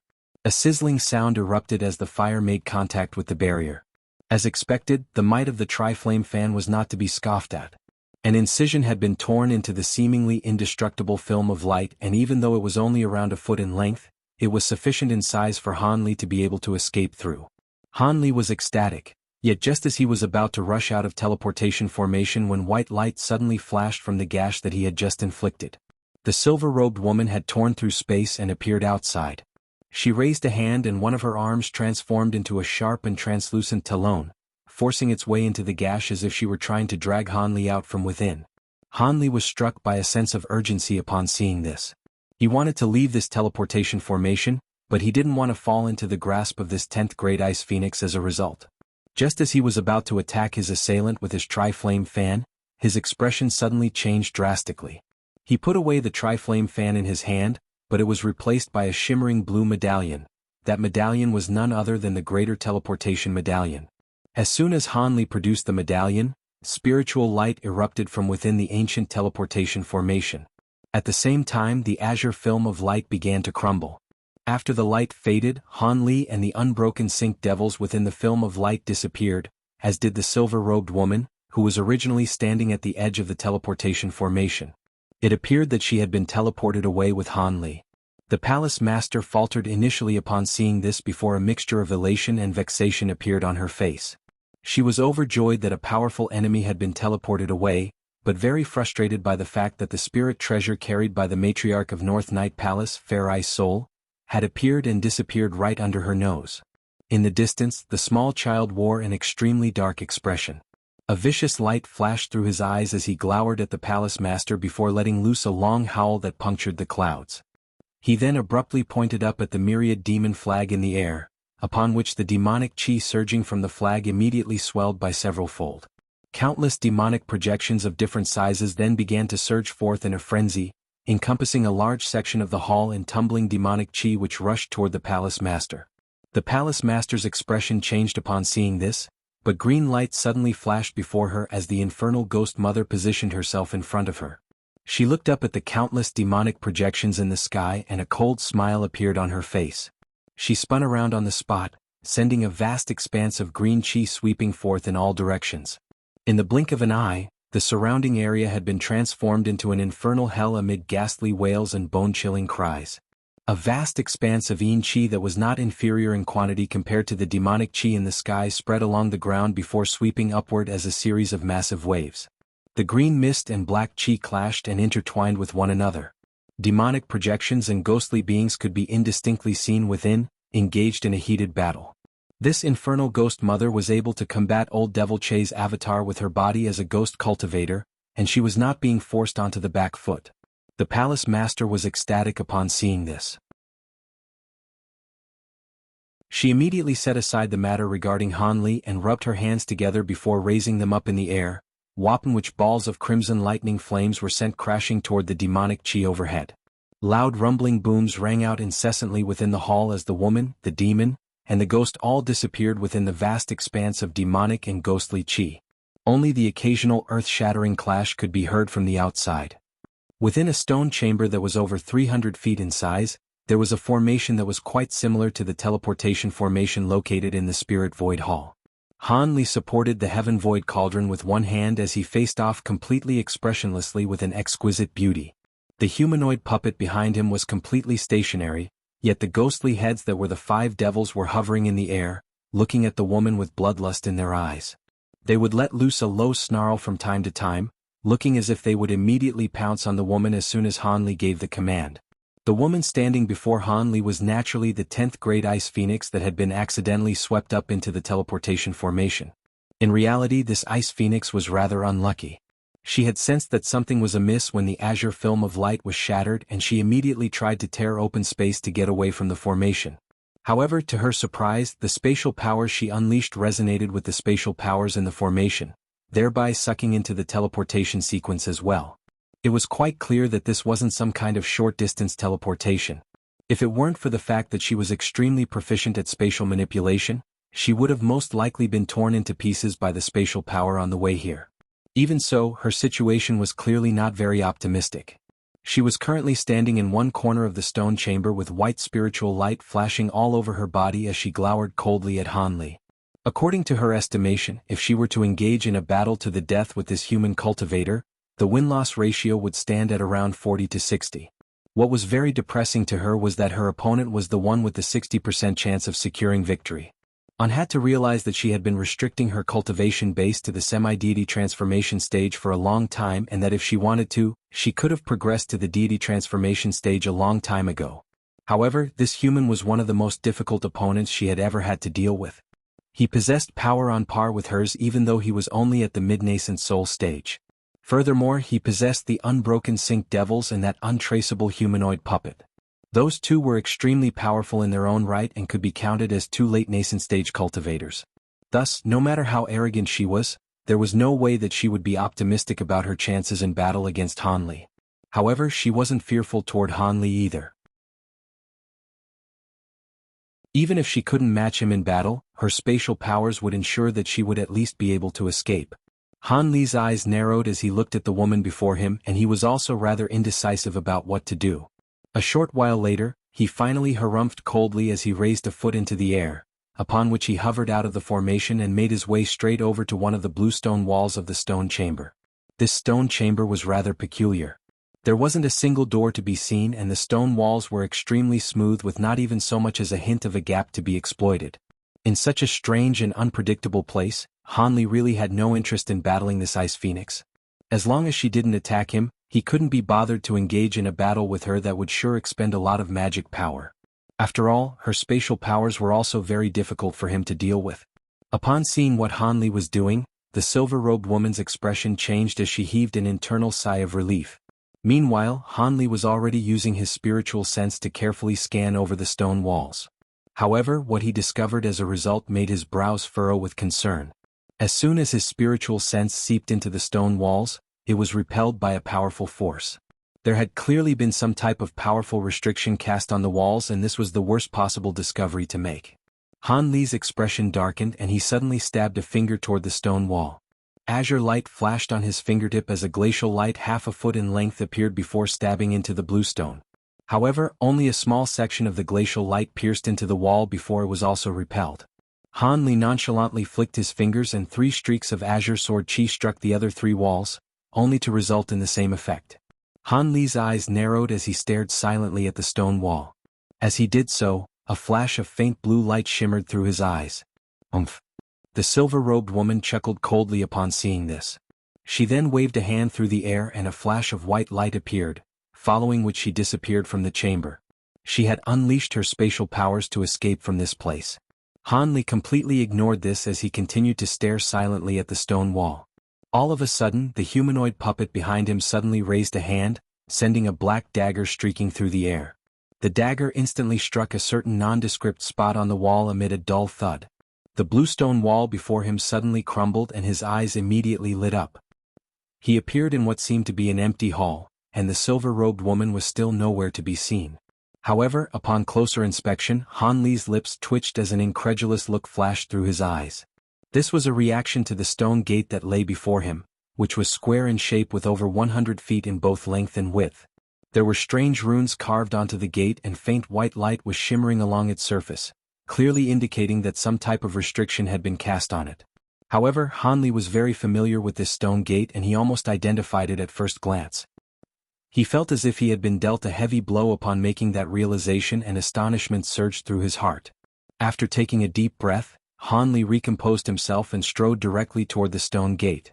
Golden light flashed as a flying sword that was over a foot in length appeared in his hand. He slashed it through the air and a streak of golden sword chi flew forth. White light flashed over the surface of the stone gate, but it was still sliced in half by the sword chi amid a resounding boom, revealing an intersection that was paved with bluestone. Han Li's body swayed and in the next instant, he appeared at the center of the intersection. He hurriedly looked around at his surroundings before his body fell completely stationary. There was a series of bluestone paths leading toward the north, south, east, and west directions. There were identical tall and thick stone walls on either side of the paths, looking as if they had been constructed from the same mold. After a long while, Han Li exhaled and murmured to himself in a forlorn voice, "There's no mistaking it, it really is this place." This place was none other than the massive 5-story bluestone tower within which he had obtained the Heaven Void Cauldron. He had been teleported from the northernmost region of the Great Gene to the scattered star seas. From the bluestone paths alone, he was unable to determine which level of the tower he was situated in. So the Heaven Void Hall and Spirit Void Hall really are related. Han Li murmured to himself as his expression finally eased. At his current power level, it wasn't an issue even if he were situated in the scattered star seas. As long as he could make his way out of this hall, then repair the teleportation formation that he had destroyed after it had taken him to the scattered star seas, then he would be able to return directly to the heavenly south region. With that in mind, Han Li examined his surroundings before deciding to take a certain bluestone path, upon which his body shot forth as a streak of azure light.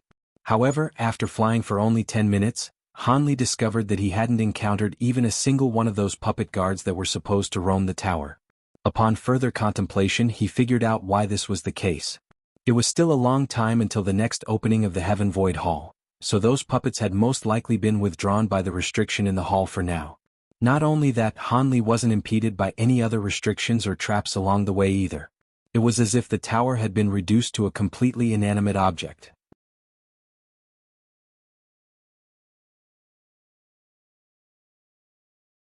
However, Hanley still underestimated these maze-like paths in the tower.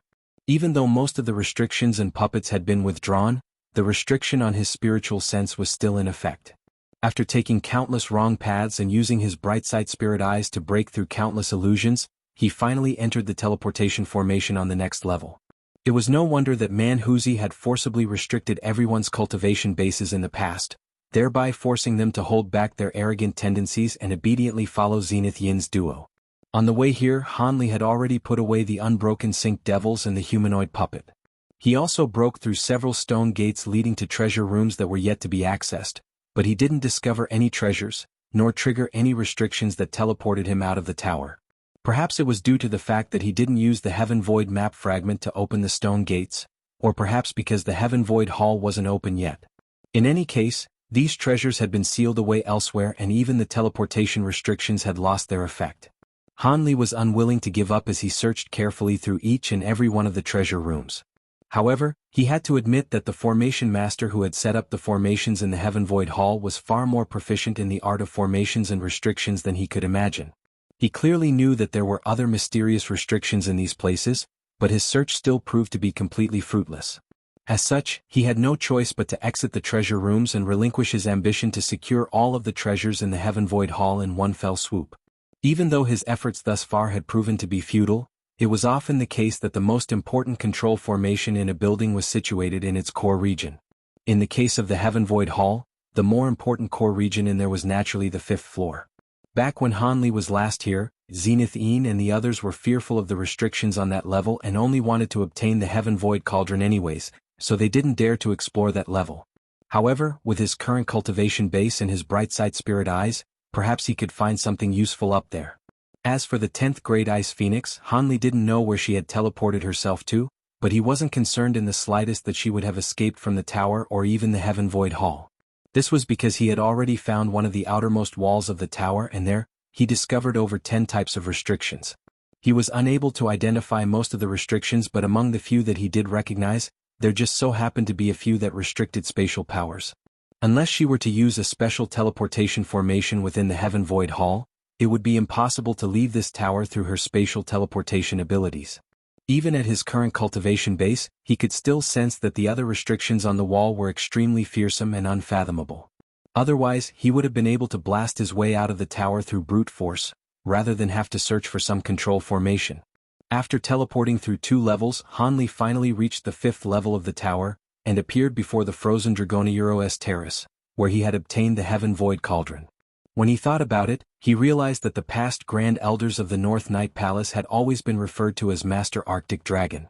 That was another piece of evidence suggesting that there was a connection between the North Night Palace and the Heaven Void Hall. However, after the Heaven Void Cauldron had been taken, the stairs here had already been ruined, completely preserving the signs of the battle between Zenith Yin, Wan Tianming, and the others. To Han Li's surprise, the silver-robed woman was also standing on the terrace. She was looking at the altar with a contemplative look on her face. Han Li's arrival had clearly drawn her attention. She took a cold glance at Han Li before her body suddenly swayed, transforming into a streak of light that flew away from the terrace, disappearing into one of the many bluestone paths in the blink of an eye. Han Li looked on in silence as she rushed away from the scene. He had no intention of stopping her whatsoever. Only after she had truly disappeared from view did he slowly make his way over to the altar.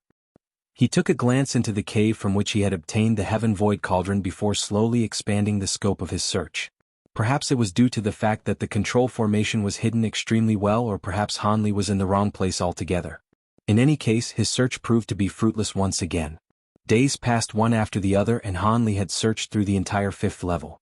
His expression grew darker with each passing day, and even after over half a month had flown by, he still hadn't found the control formation. On that day, Hanli made his way out of a certain corner following another fruitless search. He leaned against a pillar nearby and began to space out. Could it be that the control formation of the Heaven Void Hall isn't on this level, but on one of the other 4 levels? Hanli murmured to himself. Just as he was contemplating this possibility, a white light suddenly flashed nearby as the space there was torn upon which the silver-robed woman emerged. Hanli turned his gaze toward her, but didn't say anything. He knew that she wouldn't seek him out for no reason, and he was interested in hearing what she had to say. After all, she hadn't appeared on the 5th level at all during the past few days, so perhaps she had discovered a way out on one of the other levels. "Have you found a way out yet, fellow Taoist Han?" the silver-robed woman asked. "If I have, why would I still remain here? By the sounds of it, you seem to have discovered something?" Hanli replied calmly as if there had never been any conflict between them. "I've searched through this entire place and discovered that it would require the combined powers of at least 2 or 3 deity transformation cultivators to break through the restrictions here by force. There are only 2 of us here, so that's clearly not an option," the silver-robed woman said in a slow voice. "I'm aware of this already." Hanli stirred internally, but still put on an aloof and nonchalant expression. "Are you not looking for the control formation of this place?" The silver-robed woman was clearly growing rather impatiently, and she harumphed coldly as a frosty look flashed through her eyes. Hanli's expression changed as he admitted, "I am indeed searching for the control formation. Would you happen to know where it is?" The silver-robed woman took a deep breath and her expression abruptly darkened as she said, "That's all I need to hear. I've found the control formation, but leaving this place won't be an easy task. Prior to this, I'm going to ask you a couple of questions first. How is this place related to Fairy Ice Soul, and is that little cauldron in your hand the Heaven Void Cauldron?" "Fairy Ice Soul? Who's that?" "As for this small cauldron, if you say it's the Heaven Void Cauldron, then I guess that's what it is." Hanli was initially slightly taken aback by these questions before deciding to play dumb. A cold light flashed through the silver-robed woman's eyes upon hearing this, and only after a long while did she explain, "Fairy Ice Soul is the ancient cultivator who created the celestial ice flame, and she's also the matriarch of the North Night Palace. It appears that you really do know nothing about this. As for the Heaven Void Cauldron, let me make this clear to you. If you have the Heaven Void Cauldron, then you'd be able to use it to activate the control formation. If not, then you're completely useless and there's no point for me to tell you anything." A hint of surprise appeared in Hanli's eyes, and after a brief moment of contemplation, he decided to come clean. "If you put it that way, then I'll admit that this cauldron is indeed the Heaven Void Cauldron. Where is the control formation?" "Good. Seeing as you've admitted to it, you can come with me. If we want to leave this place, then we'll have to join forces this time. Prior to getting out of this place, I suggest we set our differences aside. Otherwise, neither of us would be able to get out of here on our own," the silver-robed woman replied calmly, seemingly completely unsurprised by Hanli's admission. Her body then swayed as she flew toward a certain bluestone path as a streak of light. Hanli's brows furrowed, but he didn't have an opportunity to think too deep into the matter as he transformed into an azure streak of light to follow the silver-robed woman. However, after only flying for a short while, a surprised look appeared on Hanli's face. He discovered that the silver-robed woman was clearly leading him to the Frozen Dragon's terrace. That was a place that he had searched countless times, all to no avail. However, the silver-robed woman had no intention of stopping, so Hanli could only repress his curiosity as he followed close behind her. After some time, the silver-robed woman finally descended onto the altar on the terrace. After also landing on the terrace, Hanli was finally able to voice his query as he asked, "Are you sure this is the right place, fellow Taoist Phoenix? Is the control formation really here? Is this the right place?" I can find the control formation here even with my eyes closed." The silver-robed woman scoffed in a disdainful manner. "What do you mean by that? Have you been here before?" Hanli's heart jolted with surprise. "How could I have ever been here?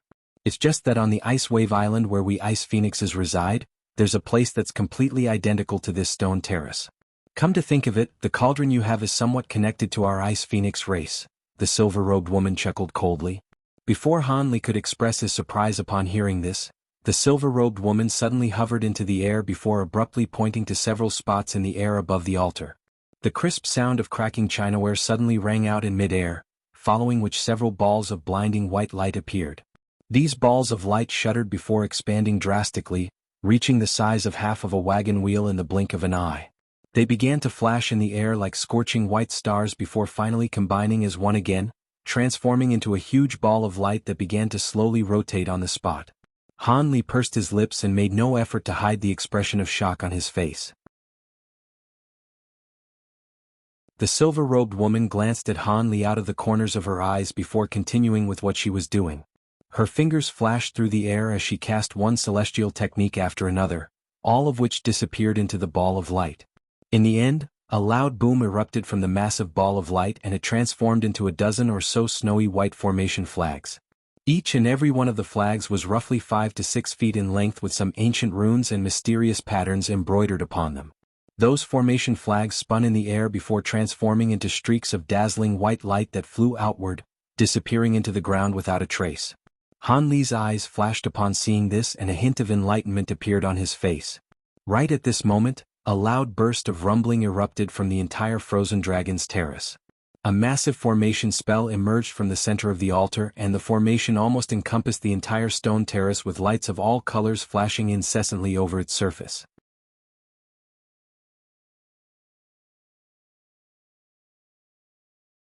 In the instant that the formation spell emerged, the two of them hovered into the air before looking down at it from above. Han Li could determine after a brief glance that the formation in front of his eye was indeed the Heaven Void Hall's control formation. Furthermore, at the very center of the formation, he saw a diagram that was completely identical to the Heaven Void Cauldron. This immediately evoked within him a recollection of the scenes back when he had opened the profound Jade Cave in the Spirit Void Hall. The formation that sealed the profound Jade Cave also seemed to have employed a similar restriction. However, this formation was over 10 times the size of that one and it also seemed to be more complex and profound. The silver-robed woman noticed the flash of recognition in Han Li's eyes, and as she withdrew her celestial techniques she asked, "You've also seen this formation before?" "I've seen a similar one somewhere in the North Night Palace," Han Li replied. The silver-robed woman didn't ask for any further details from Han Li. Instead she urged, "I see. That's a good thing. In that case you should also know how to control this formation, right? Perhaps you can see if the Heaven Void Cauldron can be used for that purpose." Heaven Void Cauldron hesitated momentarily before nodding as he opened his mouth. A ball of azure light emerged from within before hovering straight toward the center of the formation. That azure object was none other than the Heaven Void Cauldron, which was currently only several inches in size. Of course, during this process, Han Li was constantly guarding against the silver-robed woman. If she expressed any intention of stealing the cauldron from him, then he would immediately withdraw it. The Heaven Void Cauldron flew over to the center of the massive formation, where it stopped at Han Li's behest, right over the image of the massive cauldron down below. Right at this moment, the entirety of the cauldron diagram lit up as a pillar of azure light erupted into the air, encompassing the Heaven Void Cauldron within. Han Li sensed a disturbance within his spiritual sense and he lost his connection with the cauldron again. His expression changed drastically as he stole a glance at the silver-robed woman beside him. He was relieved to see that the silver-robed woman hadn't done anything out of the ordinary, and he turned his attention to the Heaven Void Cauldron again. Within the azure pillar of light, the Heaven Void Cauldron began to emit a ringing sound as it swelled drastically in size. Moments later, the cauldron had become the same size as the diagram down below. At the same time, all of the diagrams of the flora and fauna on the cauldron began to manifest themselves. Han Li felt his spiritual sense stir as he regained his connection with the cauldron. However, his magic power then began to surge toward the cauldron in a wild frenzy, a turn of events that made Han Li's expression change drastically. Right at this moment, the silver-robed woman suddenly made a hand seal before pointing toward the center of the formation. A white pillar of light shot forth, disappearing into the giant cauldron diagram in a flash. Han Li immediately felt his rate of magic power loss slow down to an acceptable degree and his expression eased slightly. If the silver-robed woman hadn't have done that, he would have cut off his flow of magic power immediately and withdrawn the Heaven Void Cauldron.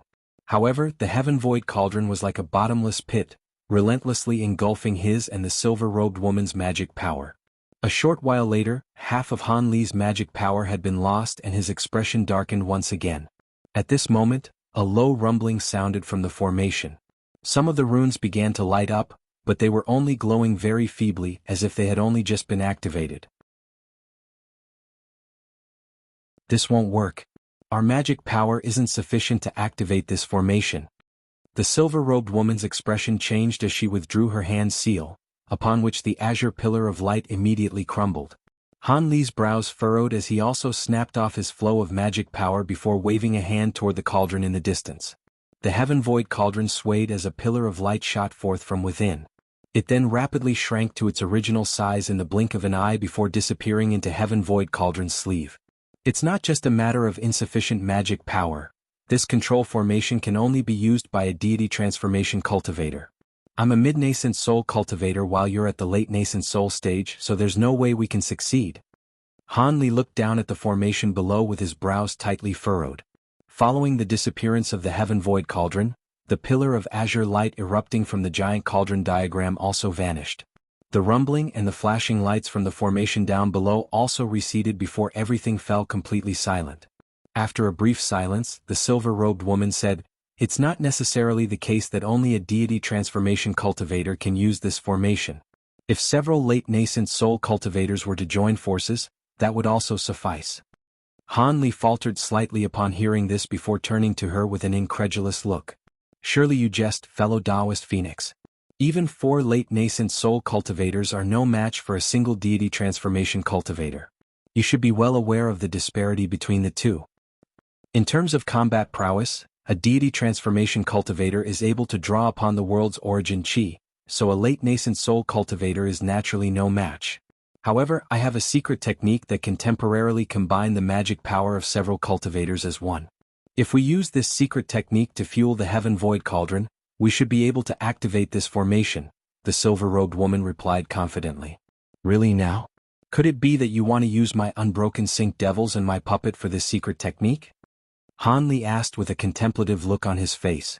"Hehe, you sure are a smart man, fellow Taoist Han. That was exactly my intention.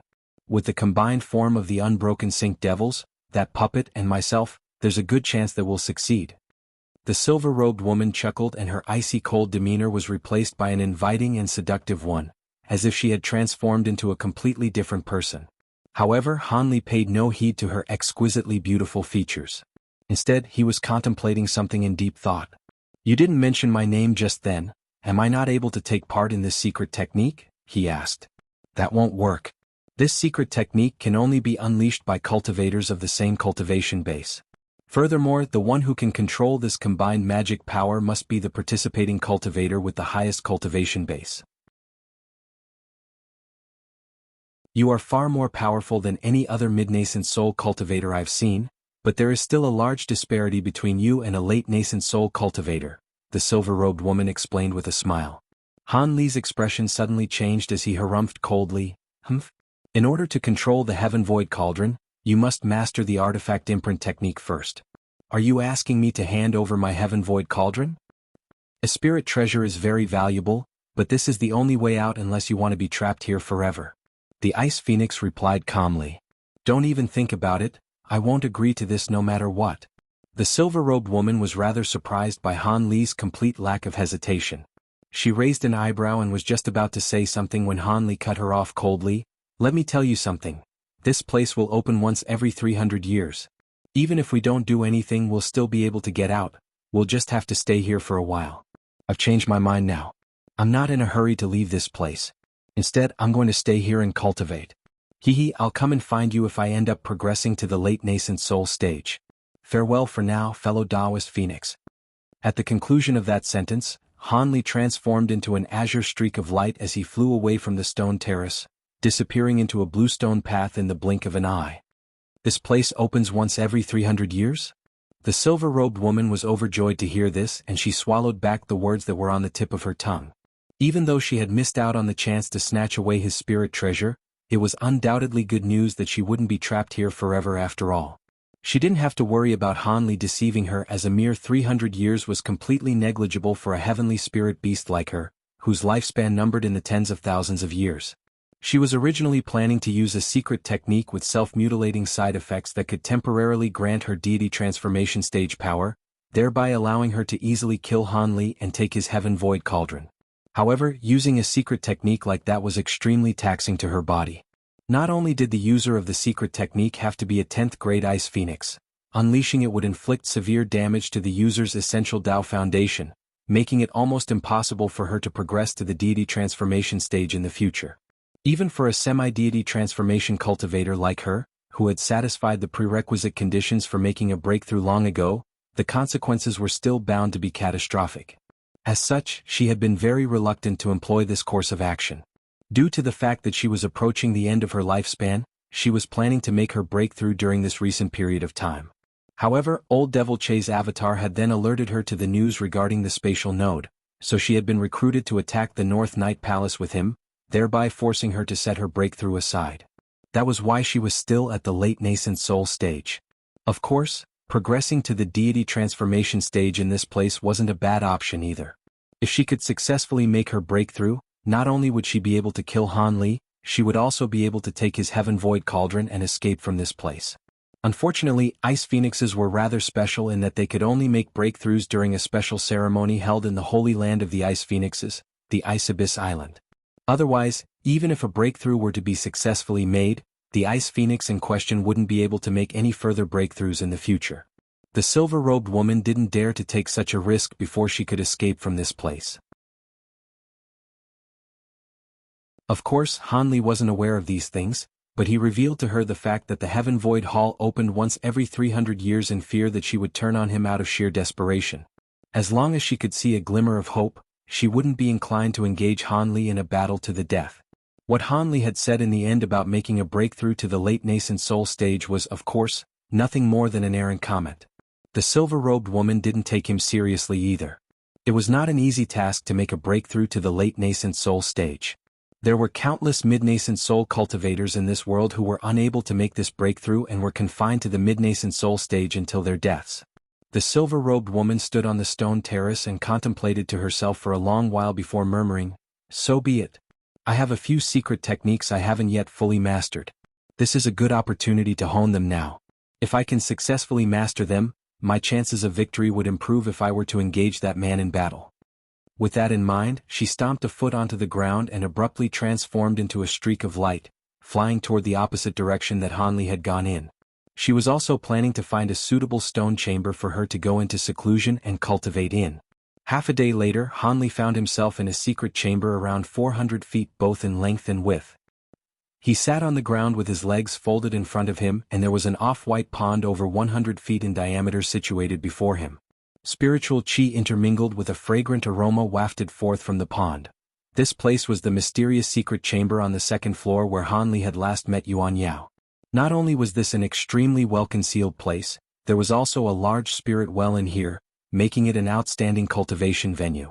However, in order to avoid unforeseen circumstances, Han Li sealed the teleportation formation on this level, making it temporarily ineffective, then used some formation flags to conceal the entire secret chamber.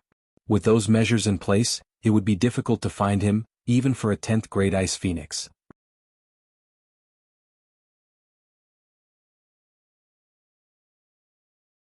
In all honesty, Han Li didn't want to stay in this place. Instead, he wanted to return to the Heavenly South region as quickly as possible to undo Nangong Wan's soul seal curse. However, lending the Heaven Void Cauldron to the silver-robed woman was no different from committing suicide. A late nascent soul cultivator like the Ice Phoenix was powerful enough to master the second layer of the artifact imprint technique. In that case, with the cauldron under her control, he would be no match for her in battle even with the puppet and the unbroken Sync Devils on his side. He was naturally not going to put himself in such a perilous situation. Thankfully, Nangong Wan had already consumed the inner core of the ancient flame toad. Even though that couldn't completely undo the curse, it would definitely be able to delay the outbreak of the curse, thus ensuring her survival for the next 300 years. In that case, he could only set aside his original objective and cultivate in this place instead. Han Li currently had his eyes tightly shut, and if it weren't for the steady rising and fall of his chest, he would like an inanimate object.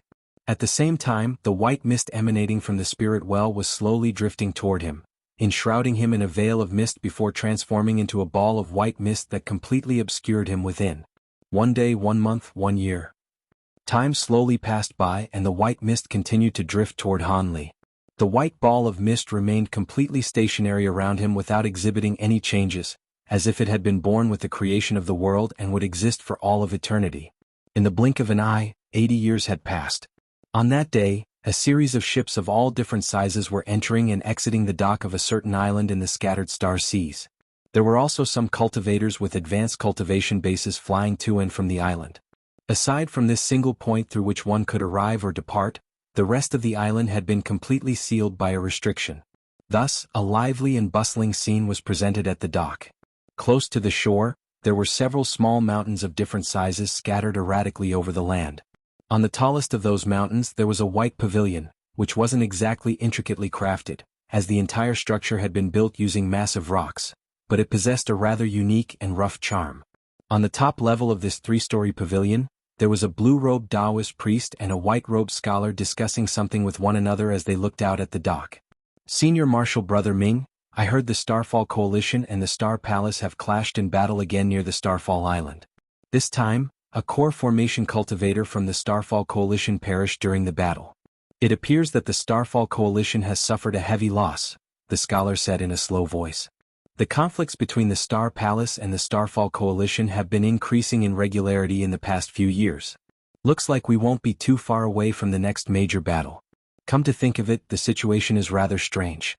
The Starfall Coalition has clearly gained the ascendancy in this tug-of-war, claiming over 20 of the 20 islands in the inner sea. However, the Star Palace has won most of the battles between the two powers," the blue-robed Taoist priest sighed. "Hee, what's so strange about that? The heavenly star sages have cultivated the divine essence-fused light, so as long as they don't stray far from the heavenly star island, they're virtually invincible. Didn't you hear about what happened in the battle before the last one? The Arch-Saint of the Six Paths joined forces with Wan Sangu, but were still comprehensively defeated near the Heavenly Star Island. However, the Heavenly Star sages don't dare to leave the Heavenly Star Island for long, as their cultivation bases would be severely hampered as a result. Hence, both powers are wary of one another, and the victims of this stalemate are small sects like ours," the scholar chuckled coldly. The blue-robed Taoist priest pursed his lips with a gloomy expression and said, "That's true. In the past, these two powers only conscripted troops from surrounding sects, which wasn't too difficult to deal with, as we could just send over a few low-level disciples. But back then we only had to pay taxes to one side, yet we have to pay taxes to both powers now. Times are getting a lot harder." "Haha, you sure like to burden yourself with unnecessary concerns, Senior Marshal Brother Ming. These matters are not for Foundation establishment disciples like us to think about. Our Marshal Seniors will take care of those matters. As long as our Patriarch is still around, those two powers wouldn't dare to exert too much pressure on us. We just have to last through this 2-year period. After that, we can go back and focus on cultivation. Speaking of which, when I came out of my last period of seclusion, I could sense that I was about to progress from the early Foundation establishment stage, so I must be close to the mid-Foundation establishment stage." A smug expression suddenly appeared on the scholar's face. The blue-robed faltered upon hearing this before an envious look appeared on his face as he said, "If you can progress to the mid-Foundation establishment stage within 100 years, then your aptitude is exceptional. I've been stuck at the mid-Foundation establishment stage for several decades already, yet there hasn't been any inkling to suggest an imminent breakthrough." The scholar waved his hands modestly and said, "You're far too kind, Senior Marshal Brother Ming. Everyone knows that the early Foundation establishment stage bottleneck is completely incomparable to that of the mid-Foundation establishment stage. After I progress to the mid-Foundation establishment stage, there's a good chance that I won't even be able to match your progress." A wry smile appeared on the blue-robed Taoist priest's face upon hearing this, and just as he was about to say something, an earth-shattering boom erupted, immediately following which the entire pavilion began to tremor violently. Both of them were stunned by this sudden turn of events, and after taking a glance at one another, they immediately turned their gaze toward the dock.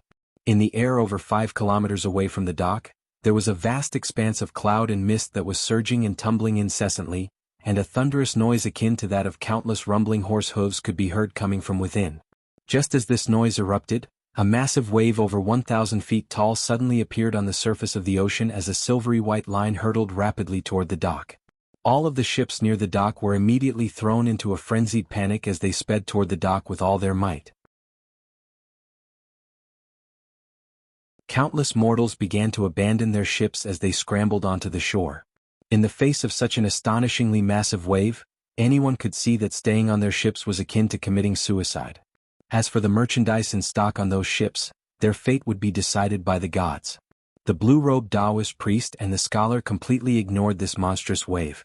Instead, they were staring intently at the tumbling clouds and mist in the sky with tense expressions on their faces. Only a short while had passed and the two of them were already sweating profusely. Not only them, but the expressions on the faces of all of the cultivators on the dock had also changed drastically. Some of them low-level cultivators weren't even able to activate their treasures in order to flee the scene, forcing them to descend unsteadily from the air above. The spiritual pressure emanating from the cloud and mist was simply far too astonishing. Even though the two of them were situated so far away, they were still petrified by those spiritual chi fluctuations. It was as if some sort of primordial demon beast were about to descend upon them. At this moment, not only were the buildings near the dock beginning to tremor, the entire massive island was starting to quiver and quake. The blue-robed Taoist priest and the scholar felt as if all of their saliva had run dry, leaving them unable to speak. Right at this moment, 3 streaks of light suddenly flew forth from within the island, appearing above the pavilion in the blink of an eye before rushing separately into the top floor. The light receded, revealing a woman and 2 men. There was a brawny man in a set of long robes, an elderly azure-robed man with a troubled frown on his face, and a woman with a seductive figure. The Taoist priest and the scholar were finally snapped out of their stunning stupor following the arrival of their martial seniors, and they hurriedly rushed over to pay their respects. "What happened?" the brawny man asked with a grave expression on his face. "I'm afraid I do not know, Marshal Senior. This cloud and mist phenomenon suddenly appeared in the sky over there and we were just about to contact you using our voice transmission talismans," the blue-robed Taoist priest quickly replied. The 3 core formation cultivators also began to stare silently into the sky upon hearing that. "What is that thing? Is there some type of high-grade demon beast exhaling that cloud and mist?" the woman asked with furrowed brows. The azure-robed elderly man shook his head with narrowed eyes as he replied, "No. There's no demonic chi within that cloud and mist, so it can't be a demon beast. Also, a demon beast capable of creating such a phenomenon would at least have to be at the metamorphosis stage. There's no way that a demon beast of that caliber would appear here." "Then could it be a nascent soul stage senior casting a technique?" the brawny man asked with a bewildered look. The elderly man took a deep breath and solemnly said, "That doesn't seem very plausible either. As far as I'm aware, aside from a few nascent soul devils who are proficient in the devilish arts, there aren't any who use cultivation arts that would produce this kind of phenomenon. In my opinion, it looks more like the heavenly premonition indicating that a certain treasure is about to appear." An eager expression appeared on the face of the brawny man upon hearing this. At this moment, an elderly voice suddenly reverberated throughout the entire room. "What's this nonsense about a treasure? You're going to get yourselves killed if you keep thinking like that." The elderly man was startled by this voice before hurriedly standing up straighter. A blue light abruptly appeared, immediately following which a thin middle-aged man emerged in the room.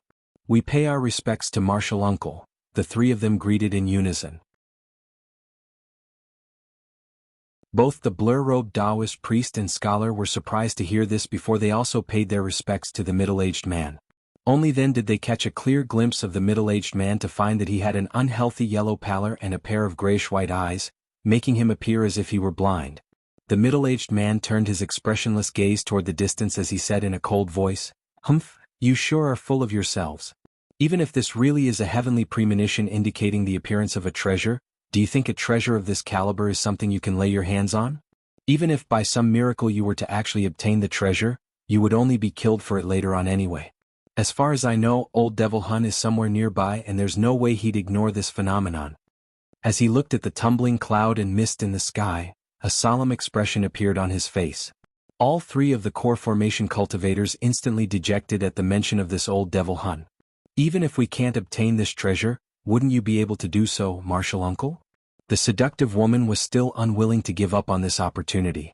"If it really is some type of treasure, then I'll naturally try to secure it for myself. Other people may be fearful toward old Devil Hun, but I wouldn't mind battling him. It's just a pity that this is most likely not a heavenly premonition indicating the emergence of a treasure," the middle-aged man replied. Right at this moment, a blinding white light suddenly erupted in the sky in the distance. The colorful cloud and mist were instantly reduced to nothingness and every in the pavilion aside from the middle-aged man were forced to close their eyes. However, at the exact same moment, the space in the above suddenly began to twist and warp, following which enormous spiritual pressure that was several times more intense than before abruptly descended. A pristine white palace emerged amid the white light, emanating a faint light as it hovered in the air. As everyone in the pavilion opened their eyes again, they were immediately dumbstruck by this scene that greeted them.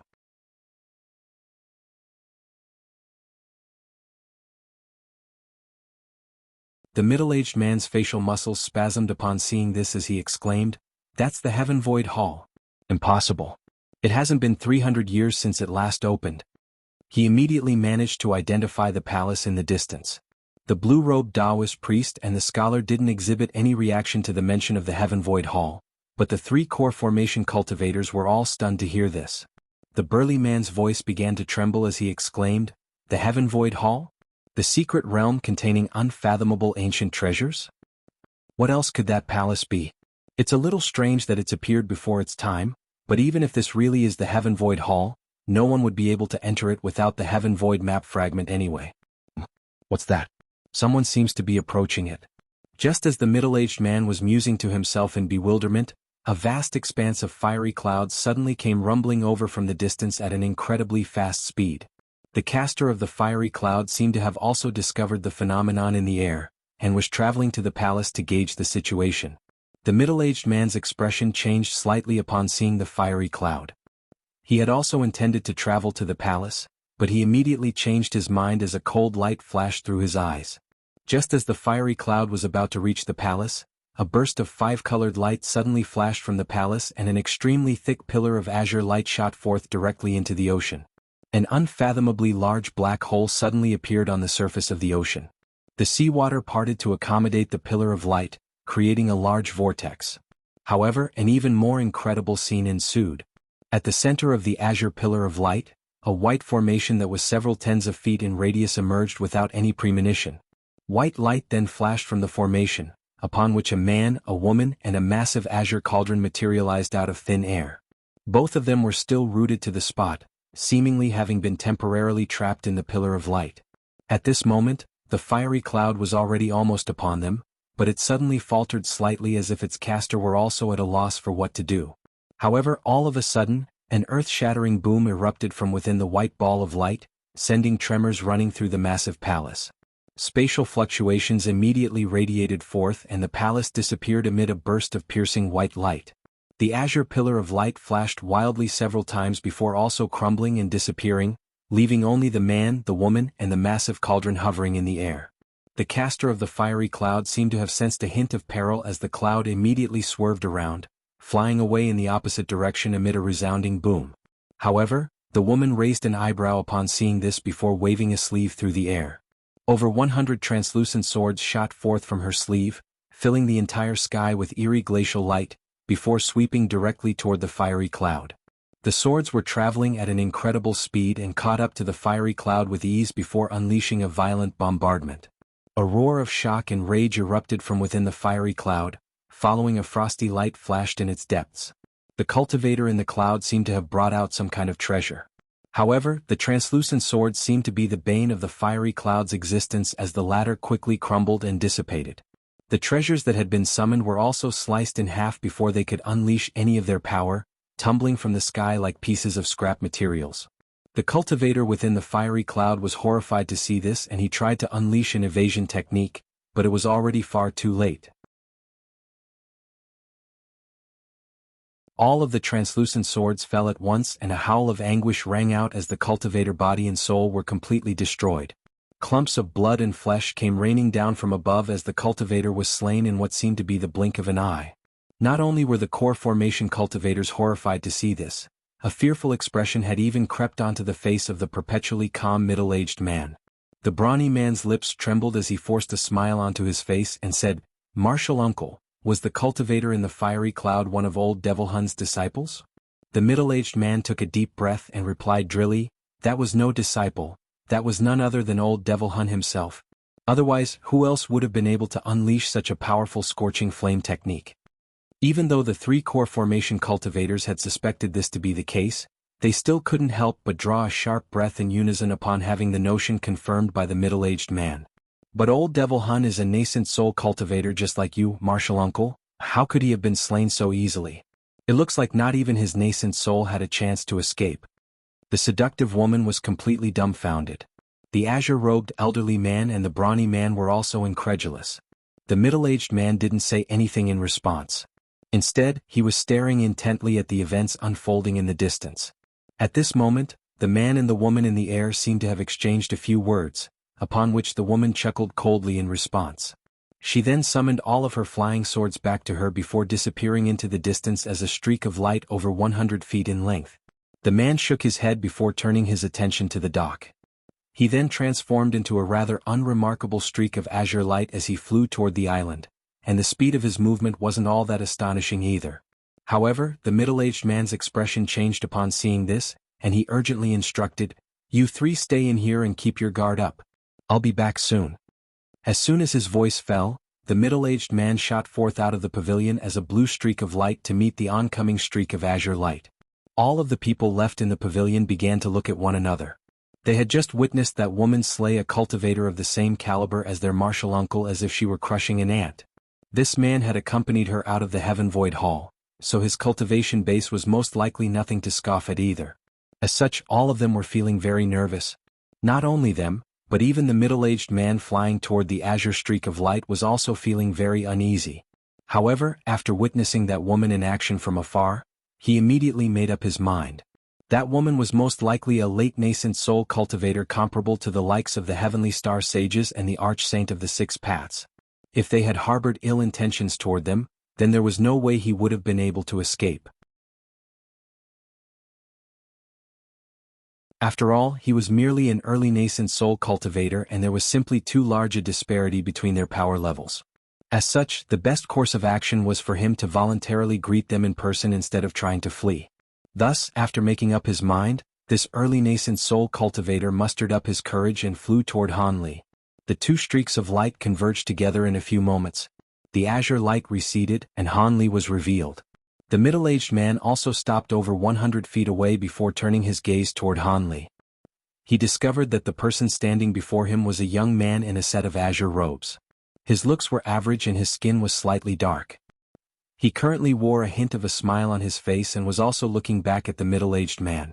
The middle-aged man unleashed his spiritual sense to detect Han Li's cultivation base, upon which his pupils contracted minutely as he joined his hands together in a salute. "I am Elder Gan Lin of the Yellow Sand Sect. May I ask for your esteemed name? And do you require any assistance from me?" Even though the middle-aged man was speaking to Han Li as equals, his tone and choice of words were extremely respectful. Han Li examined the middle-aged man upon hearing this before smiling as he said, "My surname is Han. I recall hearing about the Yellow Sand Sect once, but it's been too long and I can't remember it too well. Is this island under the sect's ownership?" "Our sect is merely a small insignificant sect in the scattered star seas, so it's not strange for you to have not heard of it, fellow Taoist. If you'd like, you can come to visit our sect." The middle-aged man was very relieved to see that Han Li seemed to be quite benevolent and amicable. However, he still didn't dare to show any dissent. He had just verified with his spiritual sense that Han Li was indeed a late nascent soul cultivator, so he had to be extra careful. Following an extended period of cultivation lasting more than 80 years, Han Li had finally escaped from the Heaven Void Hall. In the beginning, he had spent 60 years cultivating with the assistance of the spirit well to reach the pinnacle of the mid-nascent soul stage. He then used the next 20 years to fortify his cultivation base in order to achieve the prerequisites for a breakthrough. After that, he had attempted to break through the bottleneck hoping that he would get lucky. The result left him rather speechless. He discovered that his attempt to make a breakthrough encountered no impediment whatsoever, taking to the late nascent soul stage with ease. Even after he had become a late nascent soul cultivator, he was still in disbelief. After all, it had been an extremely arduous process for him to make the breakthrough to the mid-nascent soul stage and he had only succeeded after preparing all types of pills and medicines to assist him during the process. For this attempt at breaking through to the late nascent soul stage, he had only prepared some ordinary pills and didn't really harbor any high hopes, but the process had been as simple as breathing air. The ease with which he had made the breakthrough left him extremely perplexed. He pondered the process over and over again, but still couldn't make sense of the situation. Perhaps this was because the great development technique he had cultivated in conjunction with the nascent cultivating pill that he had consumed had finally taken effect. Perhaps the rainbow bead manifested from his consumption of the Heaven Mend pill had improved the aptitude of his spiritual roots. Perhaps the azure essence sword art he had cultivated made it much easier for him to progress to the late nascent soul stage. Perhaps his cultivation base was simply far superior to other cultivators of the same level. All of the aforementioned factors were plausible possibilities, and it could also be the case that a combination of those factors was the answer he was seeking. In the end, Hanli gave up on trying to identify the underlying reasons. After all, it was impossible to replicate the conditions for any successful breakthrough to the late nascent soul stage. Otherwise, great cultivators would have been a lot more common in the human world. After making his breakthrough, Hanli naturally refined his 8-spirit ruler and heaven void cauldron again, then easily mastered the second layer of the artifact imprint technique before setting off in search of the silver-robed woman, who had also been cultivating in seclusion the entire time. When they met, her jaw dropped to the ground upon making the discovery that Hanli had become a late nascent soul cultivator. As a result, she completely relinquished any thoughts of attacking Hanli. Through the use of the secret technique that she provided, the two of them, in conjunction with the 5 devils and the humanoid puppet, really were able to activate the control formation, thereby forcing the Heaven Void Hall to temporarily reveal itself over the scattered star seas. The two of them then used the control formation to teleport themselves out of the hall along with the Heaven Void Cauldron. As for the cultivator who had unleashed the fiery cloud, he was simply very unlucky. The Ice Phoenix had been trapped in the Heaven Void Hall for close to a century and had been very flustered by Han Li's easy progression to the late nascent soul stage. Just as she was at the height of her frustration, old Devil Hun delivered himself to her doorstep as a living punching bag, an offer which she naturally wasn't going to refuse.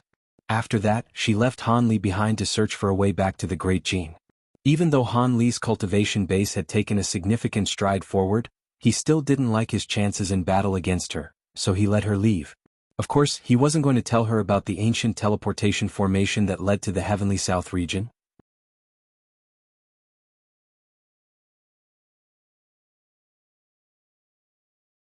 After Han Li separated with the Ice Phoenix, he stowed away the Heaven Void Cauldron before flying toward the island. He naturally wasn't going to cause trouble for the cultivators on the island. Instead, he simply wanted to gauge his current location and gain an understanding of the situation in the scattered star seas. He would then figure out how to return to the Stalwart Star Island, where he would be able to find that ancient teleportation formation. The fact that this middle-aged man was taking the initiative to come to him, and was extending such a warm invitation, was rather surprising to Han Li. However, his intention was to visit the island anyway, so he decided to accept this man's invitation. At this current power level, he wasn't afraid of a mere early nascent soul cultivator trying to plot against him. The middle-aged man was both surprised and elated to see Han Li accept his invitation, and he hurriedly sent a message to his 3 juniors using his voice transmission talisman, before guiding Han Li toward the island in a respectful manner. Han Li began to inquire about the surrounding area to discover that the island before them was named the Bitter Gate Island. It was quite a large island with several cities inhabited by mortals alone, and the entire island was completely under the Yellow Sand Sect's control. Several million kilometers to the north of the Bitter Gate Island lay the Star Climb Island, one of the 12 inner star islands. Han Li's heart stirred upon hearing this. With his exceptional memory, he still had a remarkably clear recollection of the map depicting the scattered star seas. If he weren't mistaken, then the place he was currently situated at wasn't far away from the Heavenly Star City. However, it was quite a distance away from the Stalwart Star Island, and he would be passing by the Heavenly Star City on the way there. The vast number of demon beasts in the scattered star seas was completely incomparable to that of the Heavenly South region and the Great Gene. However, Han Li wasn't interested in the demon cores of low-grade demon beasts anymore.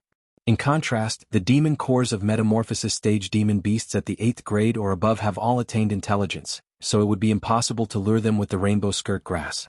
Otherwise, he wouldn't mind making another trip to the outer star seas. With that in mind, Han Li allowed himself to be led by the middle-aged cultivator over the dock. Then, after traveling several thousand kilometers into the island, they arrived in the air above a tall mountain with gorgeous scenery and an abundance of spiritual chi. At the mountain's peak was a series of grand and lavish palaces and pavilions. There were even a few unidentifiable yet exceptionally beautiful creatures circling and dancing in the air above, creating a scene that resembled an immortal paradise.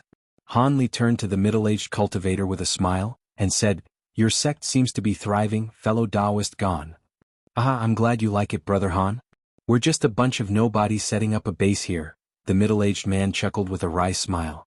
He knew that to a nascent soul cultivator, these illusions would be easily seen through. Han Li smiled but didn't say anything. However, before the two of them could descend, heavenly music began to play from the mountain peak. Two groups of beautiful female cultivators wearing palatial dresses of all types of colors made their way out of the palaces down below. They were led by none other than three-core formation cultivators from earlier, all of whom were looking up at Han Li with awe and veneration in their eyes.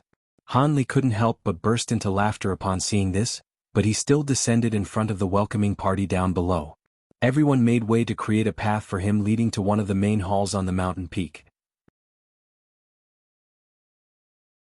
To Han Li's surprise, the decor inside was rather plain and simple, certainly not as lavish as he had expected.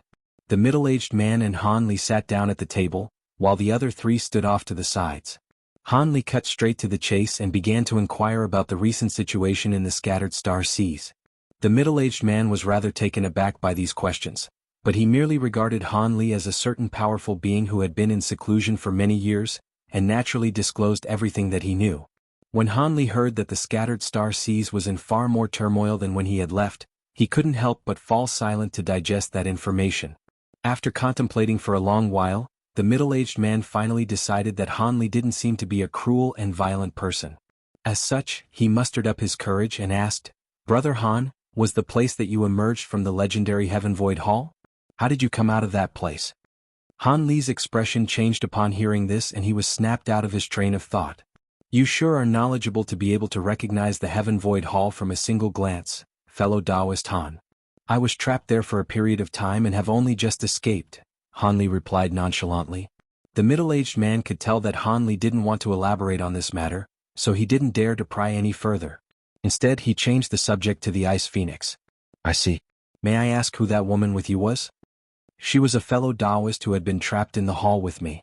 She had some important matters to attend to, so she had to leave," Han Li replied indifferently. "I see. Was she also a late nascent soul cultivator like you, Brother Han?" The middle-aged man asked carefully. She reached the late nascent soul stage long ago. I cannot hope to compare with her," Han Li chuckled in response. The middle-aged cultivator's heart stirred upon hearing this and his mind scrambled through the list of renowned female cultivators in the scattered star seas.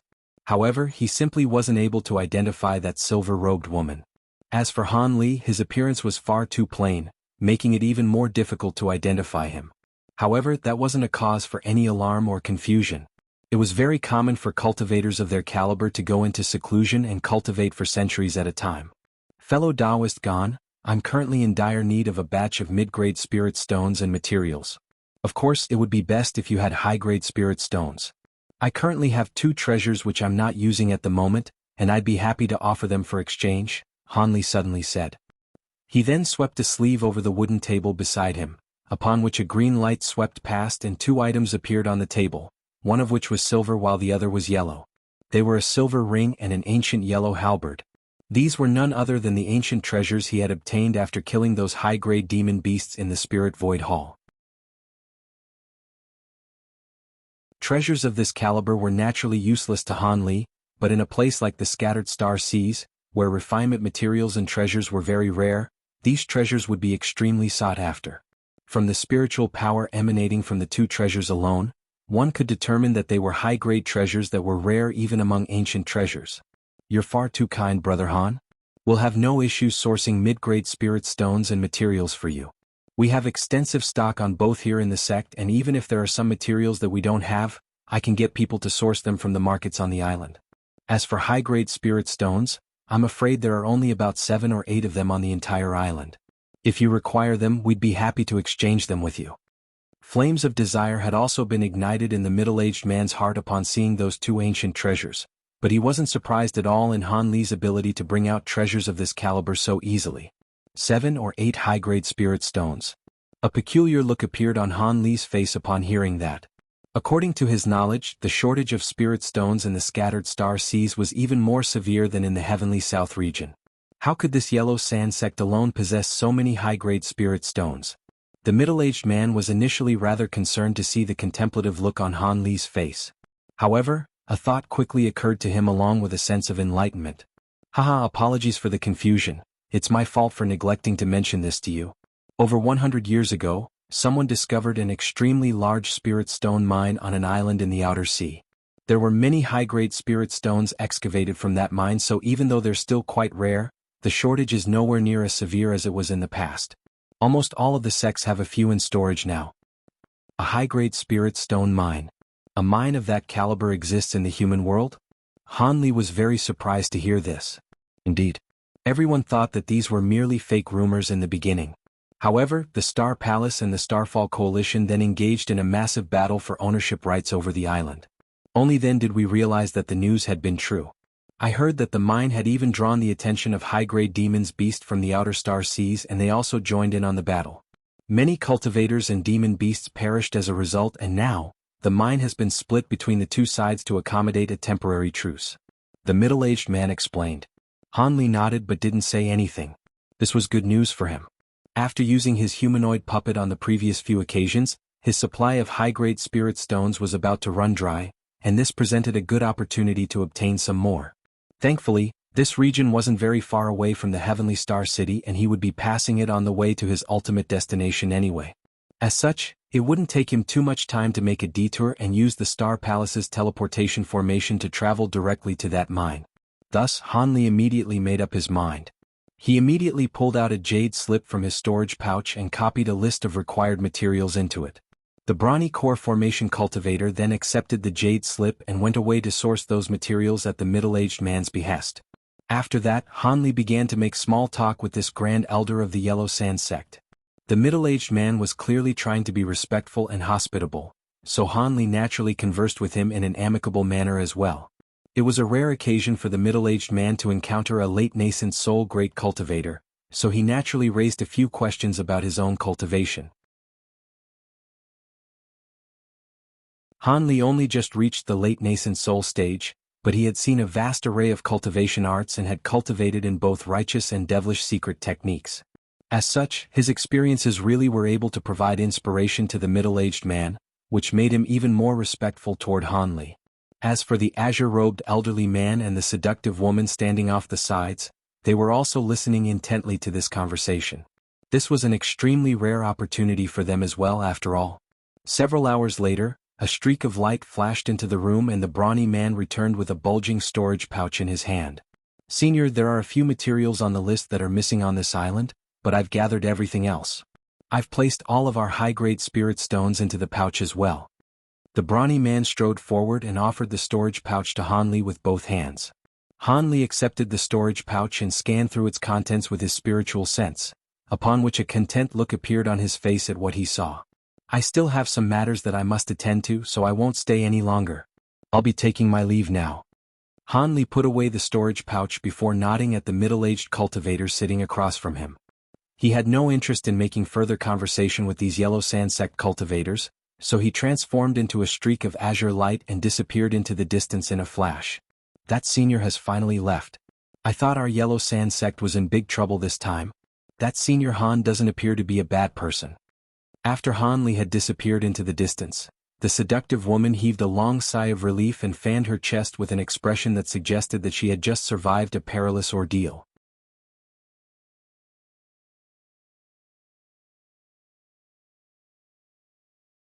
The middle-aged man glared at the woman upon hearing this before transmitting his voice to all of the cultivators present. "Don't speak nonsense like that. That man is a late-nascent soul cultivator and his spiritual sense encompasses a far greater area than you can imagine. What you say next could still be sensed by him." The seductive woman was given a fright upon hearing this and immediately fell silent. The brawny man and the azure-robed man exchanged a glance with one another and also remained silent. The middle-aged man sat in his chair with his head lowered slightly and a cold light flashing indistinctly in his grayish-white eyes. 10 minutes later, the light in his eyes receded as he said, "He should be over 500 kilometers away now, so he won't be able to detect what's going on here anymore. However, it's still better to be safe than sorry." As his voice fell, he flicked a finger and a spot of green light shot forth, disappearing into a thick pillar nearby. The pillar emitted a rumbling sound as faint green light appeared over its surface. The pillars nearby also began to resonate with that pillar, creating a barrier of green light that encompassed the small area within which the 4 cultivators were situated. "We can say whatever we want now." The middle-aged man's expression finally eased after doing all that. "You sure are cautious, Marshal Uncle?" The seductive woman gave a wry smile. When dealing with such a fearsome being, you can never be too safe, the middle-aged man harumphed coldly. Marshal Uncle is right. It's also often the case that cultivators of that level have rather peculiar personalities. If we unintentionally offend him with our words, then our entire sect could be destroyed in a fit of rage. Come to think of it, I can't seem to recall these two among the renowned nascent soul cultivators in our scattered star seas, but that man seems to have extensive knowledge of our scattered star seas, so he doesn't seem like a foreigner. Perhaps he really has been in seclusion for a long time, the brawny yellow-robed man mused hesitantly. Meanwhile, the azure-robed man's brows were tightly furrowed and he remained completely silent with his head lowered. The middle-aged man noticed this and asked, "What are you thinking, Shi Xian? I have a feeling that this man is rather familiar, as if I've seen him somewhere before." The elderly man raised his head and said in a slow voice, "You've seen him before?" Everyone turned to him with surprised expressions upon hearing this. His appearance was very ordinary. "Could it be that you're mistaking him for someone else?" the seductive woman asked. "His looks are indeed quite plain, but I'm sure I've seen this man a long time ago. I've got it. His surname is Han and he was the man who was being hunted down by the Starfall Coalition all those years ago." The elderly man finally managed to identify Han Li. The middle-aged man was initially stunned to hear this before his expression darkened, and he asked, "The Starfall Coalition was hunting down a nascent soul cultivator? Why do I not know of this?" "You're misunderstanding me, Marshal Uncle. At the time they were hunting down a core formation cultivator, not a nascent soul cultivator. You were away at the time, while Junior Marshal Brother Quan and Junior Marshal Sister Jing hadn't yet reached the core formation stage. As such, Senior Marshal Brother Ma and I were responsible for looking after the sect. We didn't think this was an important matter at the time, so we didn't report it to you. This was close to 200 years ago. I still have the wanted jade slip with me." The elderly man was sweating profusely as he explained. He rummaged through his storage pouch before producing a jade slip, which he handed over to the middle-aged man. "Nonsense. You're telling me this man went from the core formation stage to the late nascent soul stage in less than 200 years? The middle-aged man's expression only grew darker upon hearing this. However, he still accepted the jade slip and used his spiritual sense to scan through its contents, upon which an incredulous look immediately appeared on his face. There was a projection hovering within the jade slip depicting a man in a set of azure robes with a faint smile on his face. It was completely identical to Han Li in every way, and there was absolutely no chance that it was someone who merely resembled Han Li. Waves of shock immediately surged through the middle-aged man's heart. He read through the accompanying message in the jade slip before withdrawing his spiritual sense. A contemplative look appeared on his face as he sat in silence. The three core formation cultivators also remained silent at the sight of the grave expression on the middle-aged man's face. They were waiting for a verdict from the latter. A decisive look finally appeared on the middle-aged man's face as he instructed in a cold voice, "Looks like I really did aim a false accusation at you, Marshal Nephew. The man wanted by the Starfall Coalition really is that man. Listen up, keep this matter strictly confidential. The Starfall Coalition is a colossal force, but this man isn't the core formation cultivator that he once was either. I don't want our sect being swept up in their conflict. Otherwise we could easily be crushed by either side." "Yes." The three core formation cultivators hurriedly replied. The middle-aged cultivator seemed to have gone through a period of extensive contemplation before he delivered a series of instructions. "The three of you are prohibited from leaving the sect for 30 years. Go back and focus on cultivation. I have a really bad feeling about this. Two great cultivators have suddenly appeared and one of them has bad blood with the Starfall Coalition. The scattered star seas is most likely going to be plunged into even more chaos from now on. Tell all of the other disciples to exercise more restraint as well, and tell them not to leave the island unless they absolutely have to. Our sect has to go into hiding for now." The other three cultivators were stunned to hear this, but they could only do as they were told. After that, the three of them left the hall to enact his orders. The middle-aged man was the only one left sitting in the hall. His expression was extremely conflicted and indecisive, as if he were grappling with a difficult decision. After a long while, a self-deprecating look appeared on his face as he sighed, "So be it. Even if he really is the cultivator who obtained the Heaven Void Cauldron all those years ago, and that giant cauldron really is the Heaven Void Cauldron, what does it have to do with me? There are perhaps people in this world who can take treasures from great cultivators, but I'm certainly not one of them. If I were to spread news of this, I would most likely be killed." He then swept his sleeve through the air and disappeared as a streak of blue light. The hall was completely empty again. At this point, Hanli had already left the island and he was naturally unaware of the fact that a mere yellow sand sect had managed to identify who he was, and that the middle-aged cultivator had even managed to determine that he was in possession of the Heaven Void Cauldron. However, this made sense as the fact that the Heaven Void Cauldron had been taken was not well known among normal cultivators, but the news had spread like wildfire among nascent soul cultivators. If it weren't for the fact that Hanli had teleported into the Umber realm and just so happened to return to the Heavenly South region thereafter, he would have most likely been hunted down by a bunch of nascent soul cultivators had he remained in the scattered star seas. As for the Starfall Coalition's attempts to hunt down Hanli, that was simply born from the frustration of Zenith Een and the other old monsters following their fruitless search. They wanted to force Hanli to reveal himself, but he had already left the scattered star seas, so their plans naturally concluded in failure. After the passage of so many years, the events surrounding the Heaven Void Cauldron had already become myths and legends. The order to hunt down Hanli had never been withdrawn, but everyone had already forgotten about it. However, news of the Heaven Void Hall's appearance still quickly spread through the scattered star seas. It turned out that the vast majority of the cultivators who had witnessed the phenomenon on the Bitter Gate Island were nondescript low-grade cultivators, but there were 2 core formation cultivators who were passing by and just so happened to have seen a passage about the Heaven Void Hall in a tome they had read. As such, they naturally spread this news. As the rumors began to spread, the story naturally became a little shaky over time. For example, the story about the Ice Phoenix slaying the nascent soul cultivator in cold blood transformed into a version where Old Devil Hun had just endured a grueling battle before being slain by 2 nascent soul cultivators together. Thus, this piece of news was still quite shocking, but nowhere near as impactful as the true sequence of events. In contrast, Hanli attracted a lot of attention as he had been seen manipulating the giant cauldron that was suspected to be the Heaven Void Cauldron, thereby influencing many people to draw a connection between him and the man from all those years ago. As such, many nascent soul cultivators were itching to spring into action. Hanli wasn't even aware that an order to hunt him down had been passed by the Starfall Coalition, nor did he know that most nascent soul cultivators possessed a portrait of him. Otherwise, he would have altered his appearance and traveled in a more secretive manner.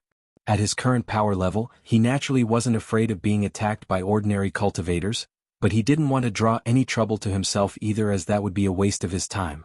At present, he was flying toward the Heavenly Star City as a streak of azure light according to the map in his hand. Hanli passed by several islands along the way, and on each occasion, he had exchanged for all of the high-grade spirit stones on the island using treasures or rare materials. In doing so, he had obtained over 20 high-grade spirit stones. Hanli was naturally ecstatic and was even more eager to reach the spirit stone mine. Hanli also encountered many cultivators along the way, but most of them were low-grade ones and none of them dared to get in his way, so he was granted free passage for the entire journey thus far. Among those cultivators, there were only 2 or 3 of the more powerful ones casting confused glances toward Hanli. Aside from that, no one else paid him any heed. Most of them were oblivious to the fact that they had just flown past a late nascent soul cultivator. After flying for over a month, a black spot appeared on the horizon. After flying for a few more hours, Hanli finally saw the Heavenly Star City in the distance, extending all the way into the clouds, and a smile appeared on his face. Right at this moment, a dozen or so streaks of light suddenly hurtled toward Hanli from the distance. Hanli scanned through these approaching streaks of light with his spiritual sense, and he was rather surprised by what he discovered. The streaks of light were all cultivators, and in the oncoming group, there were 4 or 5 core formation cultivators and even an early nascent soul cultivator. Furthermore, the aura of the nascent soul cultivator struck him with a sense of familiarity, and a suspicious look immediately appeared on his face. However, he chose to remain standing on the spot and didn't take any evasive measures.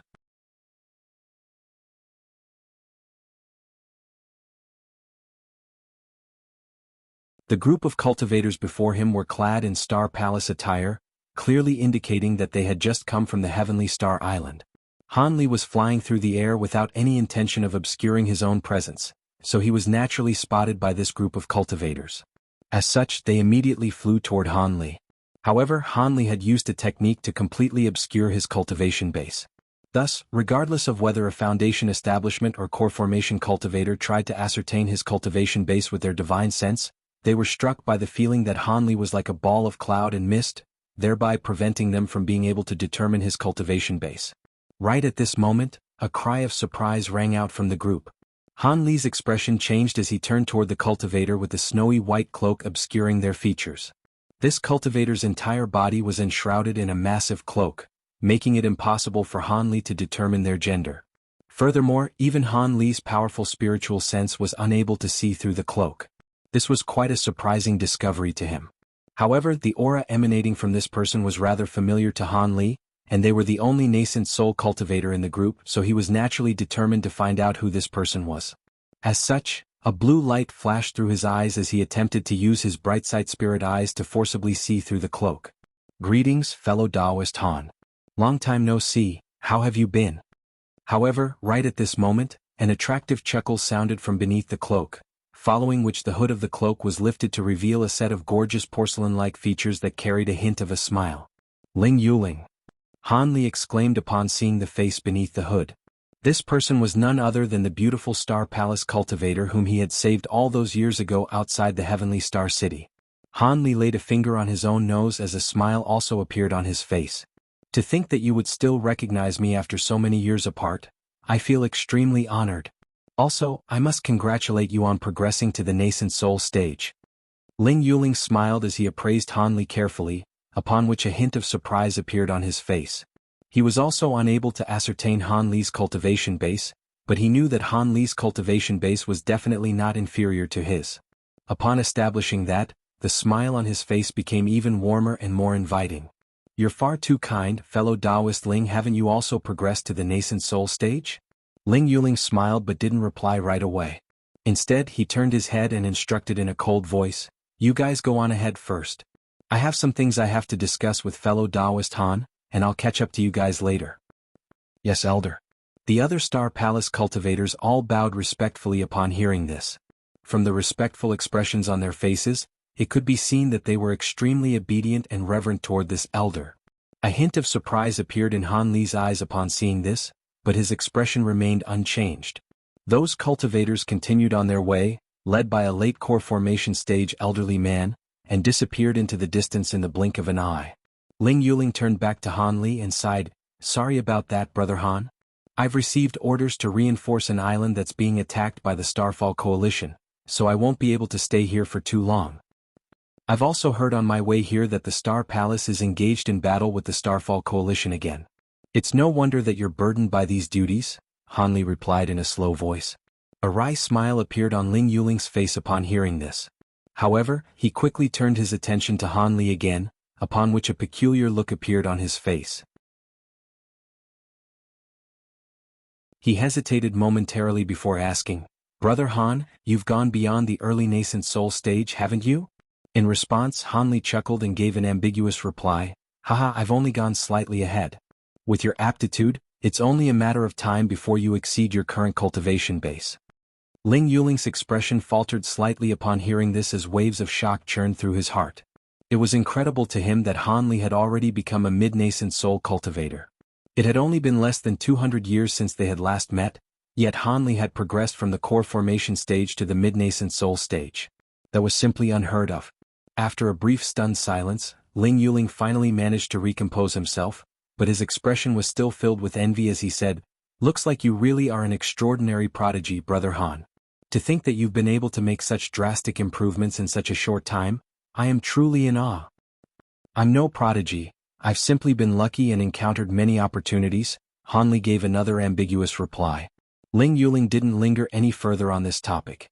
Instead, a smile appeared on his face as he asked, "Is there something you want to do here, Brother Han? I'd be happy to offer my assistance if required. I'd like to take a trip to the outer star seas, so I was hoping to be able to use the Star Palace's teleportation formation." Han Li didn't try to hide his intentions. "If that's the case, then it's a good thing that you ran into me, Brother Han. Due to the fact that we're trying to guard against Starfall Coalition cultivators infiltrating the palace from the outer seas, most of the teleportation formations leading to the outer seas have been shut down. There are only 2 left that are currently in use. I'll give you a badge and with it, you'll be granted access to the teleportation formations." Ling Yuling gave Han Li a gentle smile and he appeared to be completely identical to an exquisite beauty. However, the way in which he spoke and acted wasn't feminine in the slightest. The combination of the two presented a unique and indescribable allure. At his current cultivation base, Han Li was naturally immune to the effects of Ling Yuling's beauty. Furthermore, he was confident that he would be able to take care of the guards and restrictions standing between him and the teleportation formations he wanted to access. However, it was always a good thing to be able to avoid such troubles and hindrances. Thus, Han Li accepted the badge with a smile. The two of them chatted for a while longer before Han Li bade farewell to Ling Yuling, transforming into a streak of azure light as he hurtled toward the massive island in the distance. Ling Yuling looked on in the direction that Han Li had disappeared in, and the smile on his face gradually faded. He lowered his head and contemplated momentarily before suddenly patting his storage pouch to produce a silver voice transmission talisman. He said something in a low voice into the talisman before raising his hand into the air. The talisman transformed into a ball of light before disappearing into space. After doing all that, Ling Yuling heaved a faint sigh with a resigned expression before putting on his hood again. He then transformed into a streak of light in pursuit of his subordinates, who had gone on ahead. After Ling Yuling had flown away into the distance, a silver light flashed in the air nearby as an azure figure emerged from thin air. He turned toward the direction that the voice transmission talisman had flown away in before disappearing once again. 10 minutes later, at a certain location several tens of kilometers away, there was a man hovering in the air. This man was none other than Han Li himself. He currently had his hands clasped behind his back and was completely expressionless. A humanoid figure suddenly flashed before him, upon which his puppet appeared. It raised a hand to reveal what appeared to be a fiery snake scrambling over his palm. However, it was sealed within a ball of silver light and was unable to escape. Han Li raised an eyebrow before reaching out to grab the fiery snake. The latter immediately exploded on its own, transforming into a ball of raging fire. Han Li quickly scanned through the fireball with his spiritual sense, upon which a dark expression appeared on his face. A cold light flashed through his eyes before he abruptly brought his 5 fingers together, crushing the fireball as he did so. He turned toward the massive island upon which the Heavenly Star City was situated, and his eyes narrowed.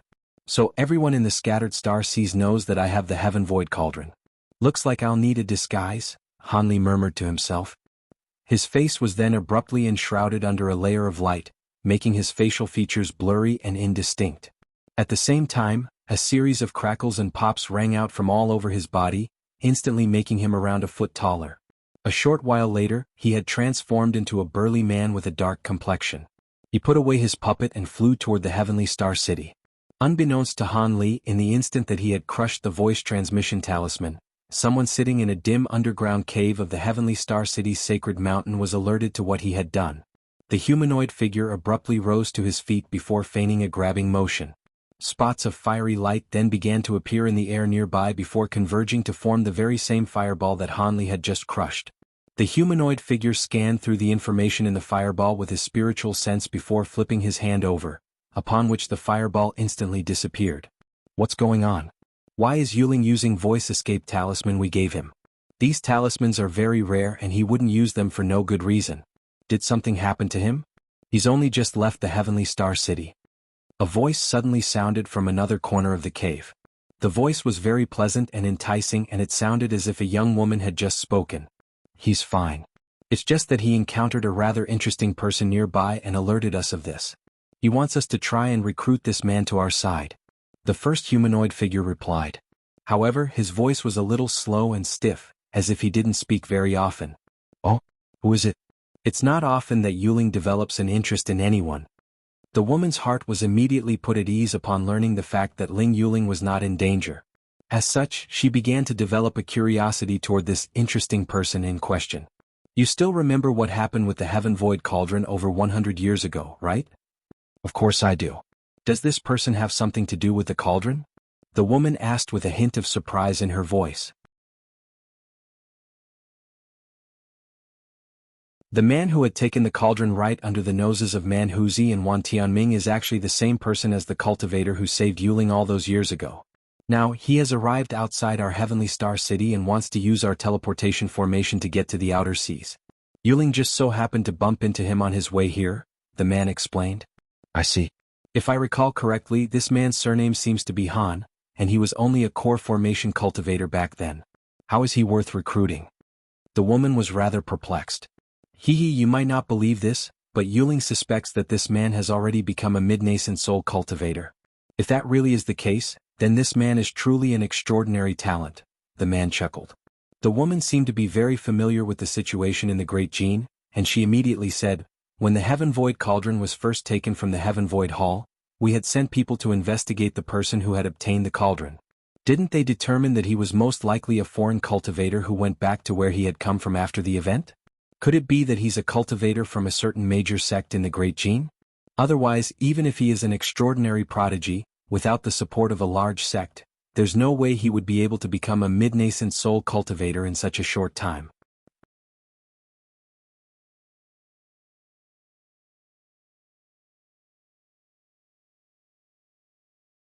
Regardless of whether he's a great gene cultivator or not, the fact that he was able to take the Heaven Void Cauldron is a sufficient indication of his powers.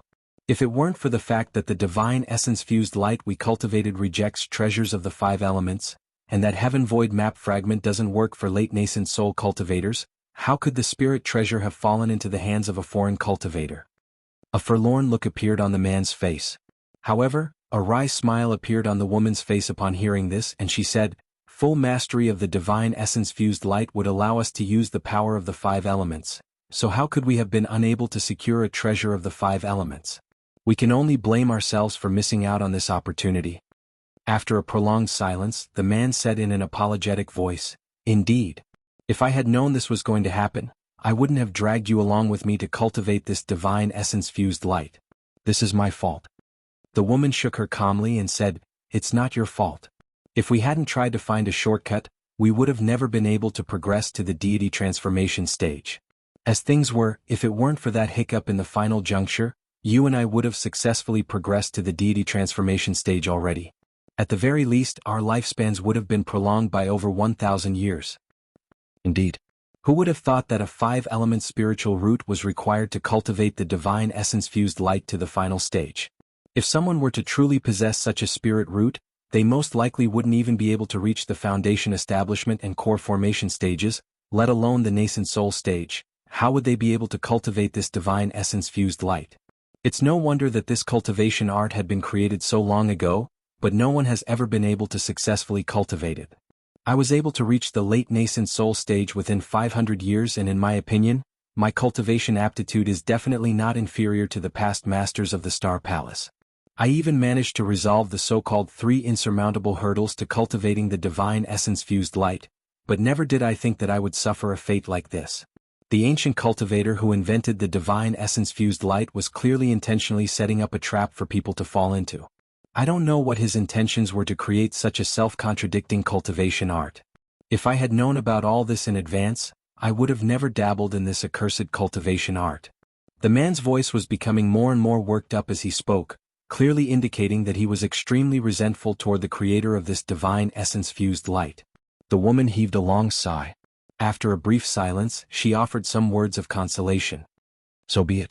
Regardless of whether this cultivation art was invented as a joke by that ancient cultivator, it's a good thing that we discovered these things in the nick of time and didn't continue down that path.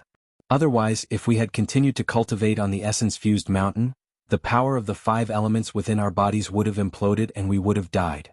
Come to think of it, we have to thank the arch-saint of the 6 paths and Wansangu. If they hadn't forced us out of our seclusion early, we would have never noticed these things. Those 2 are just not worthy of a mention. If it weren't for the restriction of the essence-fused mountain, I would have stormed their base and killed all of them long ago. Furthermore, this problem is not one that cannot be resolved. The man's voice became a little peculiar as he spoke. What do you mean by that? Have you really found a way to change our spirit roots? The calm woman also couldn't help but get excited upon hearing this. After a brief hesitation, the man revealed, ever since we discovered this issue, I've been reading through all types of ancient tomes in the past century, trying to find a way to overcome this problem. During the process, I discovered an ancient spiritual power that we could use. The technique can't change one's spirit root completely, but it does involve putting a pure attribute treasure through a blood sacrifice, thereby using it to replace the missing spirit root in order to gain control over the power of the 5 elements. Is that simple? The woman was shocked to hear this. Of course, there are certain conditions that must be fulfilled with regard to the sacrificial process and the treasure used, But those aren't problems to us. Most importantly, this method can only grant us control over the power of one element, but we won't be able to sacrifice a second treasure. Otherwise, our nascent souls would be unable to handle the influx of power and our physical bodies will also crumble due to backlash. As such, unless we possess 4 attribute spirit roots in the first place, this method won't work for us, the man said in a resigned manner. I see. Then it really is completely useless to us as we only have 2 attribute spirit roots. The woman's heart sank upon hearing this. The flames of hope that had just ignited in her heart were doused once again. So be it. We should stop being so fixated on mastering the divine essence-fused light.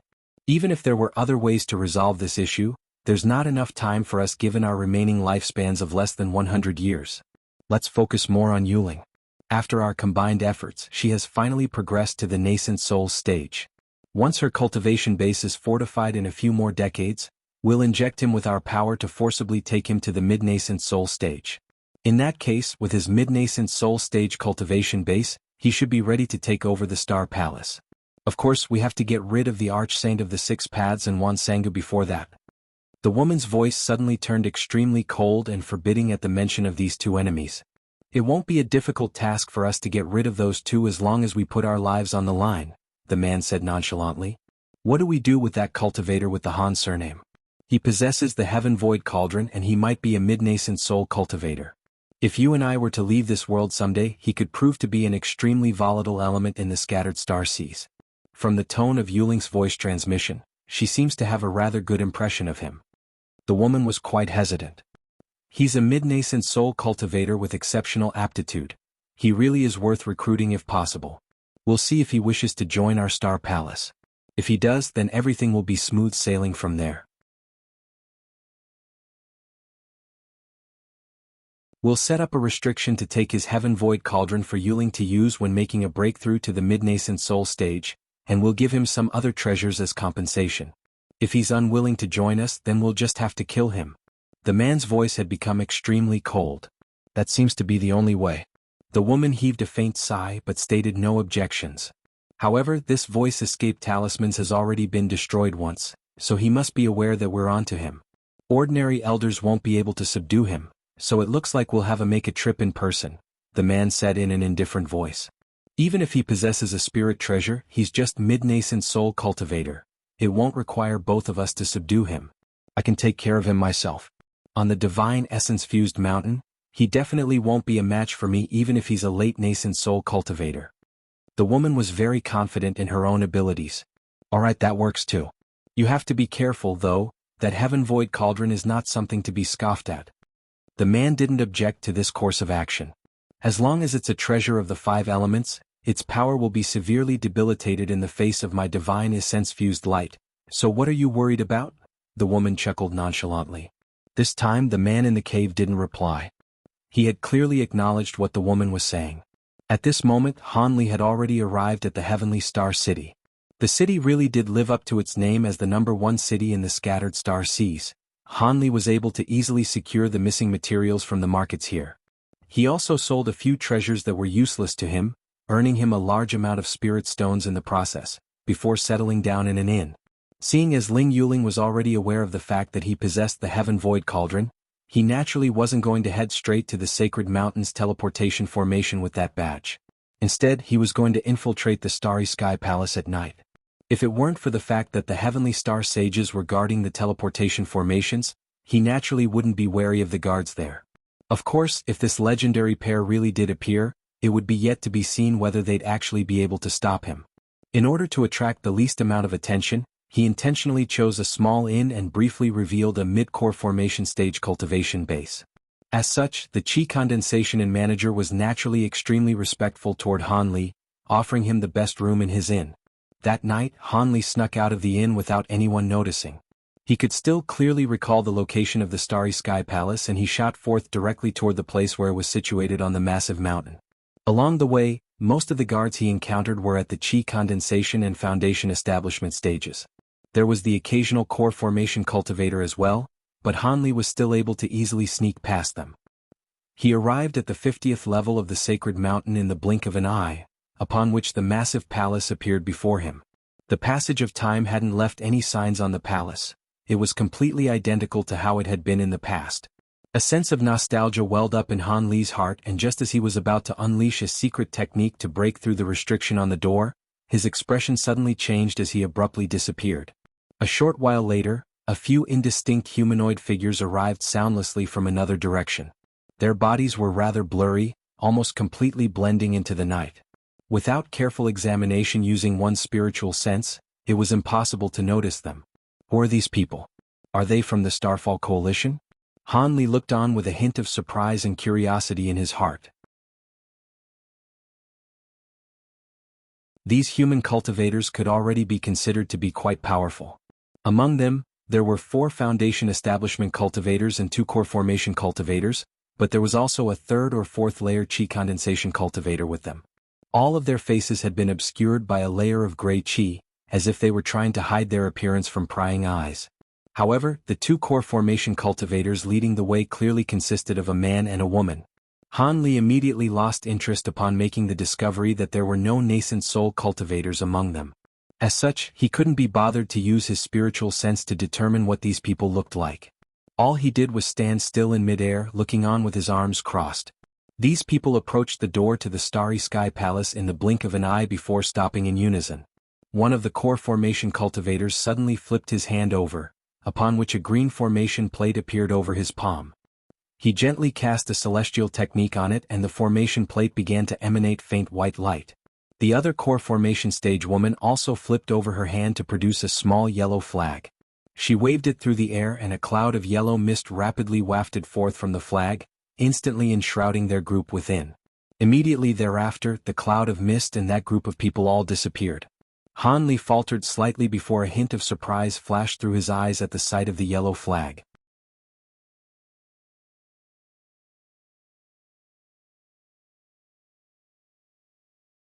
He felt as if he had some recollection of that formation flag. He seemed to have possessed a treasure like this once upon a time, but had since given it to someone else. However, that wasn't a cause for alarm.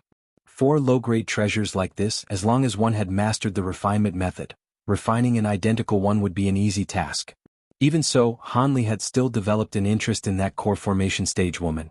Their group had seemingly disappeared into thin air, but such a mediocre concealment technique was completely useless in the face of Han Li's spiritual sense. Thus, a blue light flashed through his eyes, immediately piercing through the layer of gray Qi obscuring the woman's face.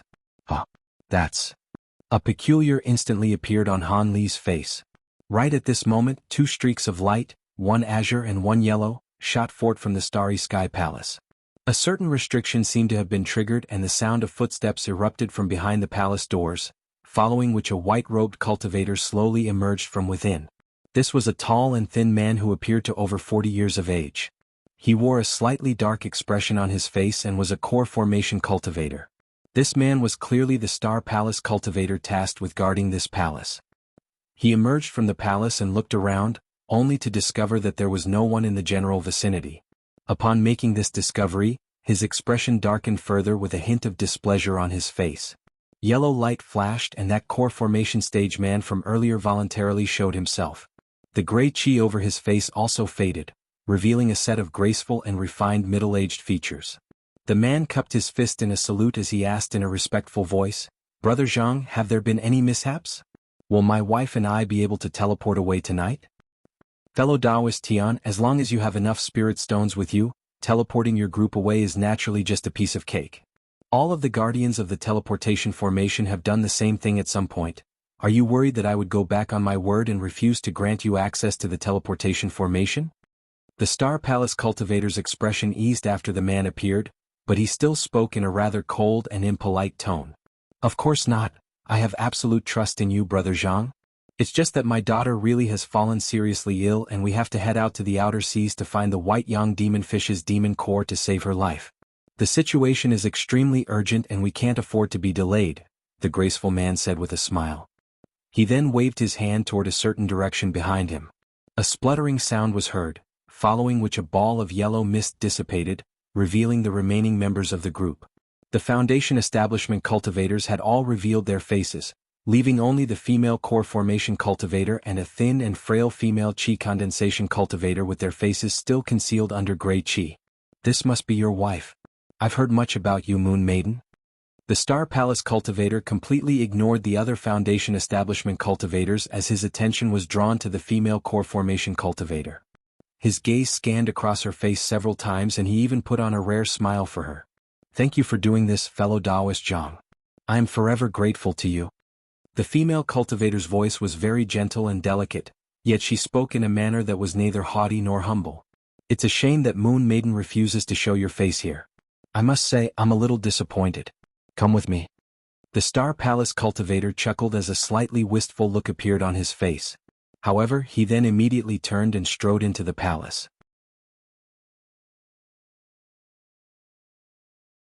The graceful man exchanged a glance with that female core formation cultivator, before also entering the palace with the chi condensation stage woman sandwiched between them. The 4 Foundation establishment cultivators were clearly their disciples, and they also hurriedly rushed in pursuit of their masters. Of course, none of the cultivators noticed that an azure light suddenly flashed outside the palace again. In the instant right before the restriction was reactivated, a faint figure, whom they were completely unable to detect with their cultivation bases, strode in along with them. The figure moved in a completely soundless and stealthy manner, as if he were nothing more than a wisp of smoke. After passing through a convoluted system of corridors, everyone arrived in a hall, within which were many teleportation formations. There was an elderly man with a face as tender as that of an infant waiting inside. Once the group of people walked in, a cold light flashed through the elderly man's eyes before instantly receding again. That's everyone, right? 7 people is just the right number for a single batch. The elderly man remarked indifferently. Indeed, they are the fellow Taoists wishing to be teleported away this time. Fellow Taoist Tian, which island would you like to travel to? The Star Palace cultivator answered the elderly man's question first, before turning to inquire the man behind him. We'll go to Silver Shark Island. Due to the fact that a high-grade min was discovered there, most of the cultivators in the outer seas have gone to that island. Perhaps we'll be able to find a white yang demon fish's demon core there, the man replied after a brief hesitation. At the same time, his gaze swept over the row of teleportation formations before settling on one of the formations. Brother Huang, deactivate the restriction on that teleportation formation. Fellow Taoist Tian, it's time for you to pay up, the Star Palace cultivator said to the graceful man expressionlessly. Of course. After the elderly man cast a few celestial techniques to withdraw the barrier of white light around the teleportation formation, the graceful man's heart danced with elation. He immediately pulled off a storage pouch hanging from his waist and tossed it to the Star Palace cultivator. The latter caught the pouch and scanned through its contents with his spiritual sense, upon which a content expression appeared on his face. The amount is just right. Here, these are your teleportation talismans. After verifying the number of spirit stones in the storage pouch, the Star Palace cultivator didn't delay any further as he pulled out 7 teleportation talismans. The graceful man accepted the teleportation talismans before distributing 1 each to everyone in his group. They were then led by the Star Palace cultivator toward the teleportation formation that his gaze had rested on before. This teleportation formation was already shimmering with faint white light and everything appeared to be normal. You sure have some guts. How dare you teleport people away to the outer seas behind my back? Are you not afraid that the enforcement hall will put you through the torture of the lightning whips? All of a sudden, an enticing female voice erupted. The voice wasn't very loud, but it exploded like claps of thunder in the hearts of all of the cultivators present. The Star Palace cultivator and the elderly man's faces immediately turned deathly pale. The graceful man and the female core formation cultivator were momentarily stunned before abruptly turning around. Light erupted from their bodies, wrapping up the frail female chi condensation cultivator in a cocoon of light before the 2 of them transformed into streaks of light, 1 red and 1 blue, as they hurtled directly toward the teleportation formation. A cold harumph rang out. A vibrant streak of light suddenly flew through the air from one corner of the hall, appearing in front of the formation in the blink of an eye. Spiritual light swept through the air, swatting the blue and red streaks of light aside with ease. The 2 streaks of light were sent flying for 70 to 80 feet before dissipating, revealing the disheveled figures of the graceful man and the female core formation cultivator. Both of them had also turned deathly pale and they opened their mouths in unison to throw up mouthfuls of blood essence. In contrast, the chi condensation stage woman that they strove to protect was completely unscathed. At this moment, the gray chi obscuring the faces of the two women disappeared at the same time, revealing their true features. The female core formation cultivator appeared to be around 25 or 26 years of age with skin as fair and fine as warm jade. She was an exquisite beauty. The chi condensation stage woman beside her appeared to only be around 15 to 16 years of age with a sickly yellow pallor and an extremely thin figure. However, upon closer inspection, one could see that her features bore a startling resemblance to those of the female core formation cultivator. Furthermore, her eyes were as clear as water, and even in such a dire situation, there wasn't much panic or alarm on her face. We pay our respects to the palace master. The two-star palace cultivators were completely petrified after seeing that streak of light, and they immediately fell to their knees. The two core formation cultivators glanced at each other upon hearing that, and both of them could see their own shock mirrored in one another's eyes. They were initially holding on to some hope that they would be able to escape from this woman, but that hope had been completely dashed. They stood rooted to the spot, unable to even muster up the courage to flee. Right at this moment, light flashed in the corner as a lithe and graceful figure emerged before hovering toward the center of the hall. This was a white-robed woman wearing a white scarf that obscured half of her face. Her eyes were as bright as stars and her brows were thin and long. This was clearly another stunning beauty. However, this woman didn't even look at the cultivators gathered around the teleportation formation. Instead, she turned her attention toward the entrance of the hall and said, "Fellow Taoist Han, why are you sneaking around in the presence of these juniors? Would you be so kind as to reveal yourself and have a chat with me?" Her words immediately sent waves of shock surging through the hearts of the other cultivators present, and they all turned toward the direction she was facing in unison. In their eyes, there was nothing but empty space there. How could there possibly be anyone there? Just as everyone was caught in a state of suspicion and bewilderment, a gentle chuckle was suddenly heard from that spot. "I didn't think that I would encounter one of the heavenly star sages here. You didn't come here just to meet me, did you?" As soon as that voice fell, azure light flashed and an azure-robed cultivator emerged from thin air. He had his hands clasped behind his back and was looking at the woman before him with a hint of a smile on his face. This man was none other than Han Li. The woman scanned over Han Li's body with her spiritual sense, upon which her expression changed drastically.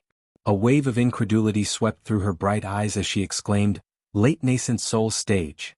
This woman was naturally the woman in the cave of the sacred mountain. Everyone else in the hall was flabbergasted to hear the words "late nascent soul stage." Half of them were core formation cultivators, but encountering a nascent soul cultivator was still a rare opportunity for them, and encountering a late nascent soul cultivator was something that almost never happened.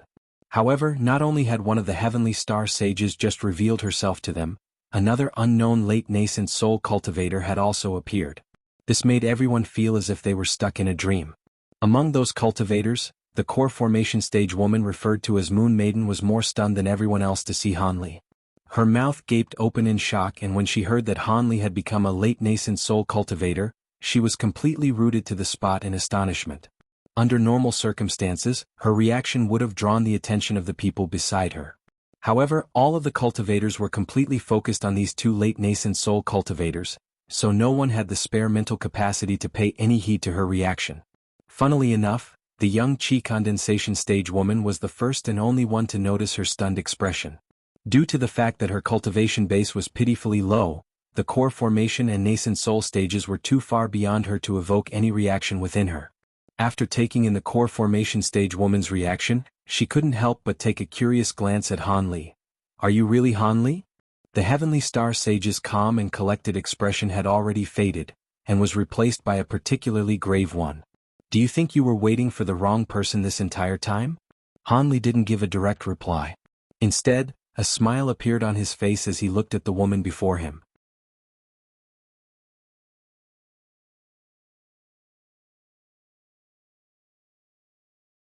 The masked woman was looking right back at Han Li without showing any weakness, but there were waves of shock surging through her heart.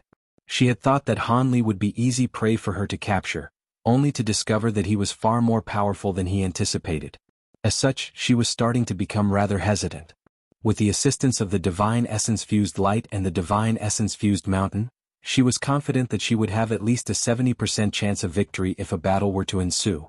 However, it would be close to impossible for her to kill or capture Han Li on her own.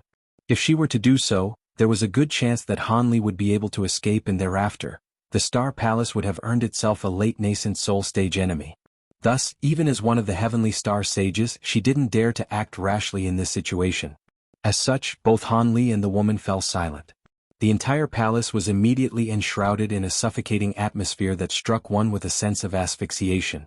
All of a sudden, Han Li's expression darkened as he raised his hand and feigned a grabbing motion. Spiritual light immediately flashed as a large azure hand emerged. The hand flew through the air like lightning, plucking a streak of fiery light out of thin air before clamping it firmly within its palm. The masked woman raised her eyebrows upon seeing this, and a hint of surprise flashed through her eyes. "I'd advise you not to go sending out voice transmission talismans, fellow Taoist. I don't want to be attacked by two cultivators of the same cultivation base as mine at the same time. As far as I'm aware, I haven't done anything to offend the Star Palace, so why do you harbor so much enmity toward me?" Han Li asked in a cold voice.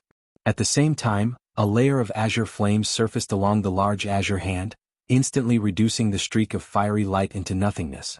"There seems to be a misunderstanding, fellow Taoist Han. I have no intention of harming you. I'm merely attempting to express my gratitude toward you for saving my daughter all those years ago." The masked woman fell silent for a moment before a smile suddenly appeared on her face. The heavy atmosphere within the palace was suddenly relieved with her words. "Daughter? Could it be that fellow Taoist Ling is?" Han Li faltered slightly before an enlightened look appeared on his face. His expression also eased in response. He knew that this woman's true intention clearly wasn't to express gratitude to him, but he decided to defuse the situation by playing along with her lies. Han Li didn't consider it to be a problem to engage a late nascent soul cultivator in battle. After all, he had slain late nascent soul cultivators in the past, and now that he had progressed to that cultivation base himself, he was far more powerful than he once was. However, at the same time, he was not interested in making enemies everywhere he went. Furthermore, he was currently situated in the Heavenly Star City and was naturally rather wary of the divine essence-fused light. "It seems you've already guessed it. Yuling is our only daughter, and if it weren't for your help all those years ago, she would have most likely perished already. My Tao companion and I have always been very grateful toward you," the masked woman said in a warm voice. "No wonder fellow Taoist Ling's aptitude is so exceptional. It makes sense that she's the daughter of the Heavenly Star Sages." Han Li smiled in response. "Surely you jest, Brother Han. In terms of cultivation aptitude, no one is a match for you. You've progressed from the core formation stage to the late nascent soul stage in less than 200 years. That's simply unheard of. No one has been able to cultivate at such a phenomenal rate in the history of the human world. Yuling cannot compare to you." The masked woman chuckled as she shook her head. She was very stunned by Han Li's insane rate of progression, and was trying to indirectly prompt him to reveal how he had made such extraordinary strides. Han Li could naturally read between the lines and sense the indirect questions being posed, but he merely gave an ambiguous smile and didn't speak any further on this topic. "I've heard a lot about the two Heavenly Star Sages, and I would love to have a good chat with you, but I still have important matters to attend to, so I'm afraid I can't stay any longer. I would like to use the Star Palace's teleportation formation. You don't mind, do you?" Han Li glanced at the teleportation formation before turning back to appraise the masked woman. "Of course not. I have a guest elder badge here that you can take if you'd like. I know that with your status, you wouldn't actually want to become a guest elder at the Star Palace. This is just something that I'm lending to you on behalf of my Tao companion and myself. With this badge, you'll be able to summon and use all of the resources of the Star Palace in the outer seas. Please accept it as a gesture of our gratitude." The masked woman immediately accepted Han Li's request and pulled out a shiny golden badge from a storage pouch hanging from her waist, which she tossed toward him. Han Li was rather surprised by this gesture, and he reflexively caught that golden badge being tossed at him. He examined the badge with a cursory glance before replying, "Thank you for your hospitality." After a brief hesitation, Han Li placed the badge into his storage pouch. A hint of elation flashed through the masked woman's eyes upon seeing him accept the guest elder badge. She then took this opportunity to say, "When you return from the outer seas, my Tao companion and I want to extend a formal invitation for you to come join us at our cultivation spot and discuss some experiences on our paths to the deity transformation stage. Would you be interested in that?" "Deity transformation stage? I've only just progressed to the late nascent soul stage, and I would love to exchange cultivation experiences with cultivators of the same level," but my top priority is to fortify my cultivation base for now. However, if I do get the chance, I would visit you and your Dao companion for sure. Han Li contemplated momentarily before turning down her invitation with an apologetic expression. Late nascent soul cultivators were extremely rare in the human world, and to be able to hold a discussion with such cultivators was indeed a rare opportunity. However, he didn't want to plunge himself into a perilous situation for this opportunity.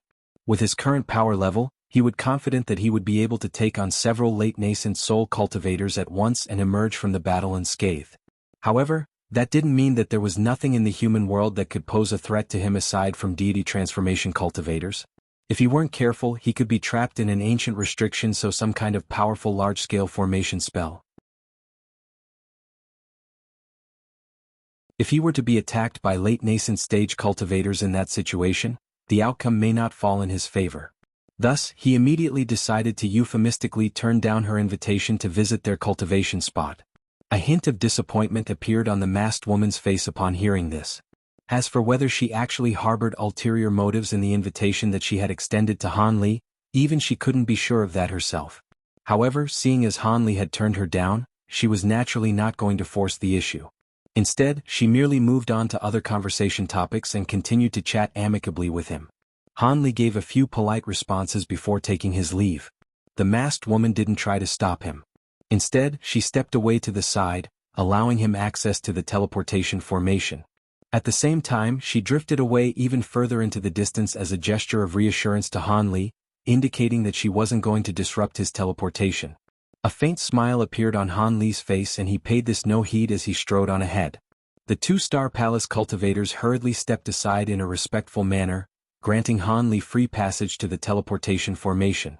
However, as they did so, the core formation stage couple and their disciples were revealed to him.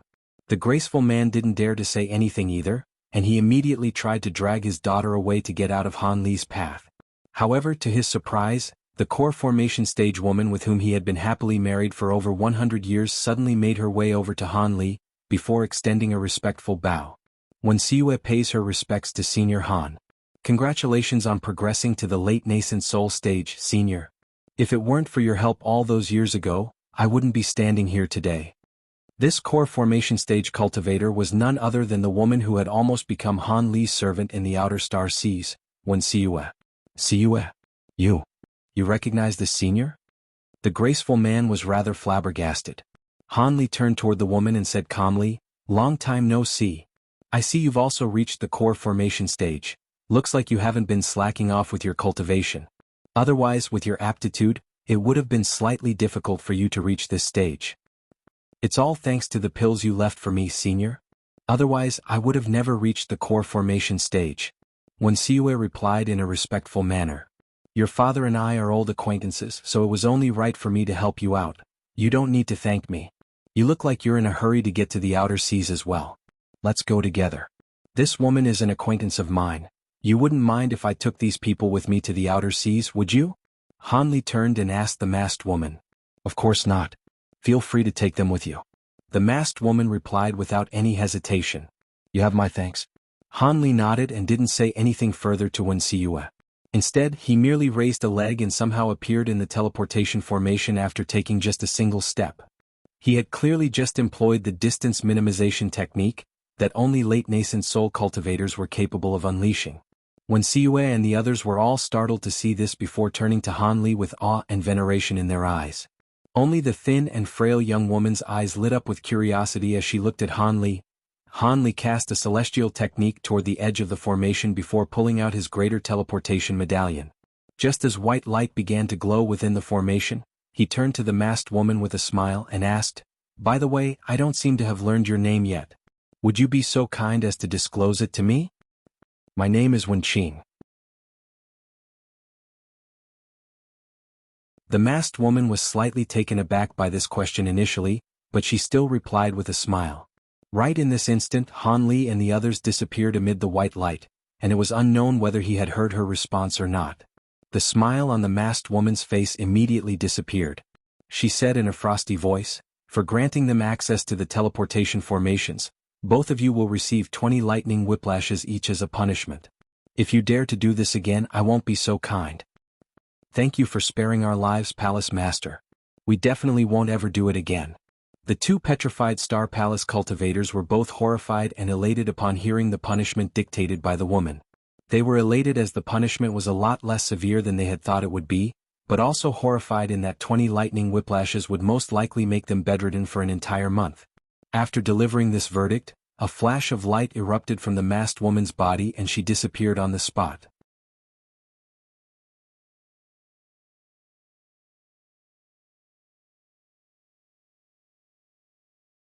Chapter 1136.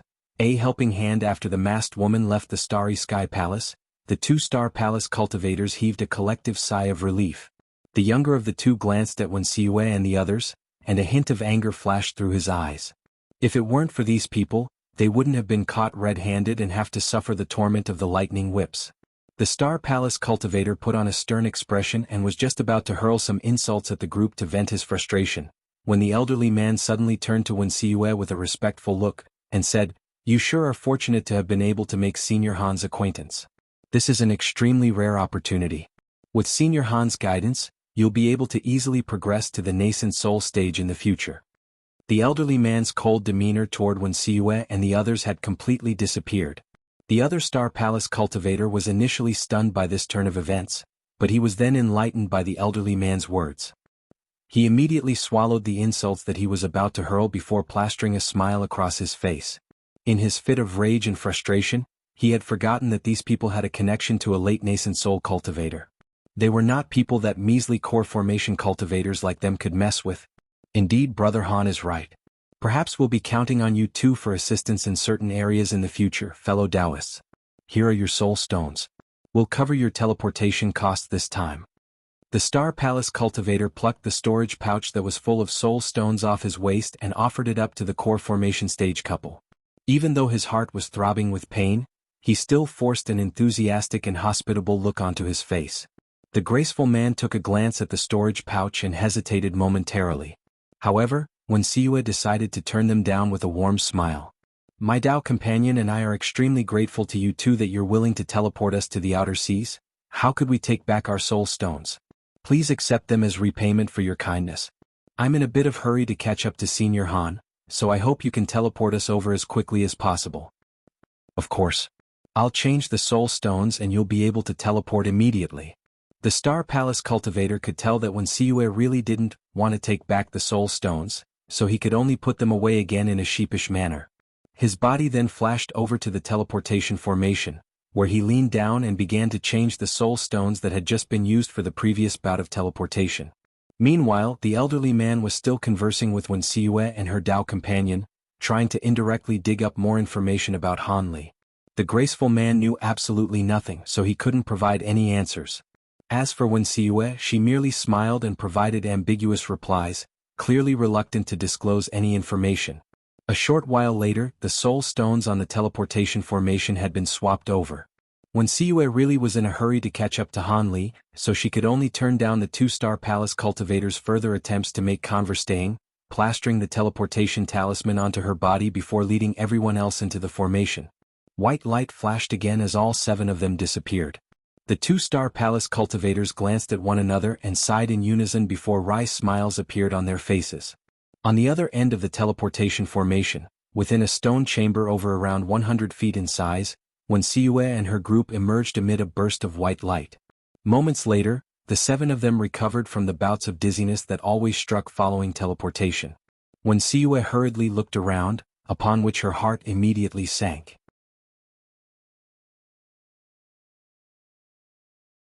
The stone chamber was completely empty, thus devoid of Han Li's presence. "Wait here for me, I'm going to see if Senior Han is still nearby," Wensiue hurriedly instructed before rushing out the stone door without waiting for a reply from her Tao companion. The graceful man wanted to say something, but swallowed his words in the end after a brief hesitation. However, his brows were slightly furrowed as he looked on at Wensiue's departing figure. Wensiue walked out of the stone chamber, and her eyes immediately lit up. The chamber was situated on a broad stone platform and the platform was, in turn, located on the peak of a steep mountain.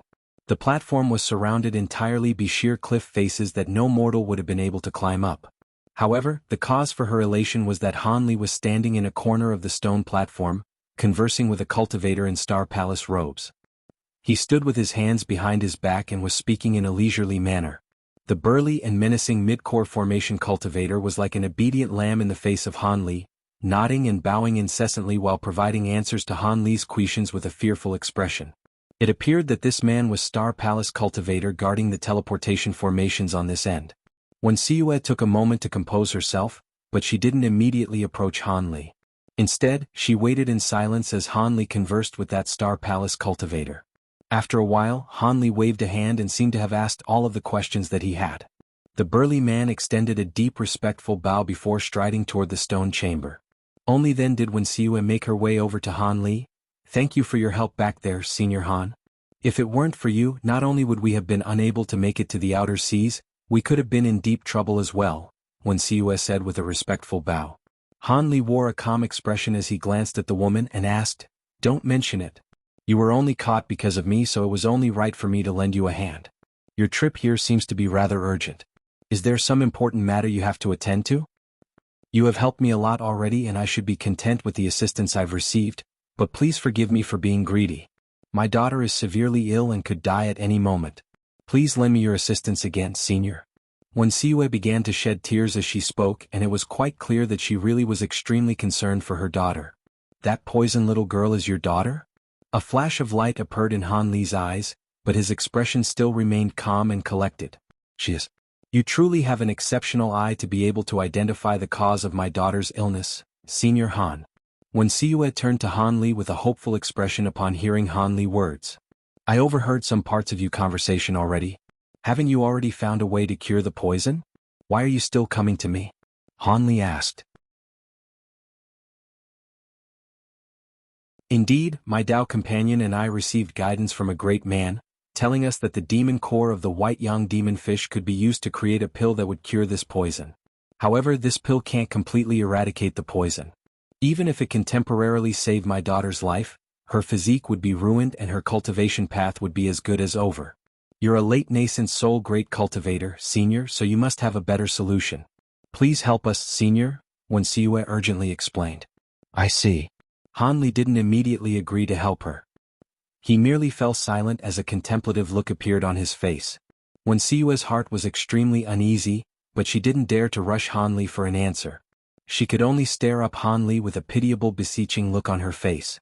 Han Li looked up at the dazzling sun in the sky, then down at Siue's gorgeous features, and to her surprise he said, "When did Brother Wen pass away?" Siue was slightly taken aback to hear this, but a dejected look then appeared on her face as she replied, "When I returned to the inner seas all those years ago, Father had already disappeared. I've searched for him for several decades, but am still yet to find any leads. Unless Father has reached the core formation stage, he has most likely already left his world. The path of cultivation is always fraught with peril. No one knows which step they'll be able to reach. If you were a stranger requesting for my assistance, then I would most likely ignore you. However, you've encountered me on more than one occasion, so it appears we have affinity with one another.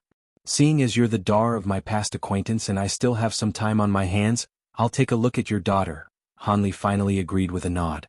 "Thank you for your kindness, Senryo." Siue was overjoyed to hear this and was about to fall to her knees in gratitude. "This is not a place to be administering treatment. I'll wait for you in the inn in that small tun at the foot of the mountain. Come on over when you and your companions are ready."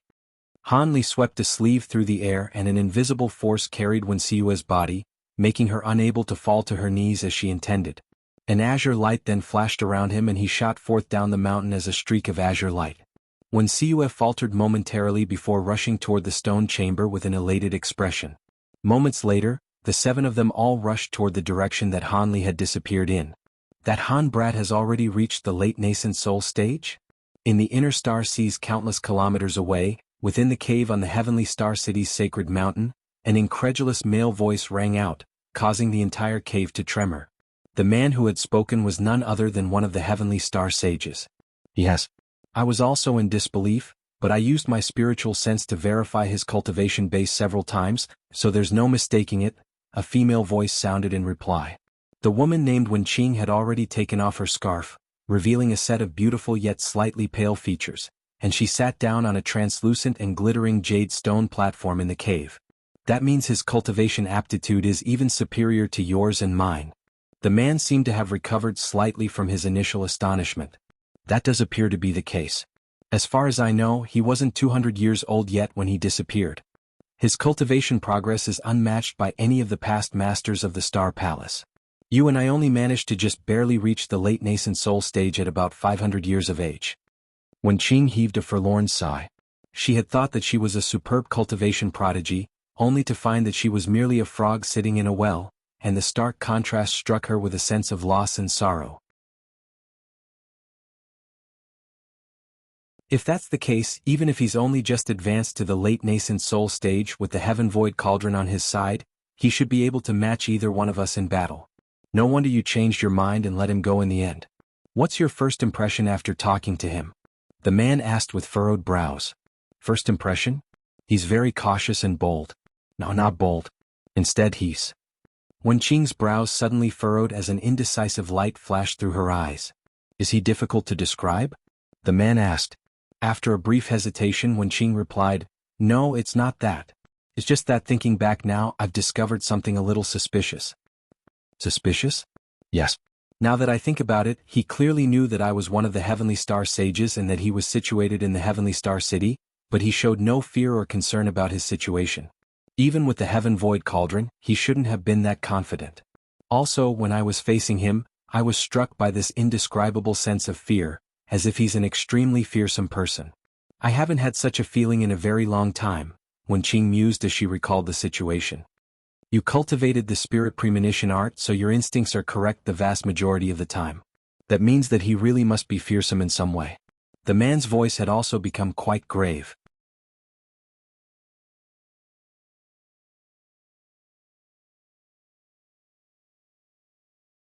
Perhaps he really is as fearsome as my instinctive impression of him suggested. Otherwise, how could he have been so calm and collected in my presence? Wen Qing speculated. If that's the case, then the situation really is quite troublesome. We won't be able to kill him easily, so all we can do is try to recruit him with all our might. But with his immense power, if he were to join the Star Palace, how is Yuling going to be able to control him? Once one of us passes away, he could easily turn on us and take over the entire Star Palace. A hint of killing intent was seeping out of the man's voice. So what you're saying is, we still have to get rid of him. But what if this man is too powerful for us to kill and he ends up escaping? We'll be making an fearsome enemy for Yuling. The consequences of that will be catastrophic. Wen Qing was a little hesitant. Humph, if we don't think of a way to get rid of this man, he's going to stir up the entire scattered star sea sooner or later. We have no chance of making any further advancements on our cultivation paths, but we can't let the Star Palace fall by our hands. People who we can't recruit to our side must be killed. Even if it's going to be quite risky, we still have to try nonetheless. The man harumphed coldly without any hesitation. You do have a point, but this is an extremely important matter. In my opinion, it's best to think carefully before we act. Wen Qing shook her head, clearly in disagreement with the proposed course of action. Are you really that wary of him? If we join forces and use the divine essence-fused mountain, there's no way he'd be able to escape, the man declared in a haughty manner. If we join forces and use the divine essence-fused mountain, we do indeed have a 70 to 80% chance of killing him. However, he's a very cautious man and most likely wouldn't come to visit our sacred mountain voluntarily. Furthermore, the divine essence-fused mountain is extremely useful in defense, but very maladroit when used to attack and pursue enemies. If we really want to catch him off guard, we'd have to use the divine essence-fused mountain to enshroud the entire Starry Sky Palace in the exact instant that he teleports back from the outer seas. Only then can we ensure that he won't be able to escape. Otherwise, if he tries to get away, it'll be very difficult for us to kill him, the woman mused. I'm well aware of that. I heard you gave him a guest elder badge, right? That's a great idea. If he uses the badge, we'll be able to track his location and get a rough estimate of when he'll return. In that case, it won't be impossible to set up an ambush at the Starry Sky Palace, the man said in a sinister voice. Wen Qing's brows furrowed and she didn't give a reply. Instead, she suddenly changed the topic and said something that was very surprising to the man. Almost all of the past masters of the Star Palace have consisted of a couple. Yuling is already an early nascent soul cultivator, yet she still doesn't have a Tao companion yet. Only by using the Star Palace's secret pair cultivation technique will she have a high success rate when progressing to the late nascent soul stage. Also, as long as one of the cultivators in the couple is a late nascent soul cultivator, the Star Palace will remain a dominant force in the scattered star seas. That was how we were able to become the masters of the Star Palace. There are only 2 or 3 nascent soul cultivators in the Star Palace of a similar age to Yuling, and she doesn't seem to have developed an interest in any of them. That's rather troublesome. What do you think of that, Han Brat? If he agrees to marry Yuling, how about we hand over the Star Palace to him? In that case it would the same as handing the Star Palace over to Yuling. Also, with his astonishing rate of progression, there's a good chance that he'll be able to reach the deity transformation stage. Under his protection, Yuling could also reach that level someday. Wen Qing offered her alternative. Have him become Yuling's Dao companion? That's a good idea. However, this man is already a late nascent soul cultivator at such a young age, so there's a good chance that he already has a Dao companion, and he could even have a large number of concubines already. The man was still rather hesitant. So what even if that is the case? How can any of them compare to Yuling? We're handing over the Star Palace to him as a dowry. It should be apparent to him who's more important. In the worst-case scenario, he'll just have to abandon his concubines or make them his servants instead. This is not an uncommon occurrence in our cultivation world, Wen Qing replied with an indifferent smile. The man nodded before saying in a solemn voice, "All right, we'll do as you say then. But if he turns us down, we'll have to join forces to get rid of him." A peculiar look suddenly appeared in Wen Qing's eyes as a cold smile surfaced on her face. Even if he doesn't agree, he won't be able to do anything to us. I have a plan that will make him become his worst enemy. When that time comes, he's going to slowly destroy himself and he won't be able to even think about touching our Star Palace. How are you going to do that? Make sure it doesn't backfire on us. The fact that this man was able to progress to the late nascent soul stage shows that he won't be easy to swindle. The man was rather surprised to hear this. Wen Qing chuckled before her lips tremored, transmitting her voice to the man rather than speaking directly to him. You want to do that? No, I absolutely won't agree to this. After listening for only a short while, a shocked look abruptly appeared on the man's face before his expression darkened. However, Wen Qing paid him no heed and continued to transmit her voice to him. After listening for a while longer, the anger on the man's face gradually disappeared. When Wen Qing finally concluded her voice transmission, the man fell into deep thought with his narrowed in contemplation. Wen Qing waited patiently for him in silence with a smile on her face. After a long which, a decisive look appeared on the man's face as he said, "We'll do as you say. If we don't succeed, then we'll employ other methods. In any case, we have to get rid of the arch-saint of the 6 paths, Wan Sangu, and any other people who could pose a threat to our Star Palace. Only then will we be able to hand over the Star Palace to Yuling. Of course. Both of us still have over 100 years left of our lifespans. That's more than enough to take care of these matters, so we don't have to rush things. As long as he wants to progress to the deity transformation stage, there's no way he won't fall for this trap." The woman seemed to be very confident in her own plan.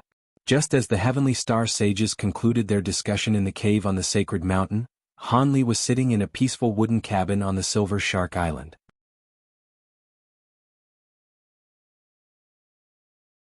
He was holding onto the wrist of a thin and frail young woman in his hand, and a wisp of his spiritual power was roaming through her body, searching for something. This was none other than Wen Siyue's daughter, a young woman by the name of Tian Qiner. She was seated on a wooden bed with her legs folded in front of her, and her face was slightly flushed as she raised her exposed arm for Han Li's examination. As for Han Li himself, he sat by the edge of the bed with no expression on his face. Nearby, Wen Siyue and the graceful man were standing completely still, not even daring to breathe too loudly as they stared at the young woman with concern in their eyes. Meanwhile, their 4 Foundation Establishment stage disciples were standing guard outside to prevent anyone from disrupting the diagnosis process. Han Li finally released Tian Qiner's wrist as he said, "The situation is indeed a little troublesome. This poison is constantly engulfing the spiritual power within her body, and it's rushing through her meridians in an extremely unpredictable manner. It's no wonder neither of you were able to do anything about this. You must have fed her a lot of pills, right? Otherwise she would have perished a long time ago. Even so, pills are only a temporary fix and the spiritual power they offer will only provide more fuel for the poison. If things continue like this, she'll be dead in 3 months unless the poison is cured." The couple was stunned to hear this and the graceful man asked in a trembling voice, "Senior Han, even you're unable to eradicate this poison?" I only said the situation was a little troublesome. When did I ever say I couldn't get rid of this poison? Hanli glanced at the man and asked coldly. Apologies for my rudeness. Please forgive me, senior. Only then did the man recall that Hanli was a great cultivator and was not someone he could voice his doubts against. Upon arriving at this realization, a sheen of cold sweat immediately surfaced on his forehead. Hanli didn't say anything else. He turned toward the young woman sitting on the bed and a hint of surprise flashed through his eyes. The young woman had been completely silent ever since she entered the room. Her cheeks had been slightly flushed when he had grabbed onto her wrist, but aside from that, she was remarkably calm. This was not the reaction he expected from a normal person. Even most cultivators couldn't pay so little heed to whether they lived or died as she did. What was even more surprising to Han Li was that he was struck by an indescribable sense of familiarity whenever he looked at her. This feeling was both familiar yet rather foreign, making him wonder if it were just a figment of his imagination. If it weren't for that fact that he had recently progressed to the late nascent soul stage, thereby significantly increasing the sensitivity of his spiritual sense, he most likely wouldn't even have been able to detect that ambiguous feeling. As for the poison that this young woman was afflicted by, taking care of it was a simple task to him. Han Li was very perplexed and he fell into deep thought as he stared the young woman before him. Wen Siyue and her Dao companion were both also rather puzzled to see this, but they merely looked at one another and didn't dare to disrupt Han Li with their words. All of a sudden, Han Li shuddered as a thought occurred to him. An extremely peculiar look appeared in his eyes as he appraised this Tianqiner again. Are you well versed in formation spells? Much to their surprise, Han Li asked a question that was completely unrelated to the poison that Tianqiner had been afflicted by. The young woman turned to Han Li with astonishment in her eyes upon hearing this, as did Wen Siyue and her Dao companion. Senior Han, how did you know that my daughter is well versed in formation spells? Wen Siyue couldn't help but asked. There was an acquaintance of mine who was also quite proficient in formation spells and she bore some resemblance to your daughter, Han Li replied as he quickly composed himself. At the same time, a lithe and graceful figure surfaced in his mind.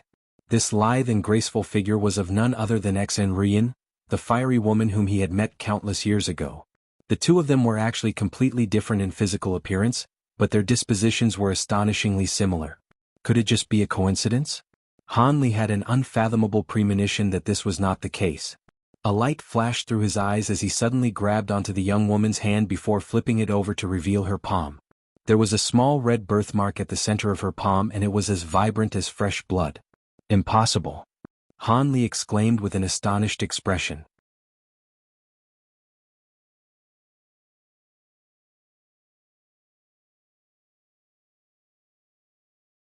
Han Li's outburst gave Wen Siyue and her Dao companion a massive fright. Before they had a chance to inquire about the situation, a burst of light suddenly flashed from Han Li's fingertip as he tapped it toward the red birthmark on the young woman's palm. A small ball of azure light then immediately disappeared into her palm. Wen Siyue and her Dao companion had no idea what was going on, but they didn't dare to disrupt what Han Li was doing. An incredible scene then ensued. After the azure light disappeared, the red birthmark became even more vibrant in color before beginning to elongate. Gradually, it transformed into a crimson dragon pattern that surfaced on the center of her palm. The dragon was extremely vivid and lifelike as if it were an actual living creature. I knew it, Han Li murmured to himself. He turned to appraise Tianqiner again, and his expression became even more peculiar. Wen Siyue's heart immediately clenched up with concern upon seeing this and she asked, Senior Han is my daughter.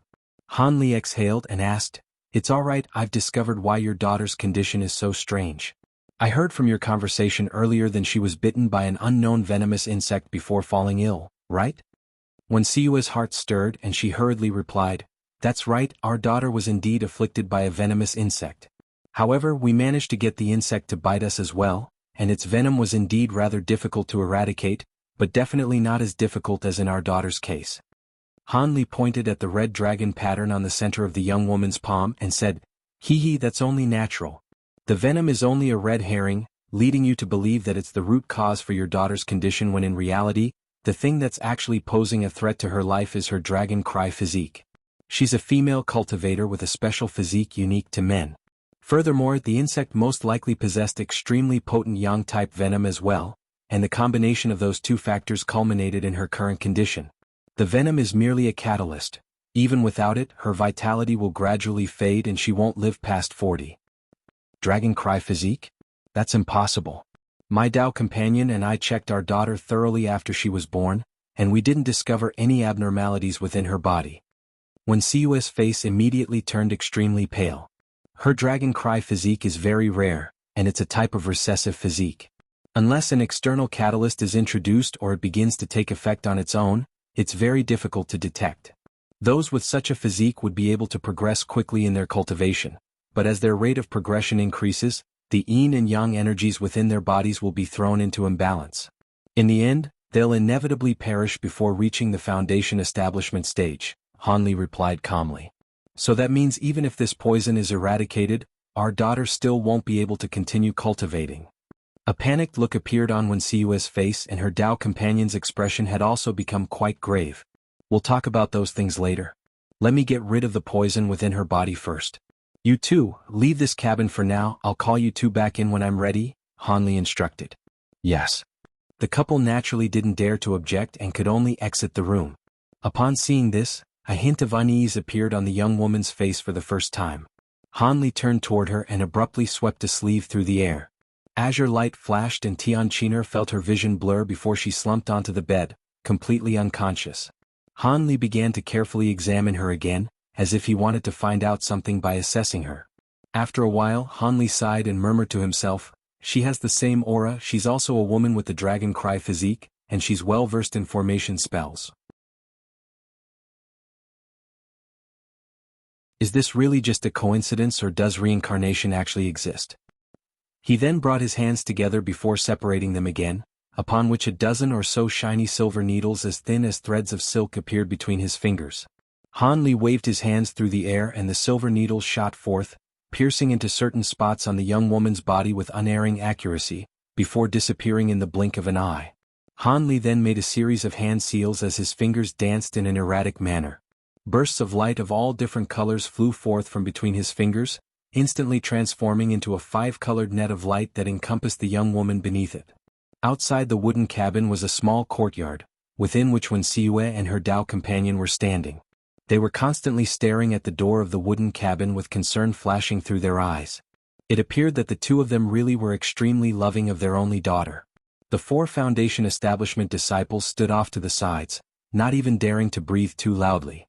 The wooden cabin was completely silent and this silence was only further fueling the graceful man's anxiety. However, despite his concerns he didn't dare to transmit his voice to Wen Siyue. He knew just how powerful a late nascent soul cultivator's spiritual sense was, and he was well aware that there was no way his voice transmission would escape Han Li's notice. If he said something to irk Han Li, then the consequences could prove to be disastrous. Just as his concern and anxiety were reaching a boiling point, Han Li's voice suddenly sounded in his ears. Alright, you can come in now. The graceful man immediately rushed toward the cabin's door upon hearing this. As he did so, he took a glance at Wen Siyue. She was also wearing a delighted expression, thereby indicating that she must have received the voice transmission as well. Thus, the man immediately pushed open the door and walked in without any hesitation. Wen Siyue followed closely behind him. Han Li was still sitting on the same chair, and his head was lowered as he examined a ball of fist-sized azure flames in his hand. Within the flames were enveloped a few wisps of twisted and erratic black threads. Those threads seemed to possess a spiritual nature. Meanwhile, the young woman was lying completely still on the bed, seemingly sound asleep. The room was filled with an indistinct and peculiar fragrance that was extremely faint. Senior Han, my daughter. I fed her a dream return pill. You two can go and have a look at her for yourselves. Han Li cut off Wen Siyue's inquiry as he rose to his feet and left the wooden cabin. Wen Siyue was greatly relieved to hear this and after expressing her utmost gratitude, she and her Dao companion hurried over to the bed to assess their daughter's condition. Meanwhile, Han Li was playing with the balls of flames in his hand as he walked into the courtyard outside. The 4 Foundation establishment cultivators were stunned by Han Li's emergence, and immediately attempted to extend salutes toward this unfathomably powerful man. However, Han Li casually waved a hand at them, indicating for them to be at ease. He then made his way over to a corner of the courtyard and glanced at the ball of azure light in his hand, before abruptly rubbing his hands together. Golden light immediately erupted between his two hands amid the sound of rumbling thunderclaps. The azure ball of light only shimmered several times before it was reduced to wisps of smoke by the golden light. The twisted black threads also suffered the same fate as they were reduced to nothingness. An extremely foul and putrid odor wafted through the air, striking one with the urge to retch. Han Li's brows furrowed as he swept his sleeve through the air, sweeping up a powerful gust of wind that blew the horrible odor away. He then clasped his hands behind his back and looked up at the sky with his eyes narrowed, seemingly in deep thought. After a long while, he heard the sound of footsteps coming from behind him. Han Li turned around and said in an indifferent voice, "I've already eradicated the majority of the poison in her body, but it's best that you find the white young demon fish's demon core, then get her to consume it raw. After that, if there are any remnants of poison within her body, it'll be expelled as well. Thank you for your great kindness, Senior. In my next life, I'll be sure to serve you as your most loyal servant to repay this debt." The person who was approaching Han Li was none other than Wen Xiue. "Next life? Do you really believe in reincarnation for us cultivators?" Han Li asked in a rather peculiar voice. "I'm not sure what you mean, Senior." Wen Xiue was rather perplexed by this random question. "Forget about it, I was just thinking out loud. Let me issue you a warning. I injected some of my profound spiritual power into your daughter's body, which has temporarily repressed the backlash from her dragon cry physique. However, that's only a temporary fix. If she gives up on cultivation, she'll be able to live as long as a normal person with the assistance of some pills. However, if she does continue to cultivate, even if the yang-type energy in her body becomes just slightly more powerful, the spiritual power I planted in her will lose its effect and the backlash will commence again. Do you understand?" Han Li warned with a stern expression. "Is there really no way to eradicate the effects of the dragon cry physique? Please tell me if there's a way, Senior. I really wouldn't be able to bear the pain of outliving my daughter." Wen Xiue's face was slightly pale as she sank to her knees again. On this occasion, Han Li didn't stop her. Instead, he merely said in a calm voice, "There is a way, but it'll be very difficult for you to achieve it." Wen Xiue gritted her teeth with a determined expression and said, "As long as my daughter can cultivate again, I'll do anything even if it means giving up my life." Han Li seemed to have been touched by Wen Xiue's maternal love, and his expression eased as he revealed, "This is not something that can be done by a mere core formation cultivator. However, if you had a nascent soul cultivator readily available to lend you their services, then this method can be achieved. It's actually quite simple. All you need is a nascent soul cultivator to inject some yin-type energy into your daughter's body every once in a while. In doing so, the yang-type energy in her body will be counteracted against and she'll be able to continue cultivating. However, the prerequisite to that is that you must have a nascent soul cultivator who will come and go in your behest. Otherwise, you must get your daughter to constantly stay with a nascent soul cultivator." Of course, pills will need to be consumed during this process as well, and as her cultivation improves, the pills required will be more and more precious. If she reaches the foundation establishment stage, you and your Tao companion most likely won't be able to afford the required pills. I need a nascent soul cultivator that comes and goes at my behest. Wen Xiue's face immediately paled. Her heart sank as soon as Han Li described this method to her. No matter how much she loved her daughter, she knew that this was simply impossible. At most, she and her Tao companion would perhaps be able to beg a nascent soul cultivator to administer treatment to their daughter on 1 or 2 occasions, but who would be willing to essentially become a slave to 2 core formation cultivators? As for the other alternative of having a nascent soul cultivator constantly stay with their daughter, that was even less plausible. After all, nascent soul cultivators generally only accepted core formation stage disciples. Of course, if Tang Qiner was extremely beautiful and had extraordinary aptitude, it was possible that a nascent soul cultivator would make an exception for her.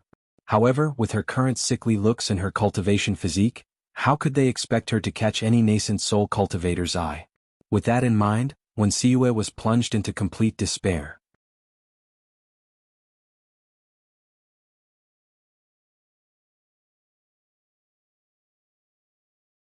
Her Tao companion had also made his way out of the wooden cabin just in time to hear Han Li's proposed solutions, and his face also paled with despair. However, he took a deep breath to muster up his courage before making his way over to Han Li. He extended a deep bow toward Han Li and said in an earnest voice, "We're not asking for much, we only want our daughter to live a little longer. Even if she only makes it to the foundation establishment stage, that's enough. Would my Tao companion and I somehow be able to combine our powers to repress the backlash from our daughter's yang-type energy, just so we can help China reach the foundation establishment stage? Han Li glanced at the man before shaking his head as he said, at your current early core formation stage cultivation bases, it would definitely be impossible. However, if you can reach the late core formation stage and be willing to sacrifice some of your cultivation base, you can give it a try. Even the man fell completely silent this time. They wanted to ask for Han Li's assistance, but they didn't dare to ask for more. Han Li had already provided them with more help than they had any right to ask for. No matter how much the two of them loved their daughter, they knew that it wouldn't be a good idea to keep pressing Han Li. After all, this was not an issue that could be resolved on a one-time basis. The solution would be for Han Li to constantly keep the young woman by his side, and it was quite clear that no high-grade cultivator would be willing to carry such baggage with them. However, to their surprise, Han Li provided them with an alternative arrangement, one that shocked them to such an extent that they couldn't help but think that they had misheard him. I have a formation spells book here for your daughter. If she masters the contents of this book to a satisfactory degree the next time I see her, I can consider taking her under my wing. Of course, in that case, I'll also help her reach the foundation establishment stage and perhaps even the core formation stage. However, it's up to her to convince me to take her first. Let me make this clear now. This book is only for your daughter to read. If you two try to master the contents of the book, then attempt to teach her, I'll definitely be able to see through your tricks and I'll leave right away. Han Li's voice wasn't very loud, but his words exploded like claps of thunder in the hearts of Wen Siyue and her Tao companion. Senior Han, are you being serious right now? Wen Siyue was in complete disbelief. A faint smile appeared on Han Li's face as he swept a sleeve through the air. A jade box shot forth from within, hovering slowly toward the couple. That box contains the book, Formation Spell Essentials. The formation spells depicted in the book aren't very complex, but there are some unique aspects that I'll be focusing on to test your daughter's aptitude in formation spells, Han Li said. The Formation Spell Essentials book in the jade box was one of the books that Xan Rian had bestowed upon him all those years ago. Han Li felt that it was only fitting for him to give this book to Tian Qiner. Wen Siyue was overjoyed as she carefully accepted the jade box. Thank you for your kindness, senior. Qiner is quite talented in the way of formation spells, so she definitely won't disappoint you. May I ask when you'll meet our daughter again? Wen Siyue asked with an urgent expression. That's hard to say. If everything goes smoothly, maybe I'll see her again in a year or so. If not, it may take several years. Let me reinforce this. During this period of time, she absolutely cannot use any cultivation arts. Otherwise, if something goes wrong, she won't be able to live until she sees me again. Here is a vial of purpleine pills. Feed her one of these per month and she won't require any other pills for the next few years. Han Li patted his storage pouch to produce an azure vial that was several inches in height, which he tossed to the couple. This time, the graceful man was the one who accepted the vial with elation and immediately began to express his gratitude. Alright, after you find the white yang demon fish's demon core, go to the Stalwart Star Island to wait for me a year from now. As long as you stay on that island, I'll be able to find you. I still have important matters I must attend to, so I won't stay here any longer. After providing this series of instructions, spiritual light flashed around his body and he shot forth into the distance as a streak of azure light, not affording the couple an opportunity to keep him. The couple's expressions were slightly surprised by Han Li's sudden departure, but they still hurriedly bowed into the distance toward the direction he had just disappeared in. The streak of azure light quickly disappeared from their line of sight, and only then did they dare to stand tall again.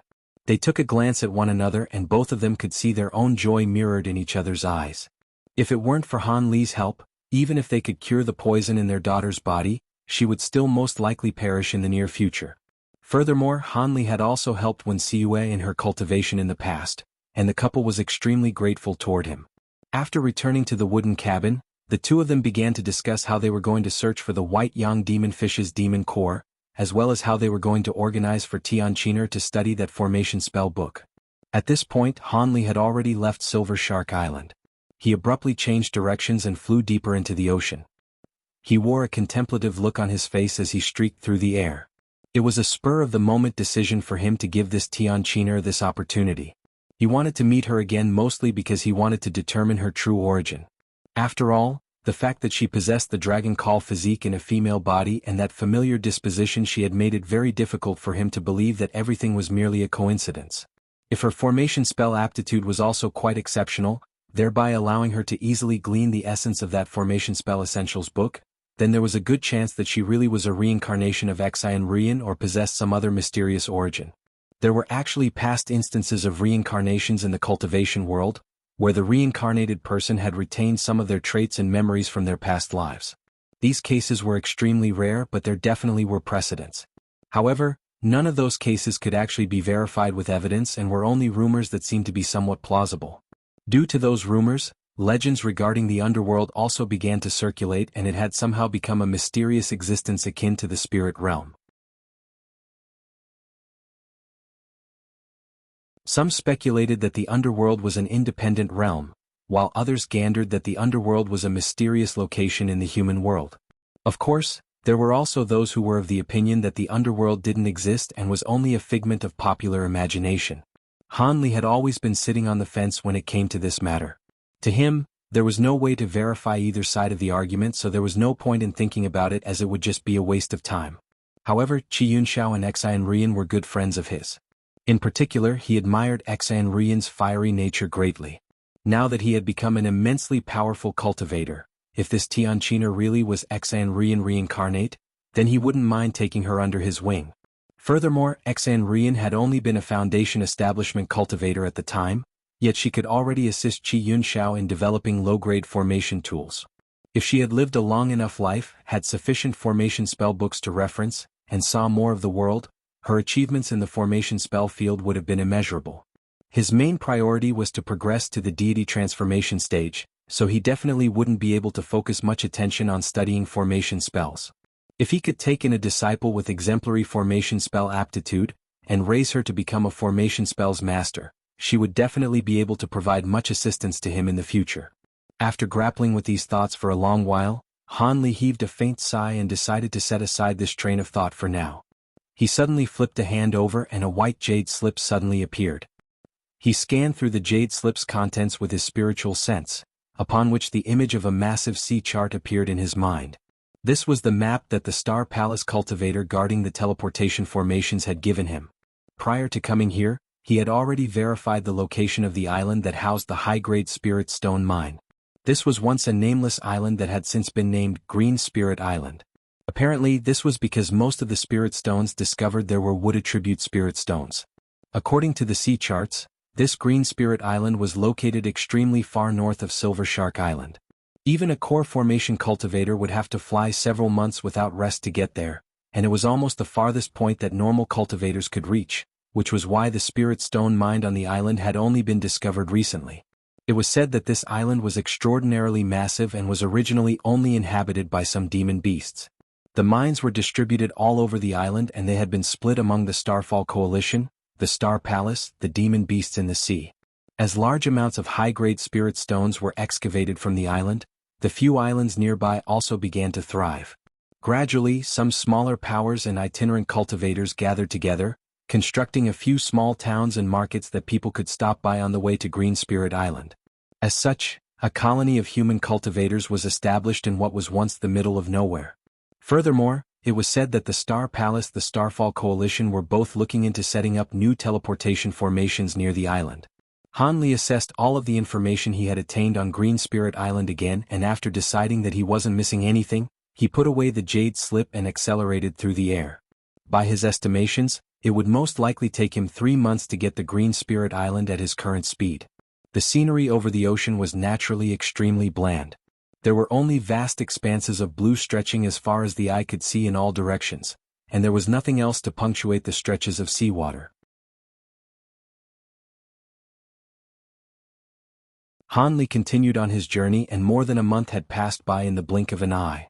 Along the way, he stopped by some islands to recover his magic power, and the journey had gone very smoothly. He hadn't encountered any mishaps or unexpected accidents thus far. He would occasionally pass by a few cultivators, but he merely flew past them without paying them any heed. Most of these cultivators were at the foundation establishment or core formation stages, and upon witnessing the speed at which Han Li was traveling, they naturally stayed out of his way in the knowledge that he was far too powerful for them to mess with. He did encounter an unidentifiable 6th-grade demon beast that sprang out of the ocean and tried to eat him. However, that demon beast was sliced in half by a stroke of his sword, and he plucked away its demon core for good measure. He had only slain the demon beast as it was of a relatively high grade. Otherwise he couldn't even be bothered to swing his sword. On this day Han Li encountered another small island that was piled up from black rocks. Aside from some seaweed, there was nothing living growing on the island. However, he descended upon it without any hesitation and sat down on a relatively flat rock, before closing his eyes to recover his energy. Half a day passed and the sky gradually began to darken.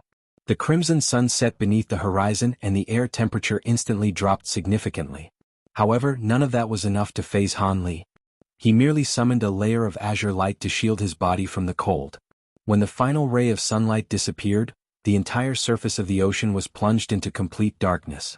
Right at this moment, the entire small island that he was situated on suddenly tremored violently. Immediately thereafter, a loud roar that sounded like a muffled thunderclap erupted from the bottom of the ocean nearby.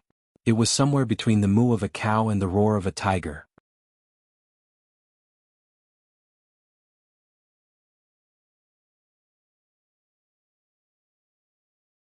Han Li's eyes immediately sprang open upon hearing this roar, and a surprised look appeared on his face. With the power of his current spiritual sense, even without intentionally releasing it, he could gauge the situation in a radius of several thousand feet around him as if it were second nature. Furthermore, prior to landing on this island, he had made sure to scan through the surrounding area in a radius of close to 50 kilometers, but was unable to find any demon beasts. However, now was not the time to consider these things. He immediately unleashed his spiritual sense with all his might toward the seabed around the small island. The roar had come from directly down below. Mere moments later, Han Li's expression changed and he suddenly shot forth into the sky as a streak of azure light. He reached an altitude of several thousand feet in the blink of an eye before stopping there, looking down below with a grave expression. Almost at the exact same moment, gusts of sea wind intermingled with a foul odor were swept up. Countless vortexes of different sizes appeared on the face of the nearby ocean and rows of massive waves, each over 100 feet tall, emerged one after the other. Loud rumbling booms erupted as the gargantuan waves crashed into each other, sending vast amounts of seawater spraying into the air above. A horrifying doomsday-like scenario ensued.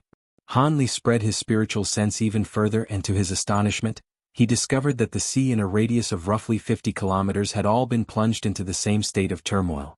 As his spiritual sense descended toward the seabed, it was forcibly sucked away by something after reaching depths of over 10,000 feet. Even though he reacted just in time to withdraw his spiritual sense, a small wisp of it had still been forcibly taken. A wave of shock surged through his heart as he hurriedly flew higher up into the air, awaiting the emergence of the creature in the ocean in a solemn manner. Could it be that there was some almighty demon beast down there? But even a 10th grade demon beast seemed to be unable to stir up such a terrifying commotion. Perhaps this was a legendary deity transformation stage demon beast, but that didn't seem to be the case either. If he wasn't mistaken, once a demon beast exceeded the 10th grade, they would also be negatively affected by the lack of the world's origin chi in the human world, so how could it display its might with such reckless abandon? In doing so, it would be inflicting self-harm. As such, Han Li was rather perplexed. Theoretically speaking, once a demon beast exceeded the 10th grade, they would be assigned the same cultivation-based titles as human cultivators. Of course, it was also acceptable to continue to refer to them as 11th grade of 12th grade beasts. It was just that human cultivators normally wouldn't refer to them as such. After all, once a demon beast exceeded the 10th tier, they would become one of the most powerful beings in the human world. How would a human cultivator dare to regard such a fearsome being as just an ordinary demon beast? In any case, the commotion raging down below was simply far too intense. Even as a late nascent soul cultivator who had been through countless ordeals, Han Li was starting to get a little uneasy. However, whatever it was that was lurking in the depths of the ocean simply refused to reveal itself. Instead, it was only sweeping up winds and waves of greater intensity, to the extent that there were even colossal waves over 1,000 feet tall rising out of the water. Han Li's expression changed slightly as he finally made a decision. Regardless of what it was that was stirring up such terrifying phenomena, the best course of action for him was to refrain from taking any risks and getting away from this place as quickly as possible. With that in mind, he turned around and prepared to fly away from the small island down below. However, right at this moment, an extremely sharp screech suddenly erupted in his ear. He was caught completely off guard and his head began to ring as a result. He was struck by a sense of dizziness and vertigo, causing him to plummet straight down from the air above. The protective barrier of azure light around his body was completely unable to keep out this ghastly noise. However, Hanli only plummeted down over 100 feet before a resounding boom erupted from his body. Purple flames exploded forth for several feet around him and at the same time, arcs of golden lightning danced through the flames, completely shielding him within. Only then did the sense of dizziness disappear and Hanli was able to arrest his downward momentum before hovering in the air again. However, his expression was extremely dark. He raised his head to look up into the sky as he could clearly detect that the sharp screeching noise had come from up above. A massive black shadow had obscured the murky gray sky completely without him noticing. There was no end in sight to this black shadow, but it was extremely blurry, giving one the sense that it was a mere illusion, thus creating an immensely unsettling sight to behold. That sharp screech had erupted from deep within that black shadow. Hanli looked up at the cloud and mist that had appeared overhead with a dark expression. He had been extremely careful and alert, yet such a massive phenomenon in the sky had completely escaped his notice. That was very strange in itself. He didn't have time to think too much about this matter as he carefully swept his spiritual sense upward. However, before his spiritual sense had even come into contact with the black shadow, it was rebounded by an invisible force, preventing it from being able to infiltrate so much as a single inch. That made him even more wary of what lay up above. After drawing a sharp breath, Hanli's body instantly transformed into a streak of azure light as hurtled into the distance. He didn't know what was going on, but it was naturally a good idea to get away from this place. At his current power level, he was able to travel close to 10 kilometers in just a few flashes when flying at full speed. Right at this moment, the sharp screeching noise coming from above suddenly came to an abrupt halt, and a burst of violent spatial twisting took place in the air above the island on which Hanli had previously been resting. In a certain section of the massive black shadow, a vast expanse of white light flashed and a dazzling spatial rift emerged from thin air. A gargantuan creature then slowly emerged from the white light before descending toward the ocean. Hanli just so happened to catch sight of this when he turned back in the distance, and his heart immediately jolted with shock. He then carefully assessed the situation, upon which his expression changed drastically. That unidentifiable gargantuan object was clearly the claw of a certain demon beast.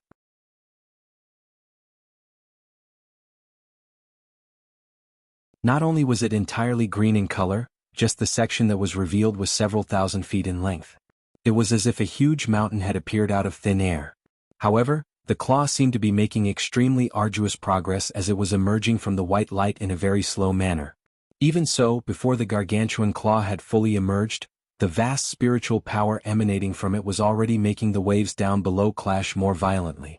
Fearsome hurricanes were swept up on the surface of the ocean and colossal waves over 1,000 feet in height had become a common sight. The black shadow in the sky was definitely obscuring a demon beast that was unfathomably huge. Furthermore, it seemed to be attempting to attack this world through a layer of space. Using the gargantuan claw as reference, this demon was at least tens of thousands of feet in length. Such an insanely gargantuan beast had only been heard of occasionally during the primordial desolate era. There was definitely no beast of such a mind-numbingly fearsome size residing in the human world at present. Hanli gulped nervously before immediately spreading open his thunderstorm wings. A loud thunderclap erupted as he transformed into a silver arc of lightning and disappeared on the spot.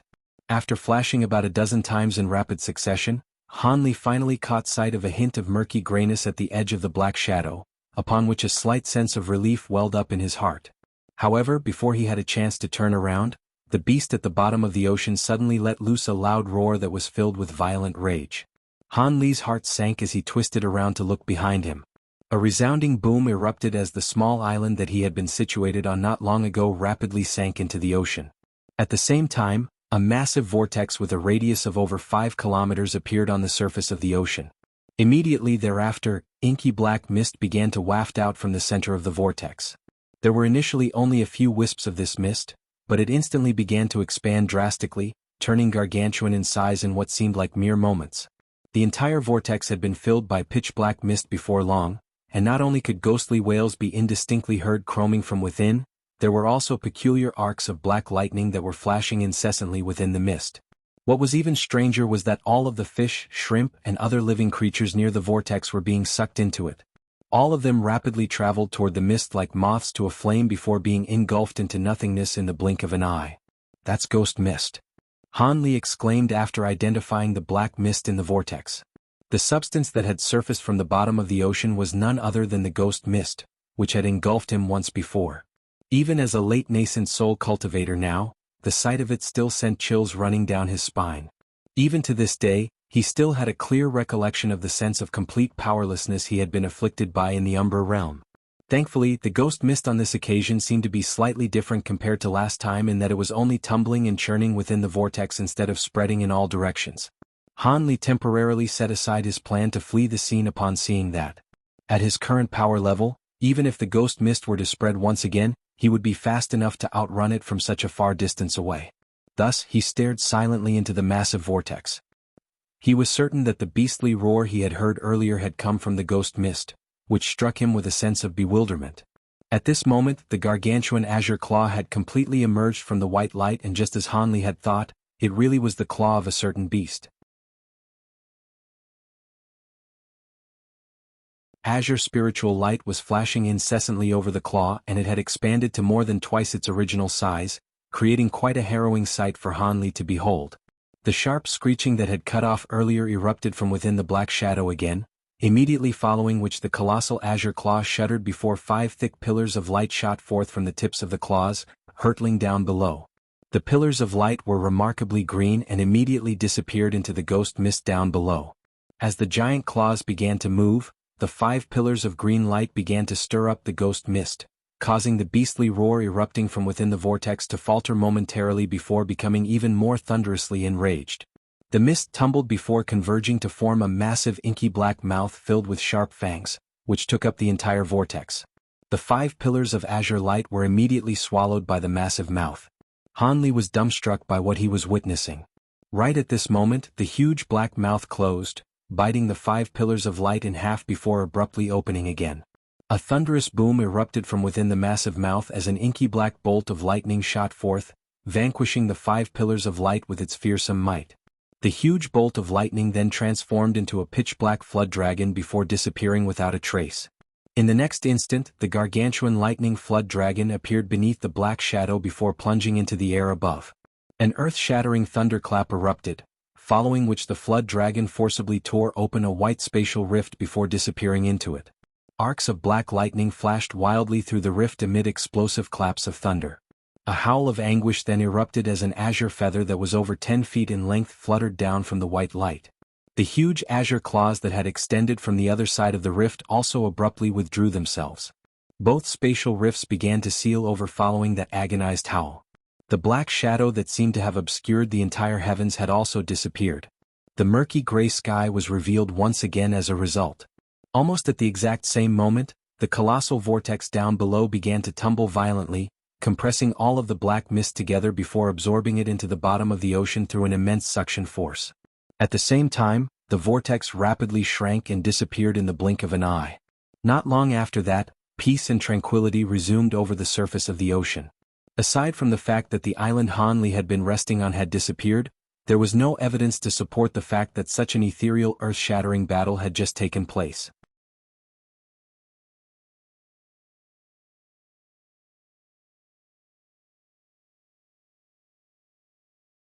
Han Li hovered in midair in the distance and was not in the hurry to return to that spot. Instead, after a brief hesitation, he closed his eyes and released his powerful spiritual sense, which encompassed an area with a radius of around 50 kilometers. There were no other phenomena to be seen. The unfathomably massive creature had indeed disappeared. Han Li didn't hesitate any longer as he sent his spiritual sense plunging into the ocean, attempting to assess the situation down below. A short while later, Han Li abruptly opened his eyes as a hint of bewilderment appeared on his face. After a brief moment of contemplation, he suddenly patted the storage pouch on his waist. A silver light flashed and an azure figure appeared before him. It was none other than the humanoid puppet. "Go!" Han Li issued a command as he swept his sleeve downward. The humanoid puppet immediately transformed into a streak of silver light and hurtled toward the ocean, covering several kilometers in just a few flashes. A short while later, the silver streak of light reached the location where the ghost mist had appeared earlier before plunging downward without any hesitation. The humanoid puppet immediately disappeared deep into the ocean. Han Li sat in midair with his legs folded in front of him, using his spiritual sense to form a connection with the humanoid puppet, thereby allowing him to manipulate it as if it were an avatar of his. The seabed nearby was far deeper than the seabed in the surrounding ocean. Only after plunging down to a depth of around 40,000 to 50,000 did the humanoid puppet reach the bottom. However, there was absolutely nothing there. Not only were there no demon beasts around, there wasn't even any coral or seaweed around. Furthermore, the terrain was far too flat to be normal without any undulation in the topography at all. The humanoid puppet searched through the surrounding area before suddenly rushing toward a certain direction. After a short while, it discovered a ball of azure light hovering in the water several kilometers away. The ball of light was rising and sinking erratically, as if it possessed a spiritual nature. Golden light suddenly shot forth from the humanoid puppet's eyes as the speed at which it was traveling increased several-fold. After just a few flashes, it was only just over 100 feet away from the ball of light. At this point, it was finally able to identify that there was a feather roughly 10 feet in length within the ball of light. The feather was shimmering with faint spiritual light, as if it were a living creature. Silver light flashed from the humanoid puppet's body once again, taking it directly above the feather. It immediately reached down for the feather without any hesitation in an attempt to grab it. However, a surprising turn of events unfolded. The puppet's fingertip was flashing with silver light, and soon as it came into contact with the azure light, the light around feather suddenly intensified as it blurred into non-existence, seemingly as if it had disappeared into thin air. As a result, the puppet only managed to grab a hold of empty space. The humanoid puppet faltered slightly, seemingly also a little shocked by this development. However, in the next instant, azure light flashed over 300 feet away, and the feather reappeared as if it had always been there. This time, the puppet chose to observe the azure feather as opposed to acting recklessly.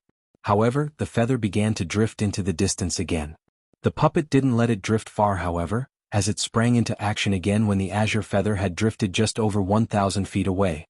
Silver light flashed as the puppet transformed into a silver streak of light before appearing above the feather. However, on this occasion, it didn't make a grab for it with its hand. Instead, it waved its hand through the air. A shimmering silver hand of light appeared before reaching for the feather in its stead.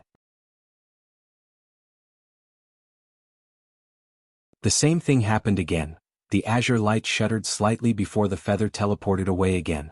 However, when it reappeared again this time, loud thunderclaps suddenly erupted above it as golden lightning came crashing down from above, instantly ensnaring it in a net of golden lightning. The feather flashed violently and teleported several times in quick succession, but it would always be rebounded mercilessly by the golden light as soon as it reappeared, rendering its teleportation ability completely useless. At this moment, a humanoid figure appeared in the air above the golden net of lightning. This was none other than Han Li himself, who had also ventured down into the bottom of the ocean.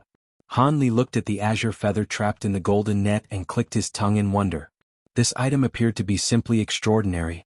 Not only was it emanating azure spiritual light, upon closer inspection, Han Li discovered that the patterns on its surface were constructed from all types of mysterious runes were layered on top of one another and only faintly discernible. However, a small section of the feather's tip had been charred black and there were a few crimson marks on its end, within which wisps of golden light were flashing. Han Li was naturally aware of the fact that this was definitely some sort of rare treasure. Thus, an elated expression appeared on his face as he patted his storage pouch, instantly producing several talismans in the process. He raised a hand and one of the talismans shot forth toward the net. However, azure light flashed and the feather seemed to have adopted an insubstantial state of being, allowing the talismans to pass directly through it. Han Li's expression faltered upon seeing this, and rather than being enraged by this development, he was ecstatic. This item possessed an extremely potent spiritual nature, thereby lending further support to the notion that it was an extraordinary treasure. Thus, he immediately made a hand seal and began to chant something. The golden lightning net contracted drastically to a radius of around 10 feet at his behest, affording the azure feather no avenue for retreat or evasion. He then opened his mouth to expel a mouthful of blood essence onto the talisman in his hand. At the same time, he cast a series of incantation seals in quick succession, all of which disappeared into the talisman. After releasing that talisman, the azure feather in the golden net attempted to evade it again, but the talisman stuck to it like glue. The azure light receded and the feather took on a much more mundane appearance. Only then did Han Li withdraw his divine Devilbane lightning and feigned a grabbing motion, upon which the hovering azure feather was drawn to his hand. Upon careful inspection, he abruptly raised his eyebrows as he gently tapped the feather with his finger. An incredible scene ensued.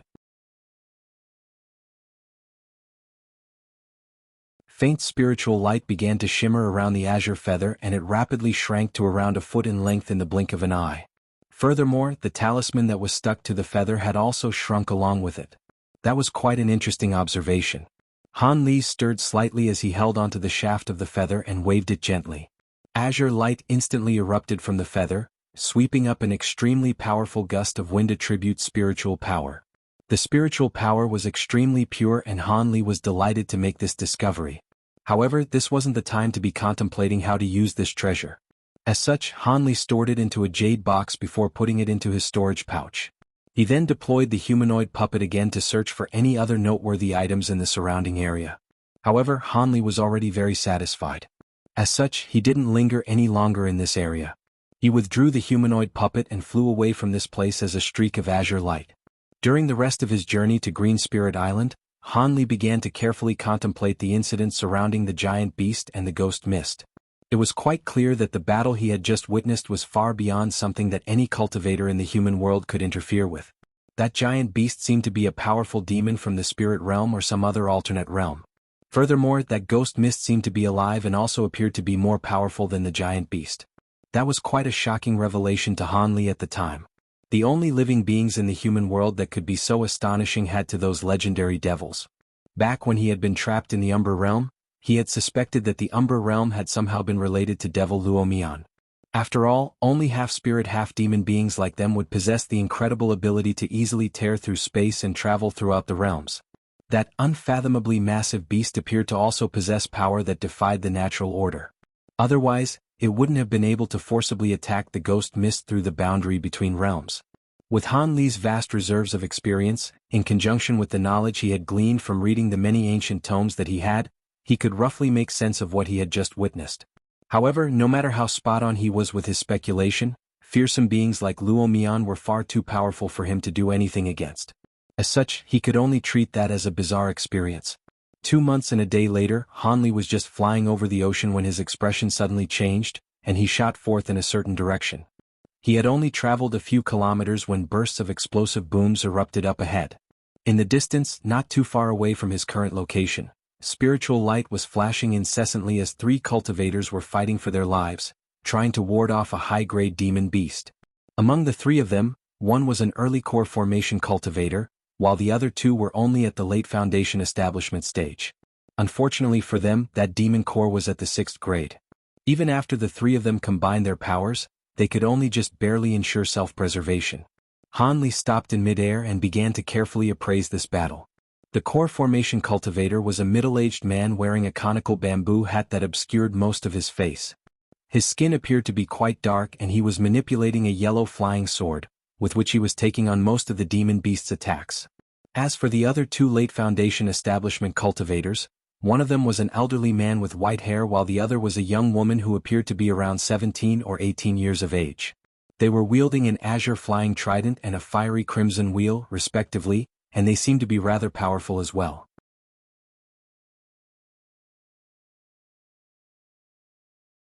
The 6th grade demon beast before them had white mist enshrouding its entire body, and the sound of a crying infant could be heard coming from its mouth.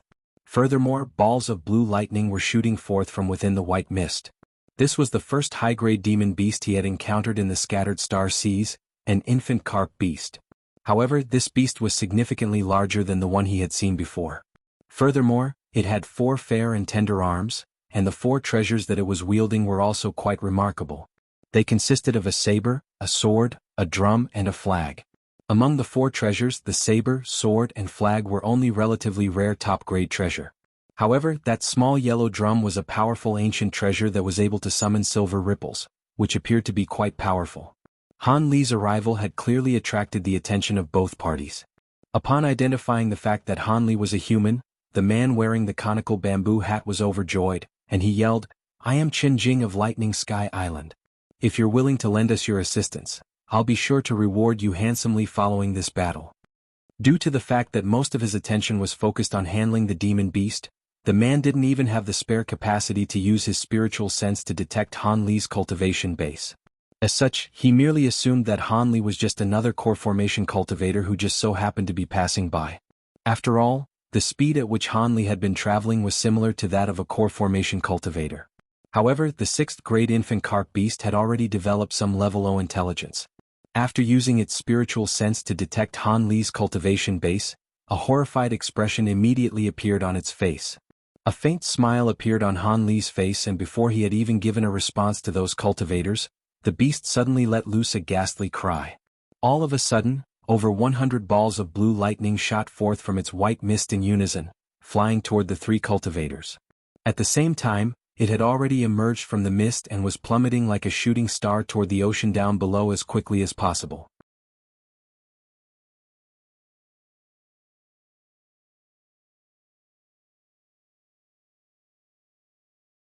The 3 cultivators were thrown into a slight panic in the face of so many balls of lightning, and they were completely unable to pay any heed to the escaping infant carp beast. However, Han Li's expression darkened upon seeing this, and he swept his sleeve through the air in the demon beast's direction. A flying sword that was around a foot in length shot forth from his sleeve, shuddering slightly before transforming into a streak of golden light over 100 feet long, which flew through the air. The sword was so fast that the infant carp beast only saw a flash of golden light, followed by a split second of excruciating pain, before it was unable to feel nor see anything ever again. The golden light sped around the demon beast a few times and large clouds of blood mist erupted into the sky, slicing the beast into 7 or 8 pieces. Even its soul didn't have a chance to escape before it too was destroyed. The segments of its body came plummeting down from above. At this moment, Han Li reached out a feigned a grabbing motion. One section of the demon beast's body suddenly exploded and a blue bead shot forth from within its flesh and blood, flying toward Han Li as a streak of blue light. Han Li closed his 5 fingers and the infant carp beast's demon core had already ended up in his hand. He looked at the demon core in a nonchalant manner without any hint of emotion in his eyes. A demon core of this caliber naturally wasn't going to catch his eyes. Following the death of the demon beast, the balls of lightning frantically attacking the 3 cultivators also disappeared in the flash. The 3 of them heaved a collective sigh of relief before turning to Han Li with awe and veneration in their eyes. They were unable to chase down the infant carp beast earlier, but they had clearly witnessed the scenes in which Han Li destroyed that 6th grade demon beast with ease. It was not difficult to imagine their astonishment. They had thought that at most Han Li would only be a core formation cultivator who just so happened to be passing by, but who would have thought that he would be a nascent soul cultivator? However, this place was already quite far into the outer seas. Cultivators of Han Li's caliber were still rare here, but 3 of them had encountered a few in the past, so they weren't overly flustered. Thus, the 3 cultivators hurriedly stowed away their treasures before drifting over to Han Li. Before they had even reached the Han Li, the man in the conical bamboo hat extended a deep bow toward him. Qin Jing of the Azure Yang sect pays his respects to Senior. Thank you for your assistance, Senior. We've been tangled up in a battle with this demon beast for a long time and it would have been very difficult for us to escape on our own. May I have the honor of knowing your name, Senior? The man was surreptitiously sizing up Han Li as he spoke. His expression was quite respectful, but he spoke in a manner that was neither haughty nor humble. Azure Yang sect? Your Lord Three Yang's disciple? Han Li faltered slightly upon hearing this before a hint of surprise appeared on his face. Lord Three Yang is indeed my master. Do you recognize him, Senior? The man scanned over Han Li's body with his spiritual sense, but was unable to detect his cultivation base. He was most likely a nascent soul stage powerful being. He found it slightly perplexing that he was unable to ascertain Han Li's cultivation base, but automatically assumed him to be an early nascent soul cultivator. After all, mid-nascent soul and late nascent soul cultivators were all extremely renowned. I've heard of your master, yet never seen him. Han Li chuckled.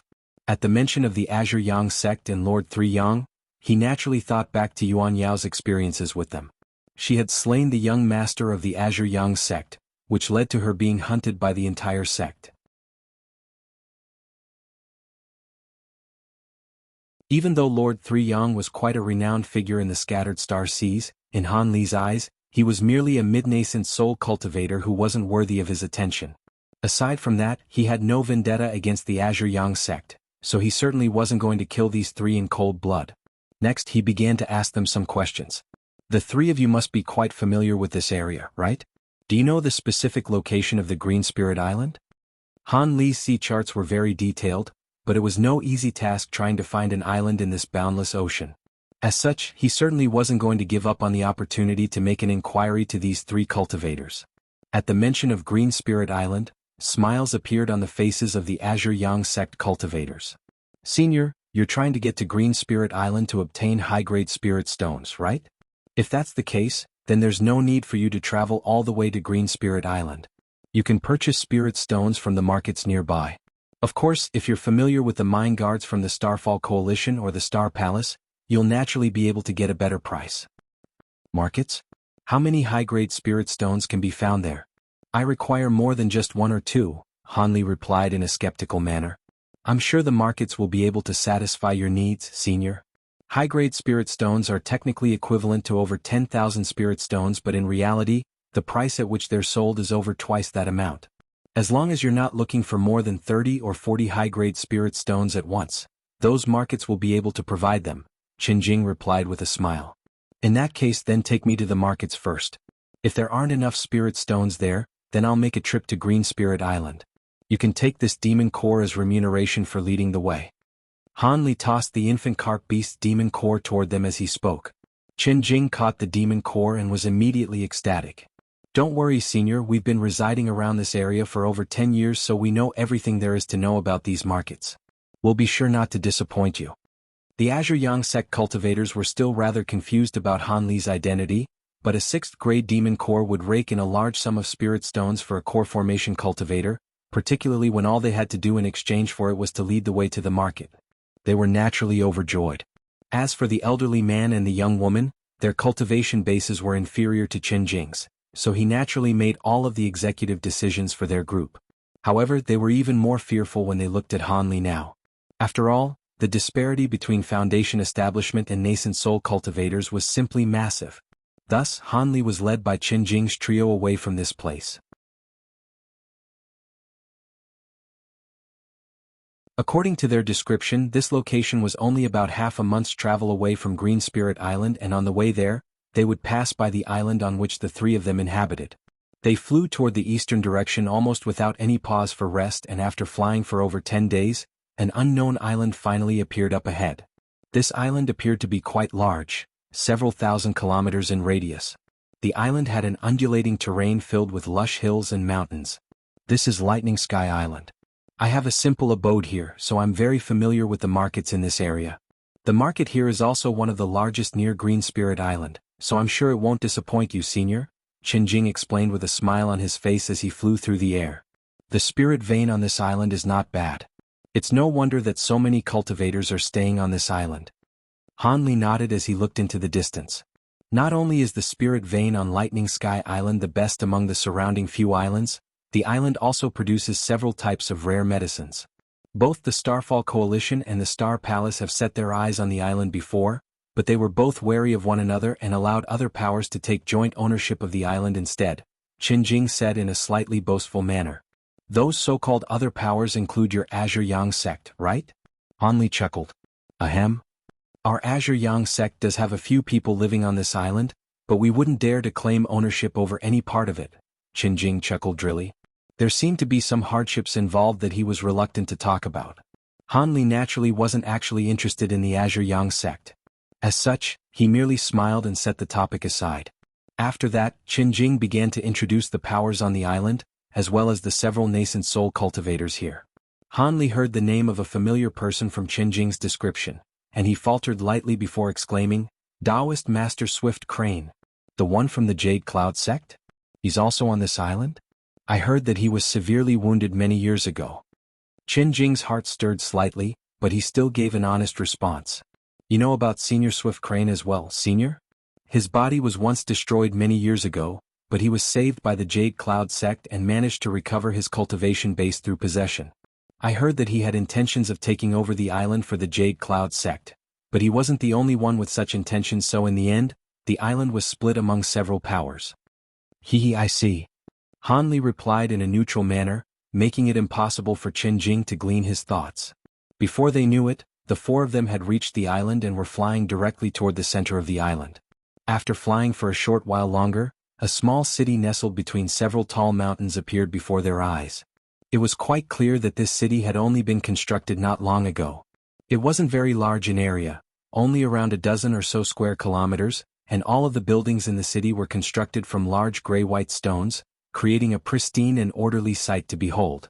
There appeared to be city gates on all four sides of the city, but only chi condensation cultivators used those gates. All of the more powerful cultivators capable of flight chose to take aerial routes. It appeared to be a lively and bustling city. Han Li's eyes narrowed as he suddenly asked, "How many cultivators are there living on this island? Are they all here in this city?" Qin Jing faltered slightly upon hearing this before replying after some contemplation, "There are no exact population figures, but if the chi condensation cultivators are taken into account as well, then there are probably 30,000 to 40,000 inhabitants."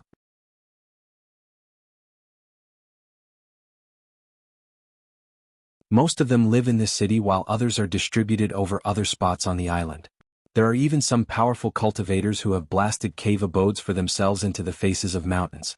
"I see." Han Li nodded with a thoughtful expression and didn't raise any other questions. The three of them reached the city a short while later. At their altitude, they were able to clearly see everything within the small city. Han Li swept his gaze down below and developed a slight interest in the stone towers situated at the center of the city, which were extending into the sky like 8 heavenly pillars.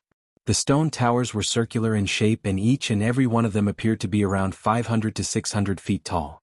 Their surfaces were bumpy and uneven, with many mysterious runes and formation spells carved into the stone. These runes and formations were shimmering with feeble spiritual light and were extremely attention-grabbing.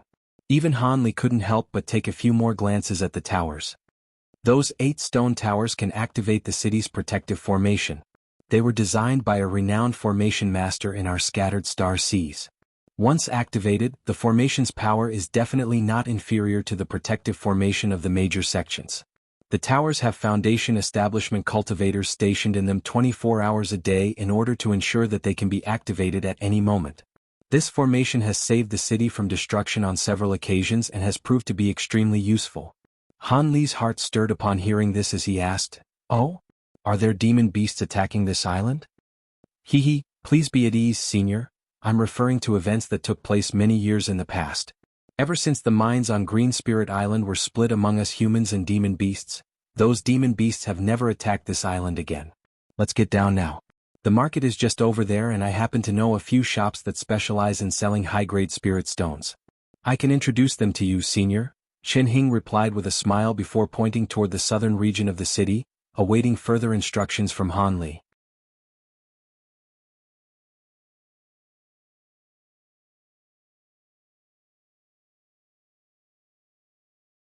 Han Li turned toward the direction that Chen Jing was pointing to find that there were some buildings there that were indeed different from others. All of them were remarkably tall and large, with the smallest pavilions being 2 or 3 levels tall, and the largest at 4 or 5 levels in height. There were steady streams of cultivators entering and exiting the doors of these pavilions, creating a much more lively scene than anywhere else in the city. Han Li nodded, but to the 3 cultivators' surprise he said, "There's no need for an introduction. I'll get down there and have a look for myself. You 3 can go now." "Yes." Chen Jing was slightly taken aback, but he didn't dare to object as he bowed respectfully. Han Li turned to the 3 of them and suddenly said in a cold voice, "I don't want anyone else to know about the fact that I came to this island. You know what you should do, right? Please rest assured, Senior, we won't tell anyone anything." Chen Jing's heart jolted with shock, but he still maintained a respectful expression. I hope you're telling the truth." Han Li chuckled in response, but he suddenly flicked a finger that was hidden in his sleeve. Immediately thereafter, his body swayed and he disappeared amid a flash of azure light. The 3 cultivators' expressions changed drastically and they hurriedly looked around, only to find that Han Li was nowhere to be seen. "Martial Uncle Chen Wei. Don't say anything. Let's go back first." The young woman wanted to say something, but Chen Jing cut her off with a dark expression. He then gestured for the 2 of them to follow him as he transformed into a streak of light traveling out of the city. The 2 foundation establishment cultivators were still a little shell-shocked, but they could only follow their leader. The 2 of them had flown over 50 kilometers before they knew it, and they descended on a nondescript little mountain. At an obscure location at the foot of the mountain, there was a small cave abode. Chen Jing led the two into the abode and activated all of the restrictions within before sitting down in the hall to meditate with his eyes closed. The two Foundation establishment cultivators glanced at one another, but neither of them dared to say anything. A long while later, Chen Jing finally opened his eyes and exhaled as his expression eased slightly. I can confirm now that that man's spiritual sense isn't spying on us here. Even if his spiritual sense can reach this place, it won't be able to bypass the cave's restrictions. What did you want to say, Marshal Nisien? Chen Jing turned to the young woman and asked.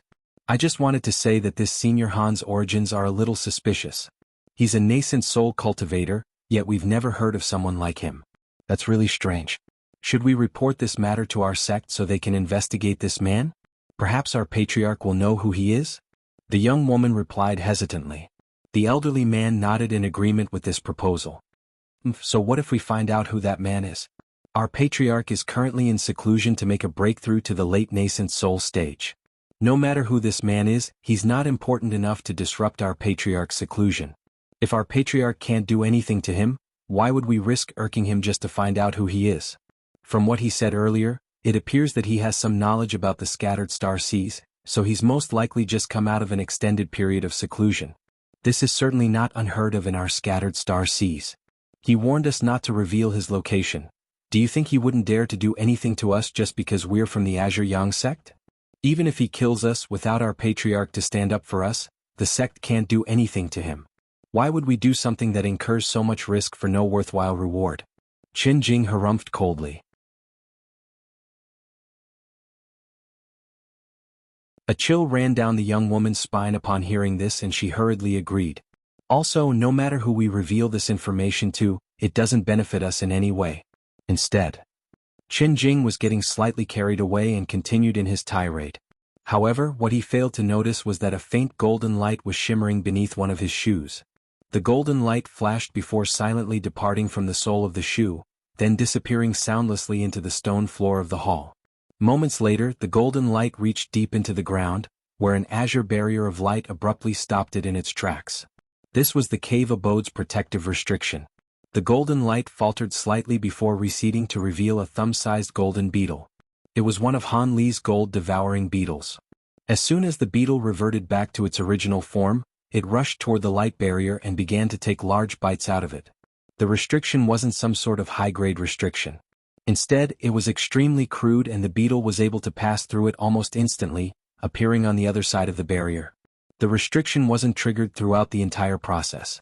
Chen Jing's trio was not alerted at all to this sequence of events. The bug flashed before disappearing underground. A short while later, a flash of light suddenly appeared in the eyes of a tall and thin old man, who was walking along a certain street in the southern region of the city. A spot of golden light shot forth from the ground before silently disappearing into his sleeve. The old man's expression remained completely unchanged, but the corners of his lips had turned upward ever so slightly. This man was none other than Han Li, who had altered his appearance. That spot of golden light was naturally the gold-devouring beetles, within which he had imbued a sliver of his spiritual sense. After reaching the late nascent soul stage, even though his spiritual sense was still vastly inferior to that of a deity transformation cultivator, it was still far more powerful than that of a late nascent soul cultivator. As such, he was already capable of imbuing a wisp of his spiritual sense into an object. Of course, this wasn't a permanent arrangement. That wisp of spiritual sense could only maintain itself for a certain period of time, and it could only be imbued within a sentient living being. Furthermore, the gold-devouring beetles were spirit insects that were connected to his soul, so he was able to use his spiritual sense to directly control them. When Han Li separated from the three cultivators, he didn't immediately kill them to silence them, but he imbued a wisp of his spiritual sense onto one of his gold-devouring beetles, then snuck it onto Chen Jing's body for him to take back to his cave abode. With Han Li's current power level in conjunction with the gold-devouring beetle's abilities, it naturally wasn't going to be noticed by a mere early core formation cultivator. Han Li had made up his mind. If these three people followed his instructions, then he would naturally leave them alone. However, if they decided to play tricks behind his back, then he would immediately use this gold-devouring beetle to kill all of them. Gold-devouring beetles that were yet to reach full maturity wouldn't be able to do much to nascent soul cultivators, but with their indestructibility and engulfment powers, it would be a very simple task for it to take care of an early core formation cultivator and 2 foundation establishment cultivators. Following the gold-devouring beetle's return, Han Li immediately withdrew that wisp of spiritual sense. The conversation between Qin Jing's trio was instantly replayed back to him, and he smiled internally before paying no further heed to those 3. He turned his attention to the pavilions situated on either side of him. He was clearly in the so-called market already. Not only were there many cultivators here, there were also some high-grade cultivators who rose up into the air or descended from above from time to time. There were also some cautious cultivators who rushed their way through the pavilions on high alert, seemingly constantly in fear of being identified. Han Li was sizing up other cultivators with reckless abandon, and his actions naturally attracted the attention of some cultivators. However, after detecting his cultivation base with their spiritual sense, all of the cultivators were immediately horrified. All of them either rushed away immediately or forced a smile onto their faces before turning away. Han Li had restricted his cultivation base, feigning a late core formation cultivator. Even so, that was already enough to scare off all of the other cultivators. After taking a few more steps, Han Li suddenly faltered as his gaze fell on several pavilions, upon which a hint of surprise appeared on his face. These were 6 2-story pavilions lined up next to one another by the side of the street. There was a long and thin flag set up in front of each of the pavilions, and there were different diagrams on those flags, comprising of a blue monster, a small golden sword, an azure spirit herb, and several other designs. Are those the 6 united palaces? Han Li was surprised to see this. If he recalled correctly, many of the powers in the scattered star seas had already joined the Starfall Coalition. As such, it was very surprising to see another power set up a shop in such a bold manner on this island. It appeared that the Starfall Coalition was indeed quite powerful. Even though they weren't able to dominate the entire Green Spirit Island, the other powers on the island still don't dare to set up shops in the city. Han Li had been in conflict with many of the old nascent soul monsters in the Starfall Coalition, so he naturally wasn't going to seek them out. As such, he shook his head and decided to make his way toward the shop in front of him. However, before he had even begun to approach the shop, several cultivators suddenly emerged from one of the 6 United Palace pavilions. Han Li caught sight of the cultivator at the forefront of the group, upon which his expression changed slightly. This was a yellow-robed old man who appeared to be over 50 years of age. There was a Taoist priest in a set of crane robes beside him. The latter appeared to be around just over 20 years old, and both of them were early nascent soul cultivators. There were 4 core formation cultivators behind them, as well as a middle-aged manager wearing a set of attire from the 6 United Palaces. The manager wore a fawning smile on his face and was clearly trying to curry favor. That was to be expected. After all, nascent soul cultivators were revered beings everywhere, and it was quite an occasion to have 2 of them visit the same shop at once. What made Han Li's expression change slightly was none other than that young Taoist priest in the crane robes.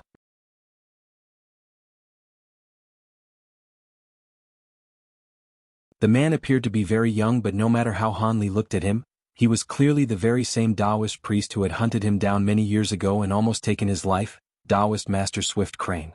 It was just that he appeared to have reverted back to a far younger age. Despite that, his appearance hadn't changed much.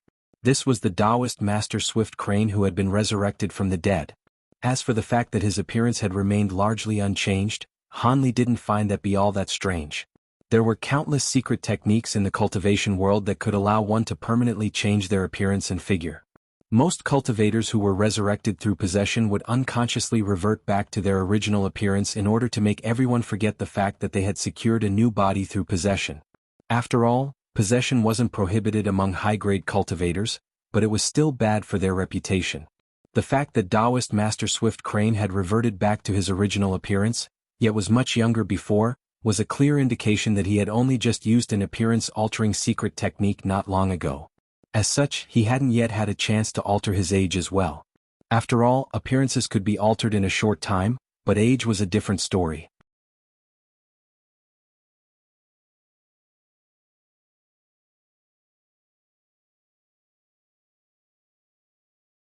Han Li immediately composed his expression again before walking toward the pavilions as if nothing had happened.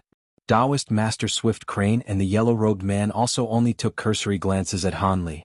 They were surprised to see that his cultivation base was quite advanced, but they didn't pay him any heed as they led the 4 core formation cultivators toward the center of the city. Han Li also walked on ahead without even turning his head, giving off the impression that he was merely passing by.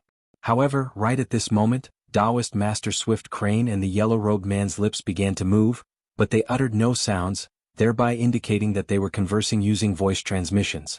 Han Li had his back to the two of them and his footsteps faltered slightly again. However, he quickly continued onward, getting further and further away from Taoist Master Swift Crane and the others. After rounding a final corner, Han Li walked into a rather stylish pavilion. 2 hours later he finally exited the shop, accompanied by a cultivator who appeared to be the manager. However, he didn't immediately depart. Instead, he walked into a nearby shop. When Han Li finally made his way out of the fifth shop, he had exchanged all of the superfluous treasures and materials that he was carrying for over 100 high-grade spirit stones, a result that he was very satisfied with.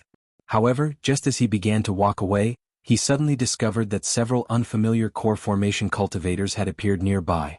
All of them appeared to be simply casually shopping around, but the peculiar expressions flashing through their eyes suggested a more sinister purpose. Han Li chuckled coldly and immediately decided to stray from his original plan. As such, he began to walk along the street out of the market, then exited the stone city on foot altogether. The cultivators were all using concealment techniques as they pursued Han Li. However, after making it out of the city gates, all of them turned to look at one another. Han Li had been enshrouded under their spiritual sense this entire time, but he had somehow disappeared. Their surroundings were entirely devoid of Han Li's presence. This turn of events naturally had the cultivators scrambling around in a panic. Some of them had been deployed by the shops that Han Li had visited, while others had noticed that Han Li had visited many shops, and had been seen off by the managers in a respectful manner on each occasion, thereby alerting them to the fact that major transactions had taken place. Han Li was posing as a late core formation cultivator, but in the face of a sufficiently tempting reward, these people were not going to back down. Many of them had already decided in advance to join forces. However, following Han Li's mysterious disappearance, these cultivators could search through the surrounding area in a dumbstruck manner. None of them were able to find Han Li in the end, so they could only return to the Stone City with frustration and disappointment in their hearts. Not long after all of them had left, azure light suddenly flashed in the air above the spot that Han Li had just disappeared from. Immediately thereafter, an indistinct humanoid figure began to appear. Spiritual light then flashed from the humanoid figure's body and it transformed into Han Li with his original set of features. Han Li took a glance at the Stone City and a deriding sneer appeared on his face. If it weren't for the fact that he didn't want to alert the nascent soul cultivators in the city to his presence, he definitely wouldn't have let those cultivators return to the city alive. As such, they were extremely fortunate to have been unable to see through Han Li's concealment technique. Otherwise, Han Li would have destroyed those core formation cultivators with ease. After looking around from his vantage point up in the air, Han Li decided on a certain direction and flew away as a streak of azure light.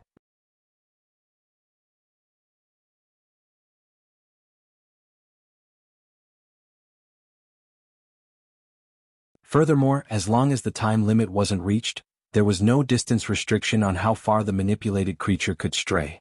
Unless there was a situation in which he wasn't able to use his spiritual sense for some reason, the former of the two techniques was essentially useless. However, the latter was an extremely useful technique that not even many late nascent soul cultivators could master. As such, the two were simply incomparable. After all of the gold-devouring beetles flew out of the white mist, some of them burrowed into the ground while others rose into the air. In the blink of an eye, all of the spirit insects had disappeared. Han Li sat at the center of the formation with his eyes closed and a cold expression on his face. Time passed by slowly. The sun in the sky gradually descended toward the horizon, and when night finally fell, the entire Green Spirit Island was plunged into darkness. However, the Stone City remained brightly lit as a series of moonlight stones that were charged full of spiritual power glowed in the night, making the Stone City as bright as if it were still daytime. In contrast, everywhere outside of the Stone City appeared to be extremely dark and sea winds howled constantly, as if there were countless demons and devils lurking within the darkness. Cultivators didn't really care whether it was day or night, as they could use their magic power to grant themselves night vision, but the range of their vision would be significantly inferior compared to how far ahead they could during the day. However, that was not the case in the scattered star seas. There were many sea demon beasts in the outer seas, so if one were traveling over the sea or even staying on an island at night, they could still be approached and attacked by demon beasts who were proficient in concealment techniques. After all, cultivators weren't normally on high enough alert to constantly be releasing their spiritual sense. As such, many more cultivators perished as a result of these sneak attacks per year than compared to those who perished during official culls of demon beasts. As such, unless if there were urgent matters to be attended to or if one felt that they were powerful enough to look after themselves, all of the cultivators on the island would become more alert at night. The locations where cultivators were gathered would have all of their restrictions activated, and all of the cultivators who hadn't traveled out to sea would retreat back into those establishments. Within the stone city that was surrounded by mountains, the 8 stone towers lit up in unison.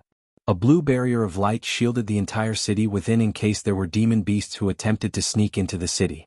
However, in the darkness of the night, there were a few people wearing conical bamboo hats who crept silently over to a certain city gate. The guards at the gate consisted of a core formation cultivator along with several foundation establishment cultivators.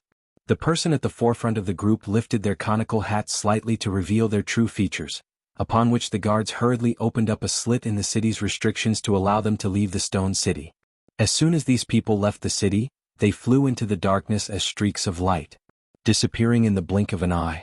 All of them were traveling quite quickly and none of them were saying anything.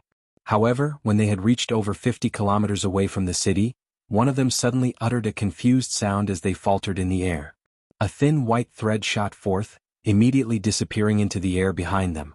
The other cultivators also flattered upon seeing this and they all turned to look behind them. A sizzling sound erupted, following which a burst of piercing golden light suddenly appeared in the night sky extremely far away.